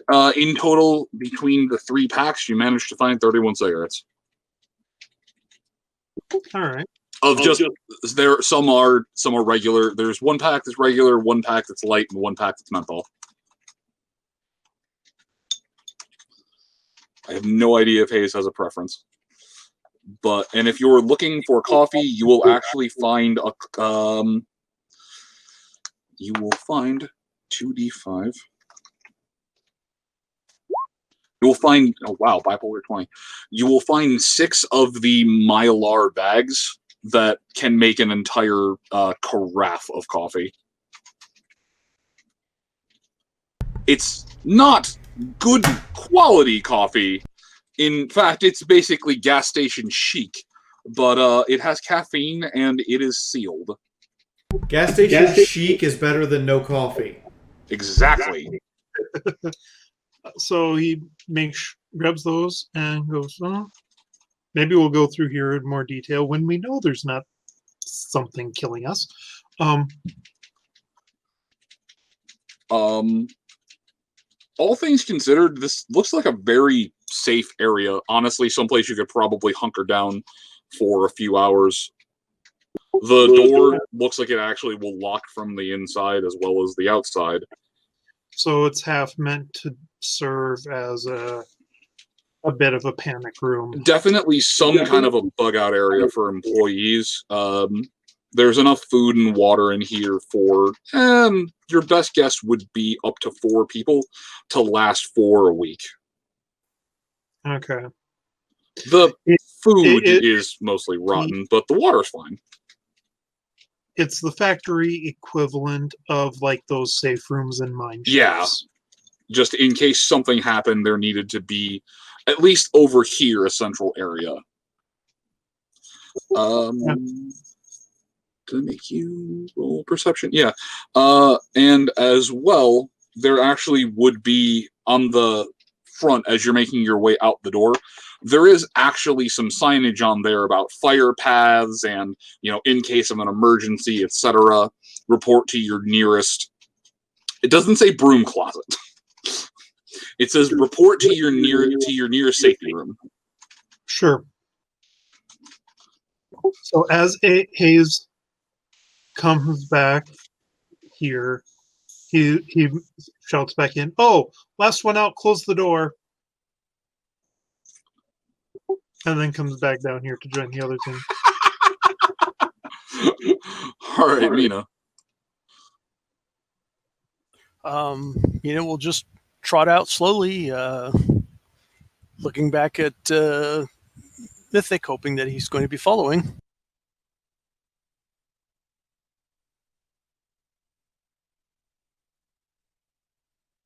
Oh, she'll TK up one of those chairs and pull it along with her.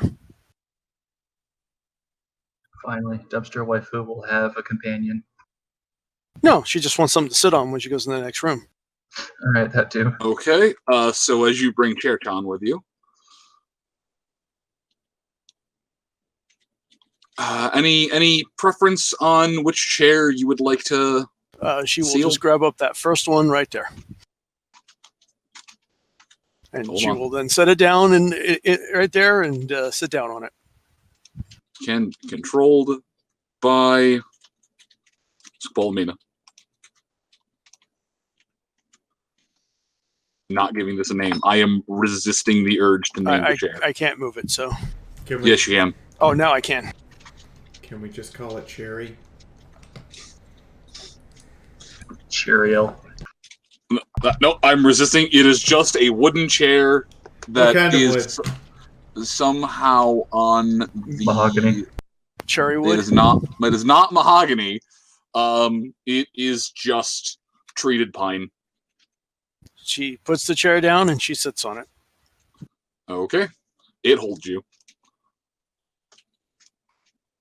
Yeah, it's just one of those relatively cheap IKEA chairs. All expense was spared. And Mythic, it seems you're the last one inside the gas room. Oh, they all left me behind this time. Your shield is, in fact, doing a great job of containing the gas. I was going to ask if he could see inside of it and see what they all might be all crowded around, but I assume between the gas and the sheer amount of insects, I don't think he can actually see anything, can he? You can make a perception check if you want to. Couldn't hurt anything.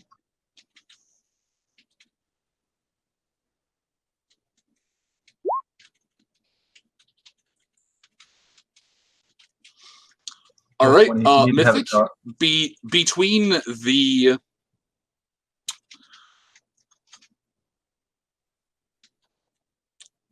between the shield that's venting out very, very minute amounts of gas, it essentially just looks like it's sweating. Aside from it sweating ever so slightly, there is a flurry of activity inside of there. The rad roaches are just kind of moving as a collective wave. They seem to be striking and scratching at the shield all over, desperately trying to get it to fall. You can sense that they're making a little bit of progress, but as they are now a swarm of creatures up against such a small confined bit of glass, they have lost their ability to overwhelm something and simply have to act as individuals. And as individuals, they are not nearly as powerful. They are scratching and scraping, but they are dying. They are not necessarily dying, but becoming incapacitated faster than they can do enough damage to properly harm the shield.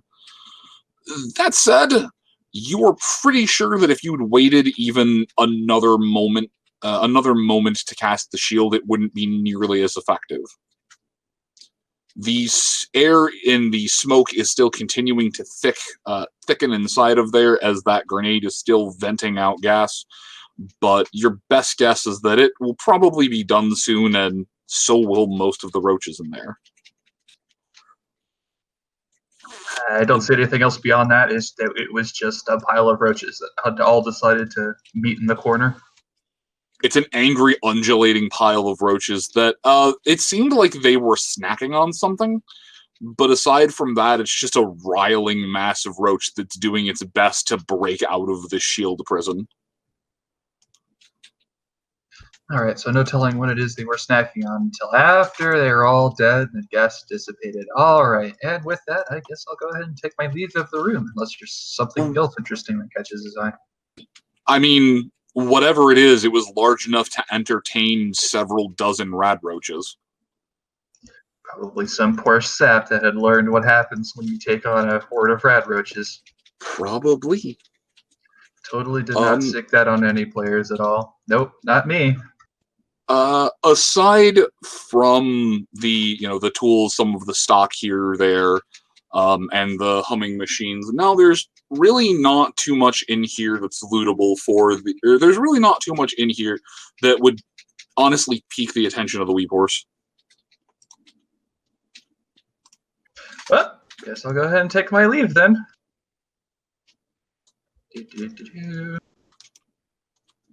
Taking one of these chairs to sign on probably isn't a bad idea, actually. He's going to go ahead and take his own. Why not?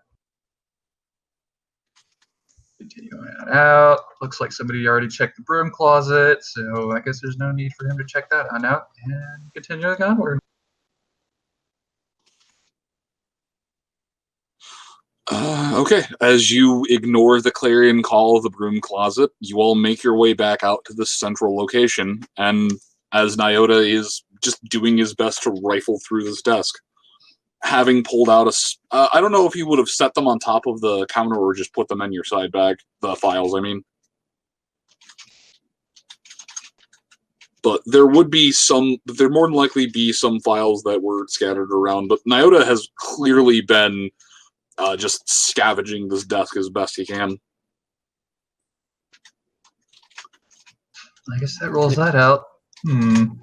Anything interesting, Nyota?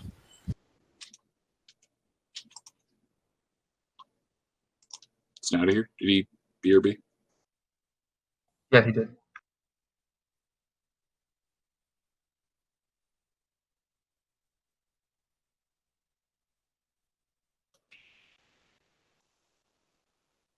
Are we gonna take a second break and wait for him? I would have no problem taking a minute to wait for him. Y'all were nice enough to give me a second to run to the head, so. So, yeah, I suppose if anyone needs to stand up and stretch, go for it. It is getting late, so we probably won't continue on for too much longer, but I suppose now the lot of you are going to either just hunker down here or make your way through the other door. I was going to say, did you close the door? Oh wait, shit! That's right. He needed to close the door on his way out. He was going to go ahead and he will have done that, closing the door.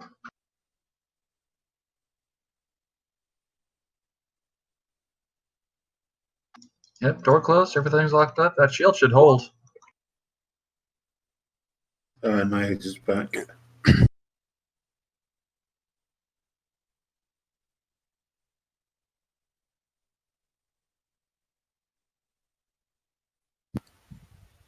Now, do you find anything interesting in those files? Just a couple of points of interest. Nothing all that interesting, but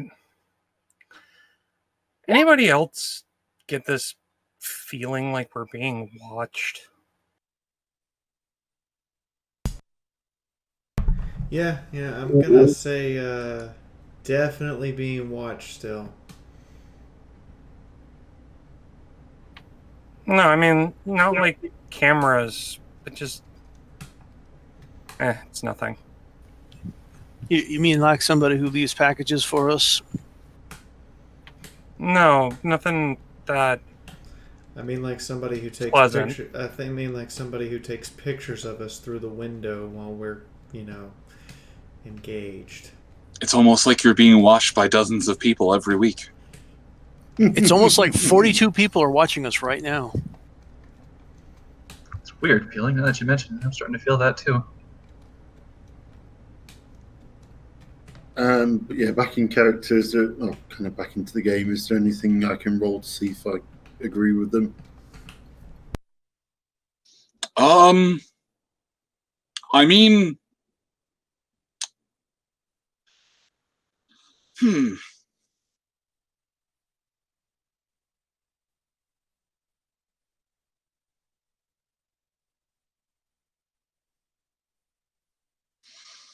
Sorry, I'm trying to think of which role or stat would most likely reflect paranoid whisperings.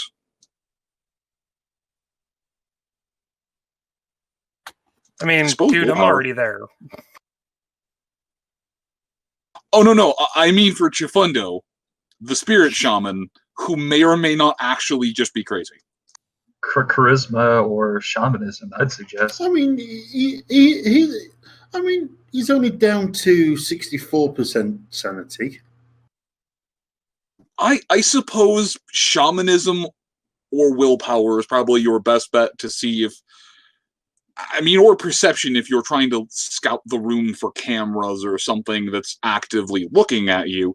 But if it's this vague, menacing feeling of, I think I'm being watched, I suppose it would be shamanism if it's a spirit, or willpower to essentially try and get your mind past this crippling sensation of being voyeured on. I mean, Chifundo doesn't have that. It's just like it's come up in question, so he's looking around. So I guess perception would be the right one. Mm-hmm. I didn't know which kind of I feel like I'm being watched. There are, as far as you look around, there are no obvious CCTV cameras. Nothing that really screams remote viewing. And no sign of any ponies in bushes outside or anything like that. There aren't any bushes outside, and even to that extent, you don't see anything that appear to be shamanic eyes that have been planted around the room. I was meaning, sort of, the idea of there being somebody actually watching us, because they've already mentioned not like in a camera sense. Right. What I'm saying, as far as you can tell, there don't appear to be any eyes on you. There don't appear to be any unwanted eyes, whether they be organic, mechanical, or shamanistic in nature. Okay. Chifundo will just turn around and say, "No, I don't feel like we are being watched." So, Nyota, how long have you had these paranoid feelings?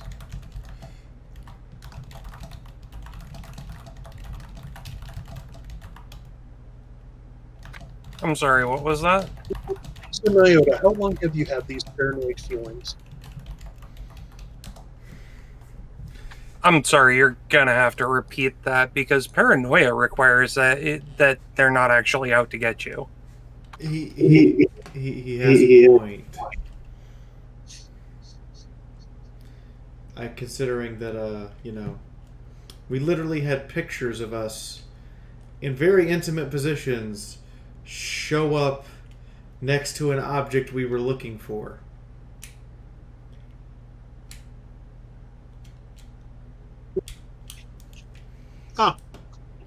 Yeah, might be grounds then. Oh, by the way, that broom closet also doubles as a safe room and employee lounge. We could probably hold up there for a while if we needed a rest. I'm sorry, I'm having trouble focusing. Can you speak up a little louder? Oh yeah, and that broom closet also doubles as a kind of employee lounge and safe room. No. Can. Sorry. Out of character, I hear you just fine. No, what I was getting Nyota to, because he is effectively 2 points from being stone deaf. Oh right. Hazel then move up to Nyota and repeat himself. Ah. Good to know.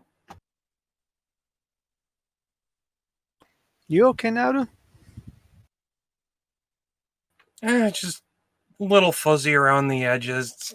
And he reaches up and rubs his ear. Just having trouble hearing things. Like, Not just like people, but in general.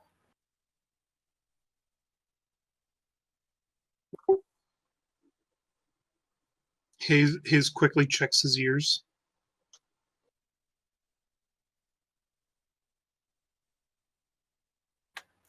I mean, they look fine from just like a cursory inspection, but it's clear he's been around some very loud noises and explosives, and there's probably indicative damage there. Sunrise. Yeah. You could have tinnitus. Maybe you're not in a facility, abandoned pre-war facility. We'll take a more detailed look at that. I would take full responsibility if he has tinnitus. Between the explosives and screaming. Yeah, silencing amulets only work to a point. They don't work within feet. They work within the area. That's what the bridle's for.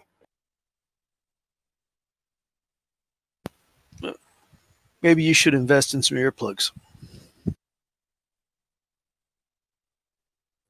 No, Anna, would you like a quick boost for your ears? It won't, cure them or anything, but it might help you at least for a little while. A few hours. Naota waves a hoof. It's nothing. I'll be fine. Are you sure? I've never really put much stock in pony magic outside of healing. Have you been using any drugs? No, I haven't. Would you like to? Maybe that would help your problem. By the way, most of the drugs that you know and love so much were originally zebra manufactured. Scapola? What? We're both recovering addicts. Inappropriate.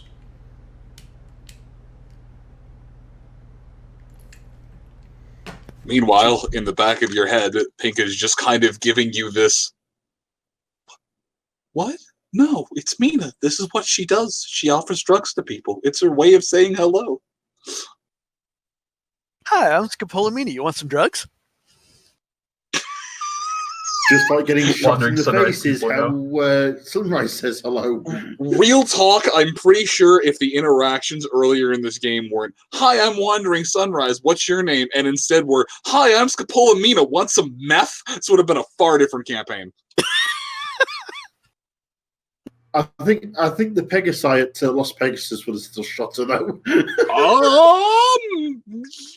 If the opening move was, "Hi, you Pegasi look tired, want some drugs?" the guns would be lowered in confusion.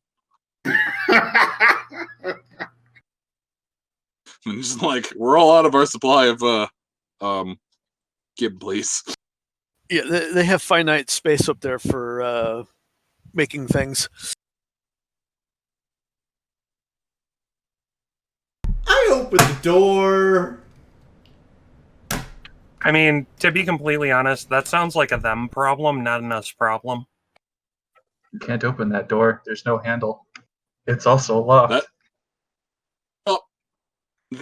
So this door is not one of the doors that you can really open from the outside. It's one of the security type doors that requires someone to either buzz you in from the inside or someone externally to flip a button and deactivate the magnetic lock, or deactivate the lock on the backside. Go up to the door. I suppose it have to be magnetic. Is there any gaps or anything that you can see through on the door? Hold on.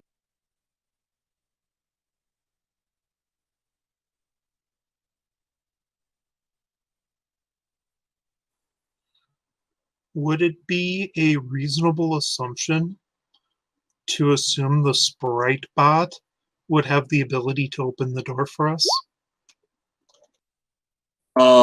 Mina, there's about a two-ish millimeter gap on the one side, enough for it to swing open, swing close without actually doing any damage to the door, but it's very keenly fitted to prevent someone from picking it.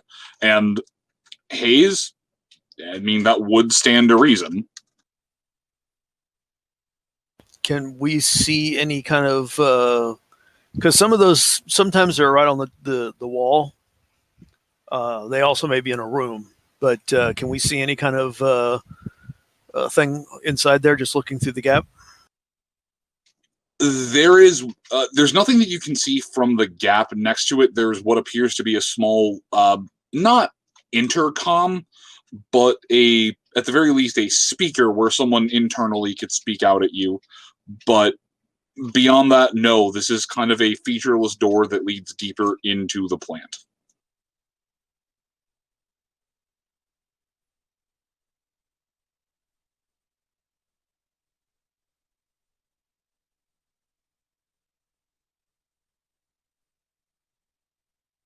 That said, what you can tell from just the exterior is that it's basically the same thing as the other door you went through. It just doesn't have a handle.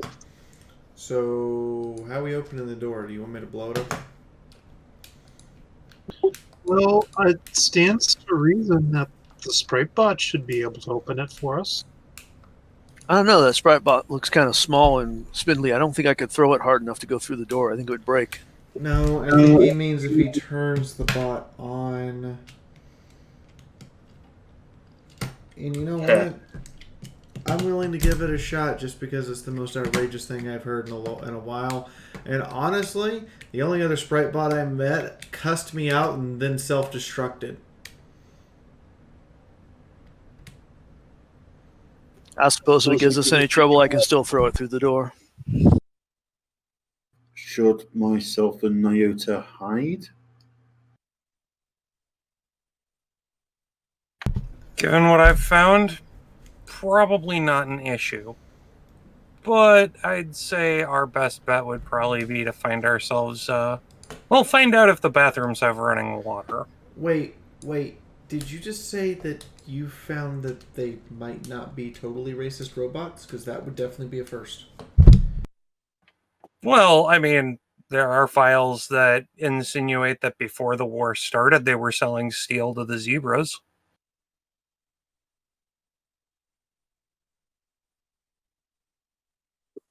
That's interesting. What else did your file say?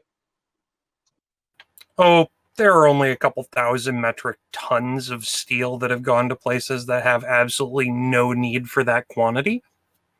But ooh, you got addresses? Even better, I've got markers on my map. Okay.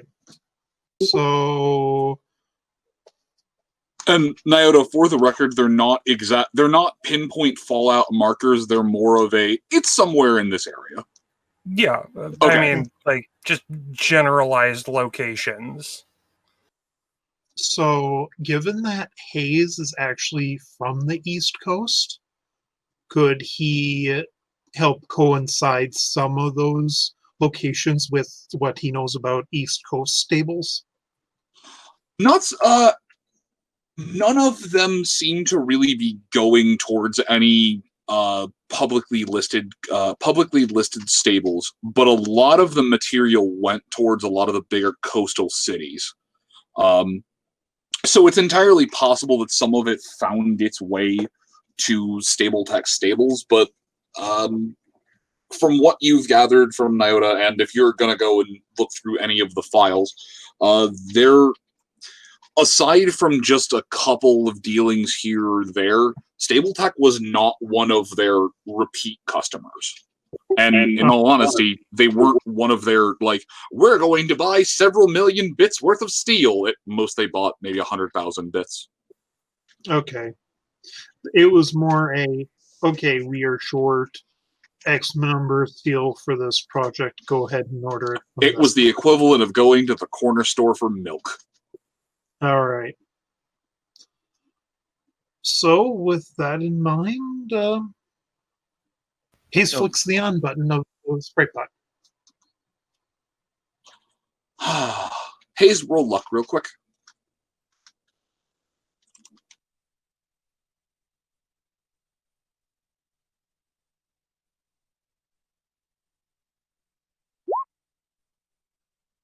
You turn it on, it activates, and the first thing it tells you is installing updates, 1 of 30.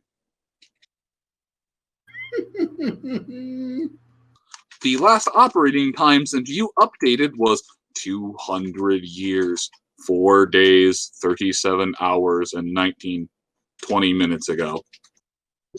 Wait, this bot wasn't updated for about 20 years before the bombs fell? Not 20. Oh, sorry, this should have been 20 seconds, or it should have been 20 minutes, not 20 seconds. No. It was... We're gonna go with 20 years because they just literally built it and said fuck it.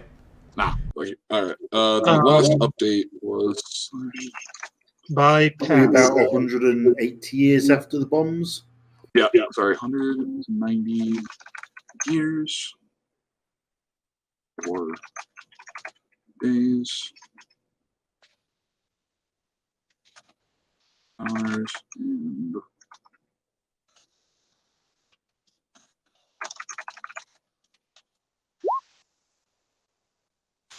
forgot my own timeline for a minute. Skip.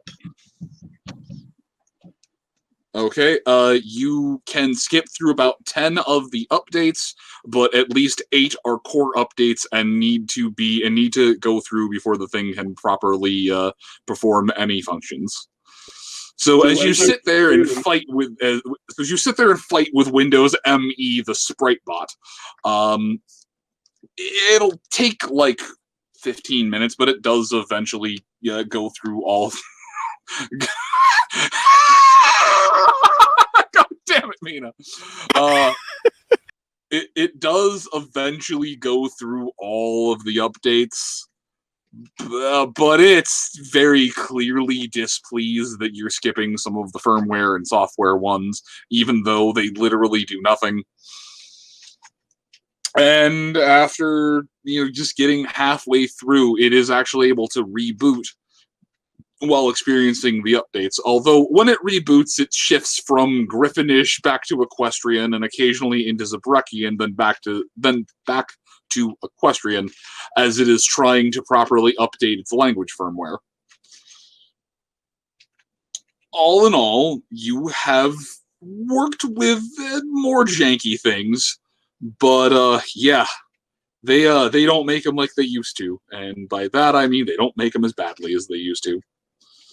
But you have root access into its core menus and systems, and no, there is nothing about its processing and nothing about its code that seems like it would attempt to attack zebras on site. All right. Yeah, there's no indication it should attack zebras on site, so Sprite, he'll proceed to go. But he can open the door, correct? As you go through all of the menus, you would find door controls, some issues on logs and shipping information, and then just some static files about the bot itself. But yes, it does look like it has the ability to open the doors. All right.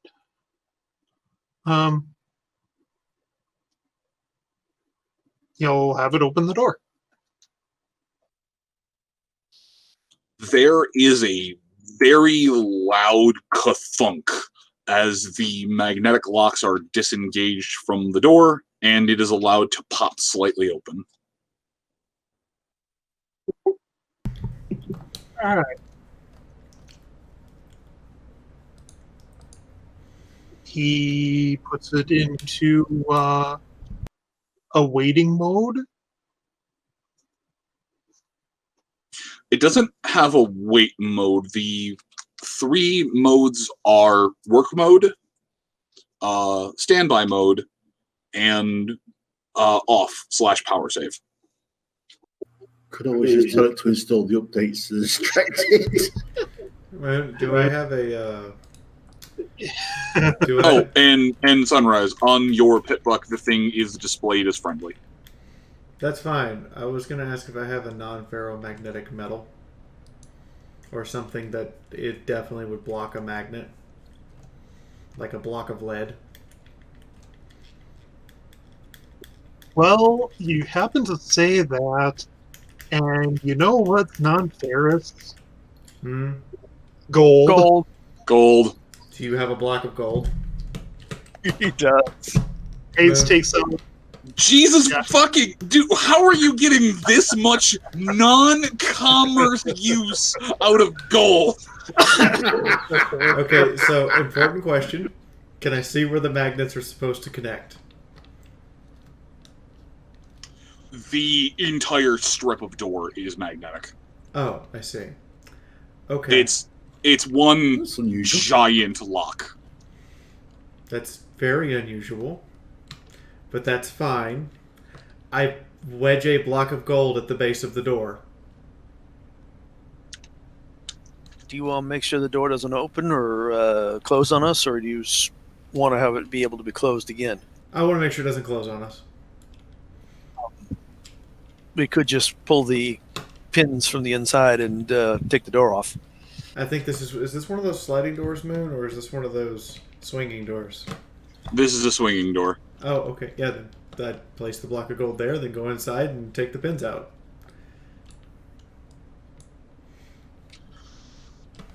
The pins are capped. It will take time to get them. This is very much a security door. That's fine. I will take the pins out to make it where the door just kind of falls off. Do you want any help with that? No, I got it. You know, no, there are no pins. The door is not designed to come off like that. Fuck you, you can't just get your way out of this one. The hinge is embedded in the wall. I don't care what bullshit I have to come up with, you can't just disable this door. Yes, I can. GM says no. I wedge the gold in the way. Okay, you've propped the door open. Congratulations, it's disabled. Cool, I take a crowbar and start pulling the magnets off the wall. Why are you like this? The thing is that a door like this that's using magnetic locks, they're not actually magnets. They're massive electromagnets. Yeah, I'm pulling them off the wall. Okay, do me a favor. Roll luck. Oh, wait, no, fuck, they're disengaged. Dicks on a horse, fuck! They'll only be disengaged for about 5 seconds, though. Oh, that's a good point. Yeah, roll me luck while you're working through all of this. No, there'd still be some... in the amount of time that she's going to try and bad touch this door, it would be long enough for the magnets to re-engage. Yeah, no, Moon, what I'm trying to say is that the electrodes that make the electromagnets, they're like the better part of half a ton in weight. Oh, wait a minute. These are electromagnets? Right, and what I'm saying is that towards the middle of the thing, Sunrise, as you're trying to work this off, you find yourself being drawn towards it. Right. They're electromagnets, right? Yeah, that's how a security door works. Okay. Moon, what's the wall made out of? You don't. Okay, how are you going to carry these out of here, or are you just this worried that the door is going to lock behind you? I'm this worried the door is going to lock behind us, and I'm not carrying them out of here. I'm just going to open the wall paneling and cut the wires. There's no wall paneling. Literally, just bad touch the door with C4. I know you want to. Moon. While she's working this out, I'm just going to go past. See if there's a control room and see if there's an actual on-off switch for the door. There is a control room on the other. There's a control room on the other side. It doesn't necessarily have an on-off switch, but it definitely has an open-close button. Effectively. Well, I was going to say if this was Earth, there would be an on-off switch so you could manually open that door in case of an emergency. Just the button on the door. Now, Equestria, they don't have railings on half of the stuff, so... Yeah, she has a point. We're really bad about OSHA rules. Well, I mean, so is Fallout's universe. Yeah, the excuse the Fallout universe has, though, is that it's set in the 60s. OSHA was around before then. It wasn't as paranoid back then. Actually, it's set in the 70s. It's set in 77. 2077. Okay. Safety regulations, those are for commies. So Hayes will go ahead and switch the spray bot into standby. And then go in to the control room with Scopolamina. I'm just going to go ahead and walk in and kind of scout out ahead a little bit. Yeah, hey, Scopola, can you turn the door off?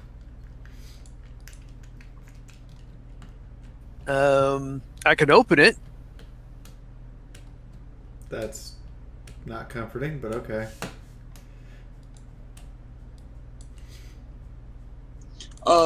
Scopola, give me hacking and matrix at a +30. Oh, this is still not going to be good. It's fine, but everything's labeled. You sure you don't want me to do that?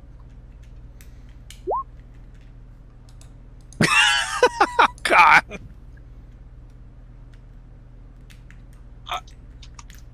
So at the very least, you've passed the aid check. You can get the door to open and close, but you aren't able to figure out the manual lockout mode to deactivate the door completely. Hayes, on the other hoof. Oh yeah, so you just do this, this, and this, and the door is now deactivated. Oh, so Mina agonizes over the process. No, Mina's trying to figure out how she can inject drugs into it. Hayes just, like I said, Mina flips a bunch of the switches. Shoot, still don't get it. Hayes comes over and flicks the one switch she missed. There, that should do it. I feel like Moon just keeps looking at me and goes, "What GM hurt you this badly?" And I point at him and he's confused. Pikachu meme. I mean, yeah, a little bit. I'm just like, who hurt you this badly? No, it wasn't me. I didn't hurt you this badly. You're gonna go to the court and you're gonna hold up the GM screen and say, "Tell us where." Point on the screen and tell us where the GM hurt you. God. All right, but yeah, you have deactivated the door. It is not. I mean, between that and the let's see, the price of gold is almost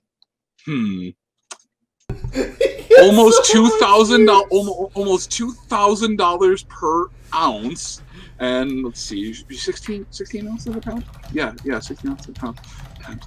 1, 9, 3, 4. Yeah, so you've got at least, $31,000 of buying power if people were buying the gold as it was. But even then, it makes a good door stop.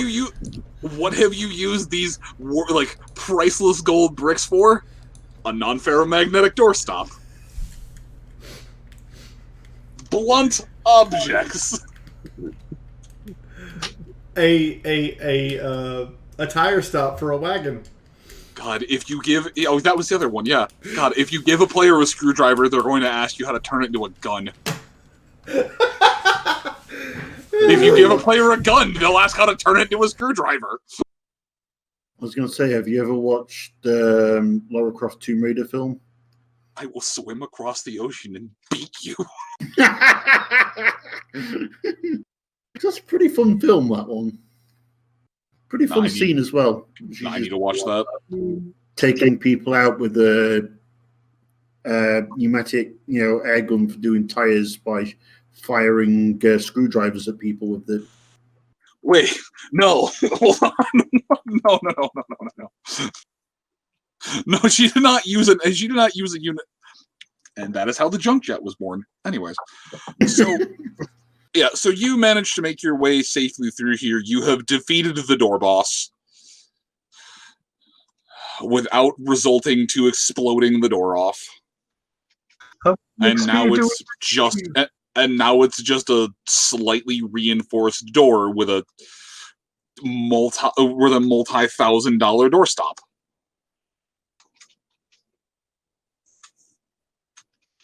I fail to see the problem. Yeah. Because your character currently has all of its HP. That's why you fail to see the problem. Boss, you didn't get enough mead. Yeah, I need to go and swig mead a lot harder. But yeah, you make it in. Mina's bringing her chair. No, she's just going to put the chair by the door because she may take it with her on the way out if we go this way.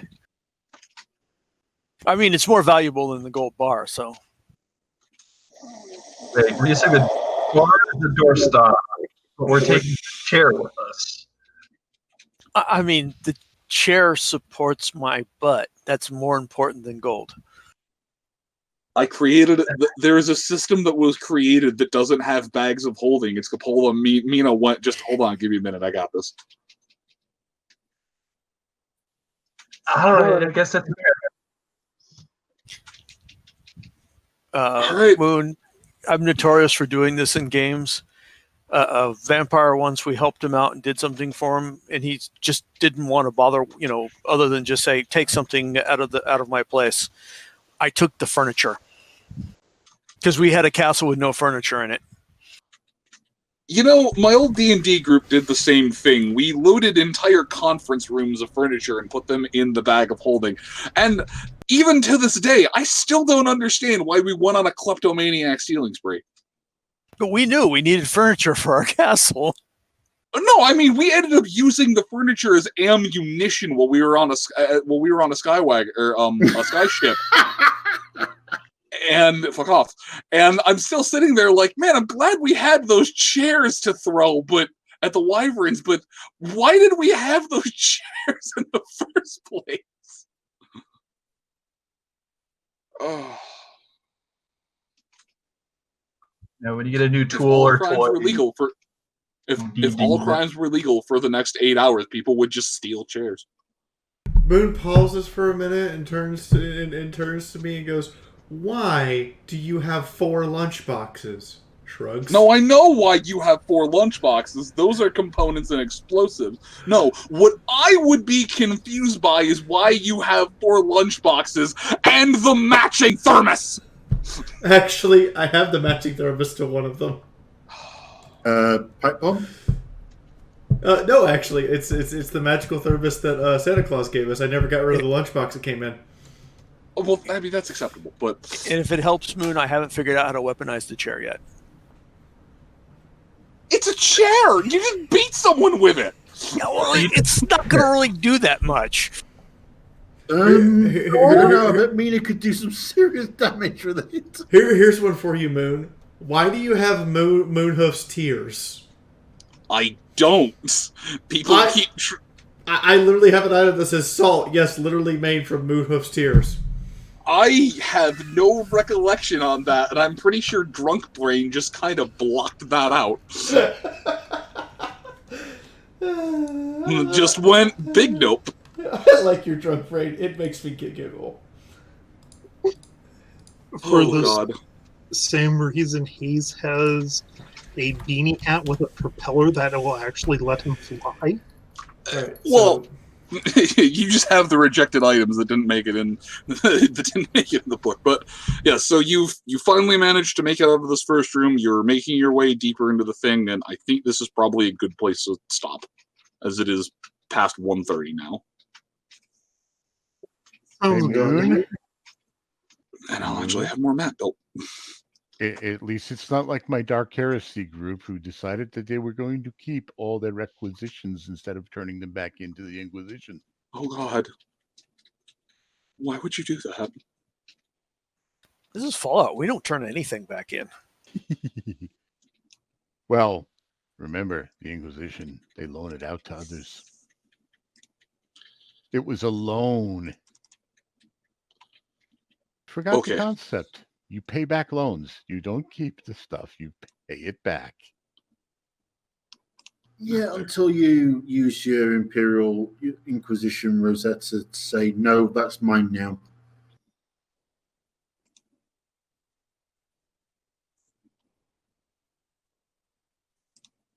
You have to really read that book on those types of requisitions. All right, well, okay, Fee, I think it's time to do the thing. Yeah, I have some thank yous to give. Dashy Washi 18, welcome to the army of Fiaura. I automatically feel like I gained cancer from that sentence. 765 M. Koji, welcome to the army of Fiaura. I thought the weebs were thick in our group. Now they're surrounding us. That P. Celestia, welcome to the army of Fiaura. Chris, Stay Brony, Pony Chick, Frazier, Zabin, and Wingman. Thank you guys for the hosts. Wingman, you've been here for 5 months with that resub? Thank you. And Holtz, Carl, Sketchy, thank you guys for filling my jar with gay unicorns. Lastly, Lenzabi. Yes. Sketchy. Nozamo. And Ebek the Unknown. Thank you guys for the tips. Lenzabi, you don't get the hat.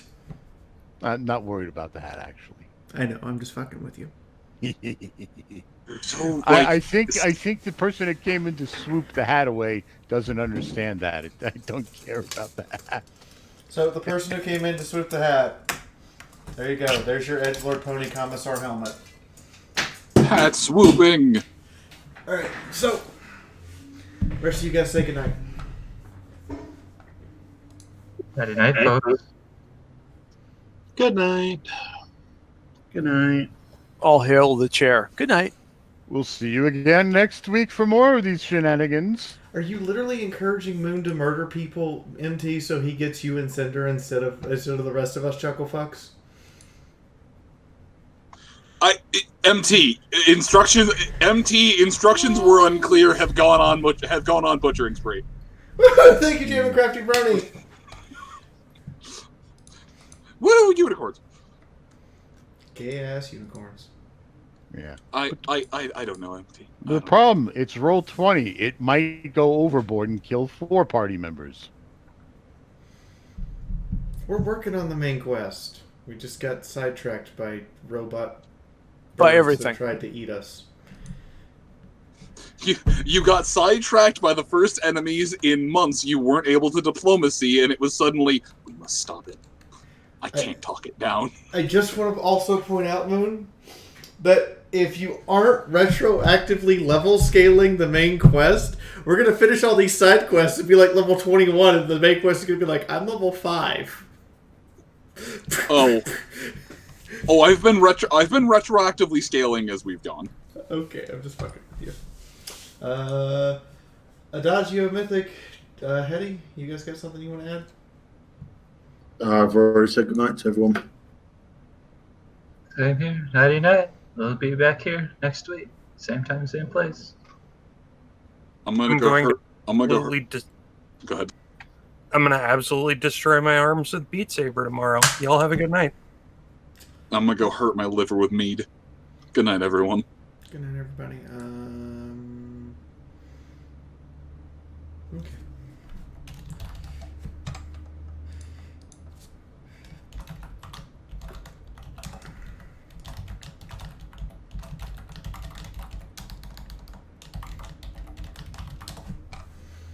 Good night, everybody.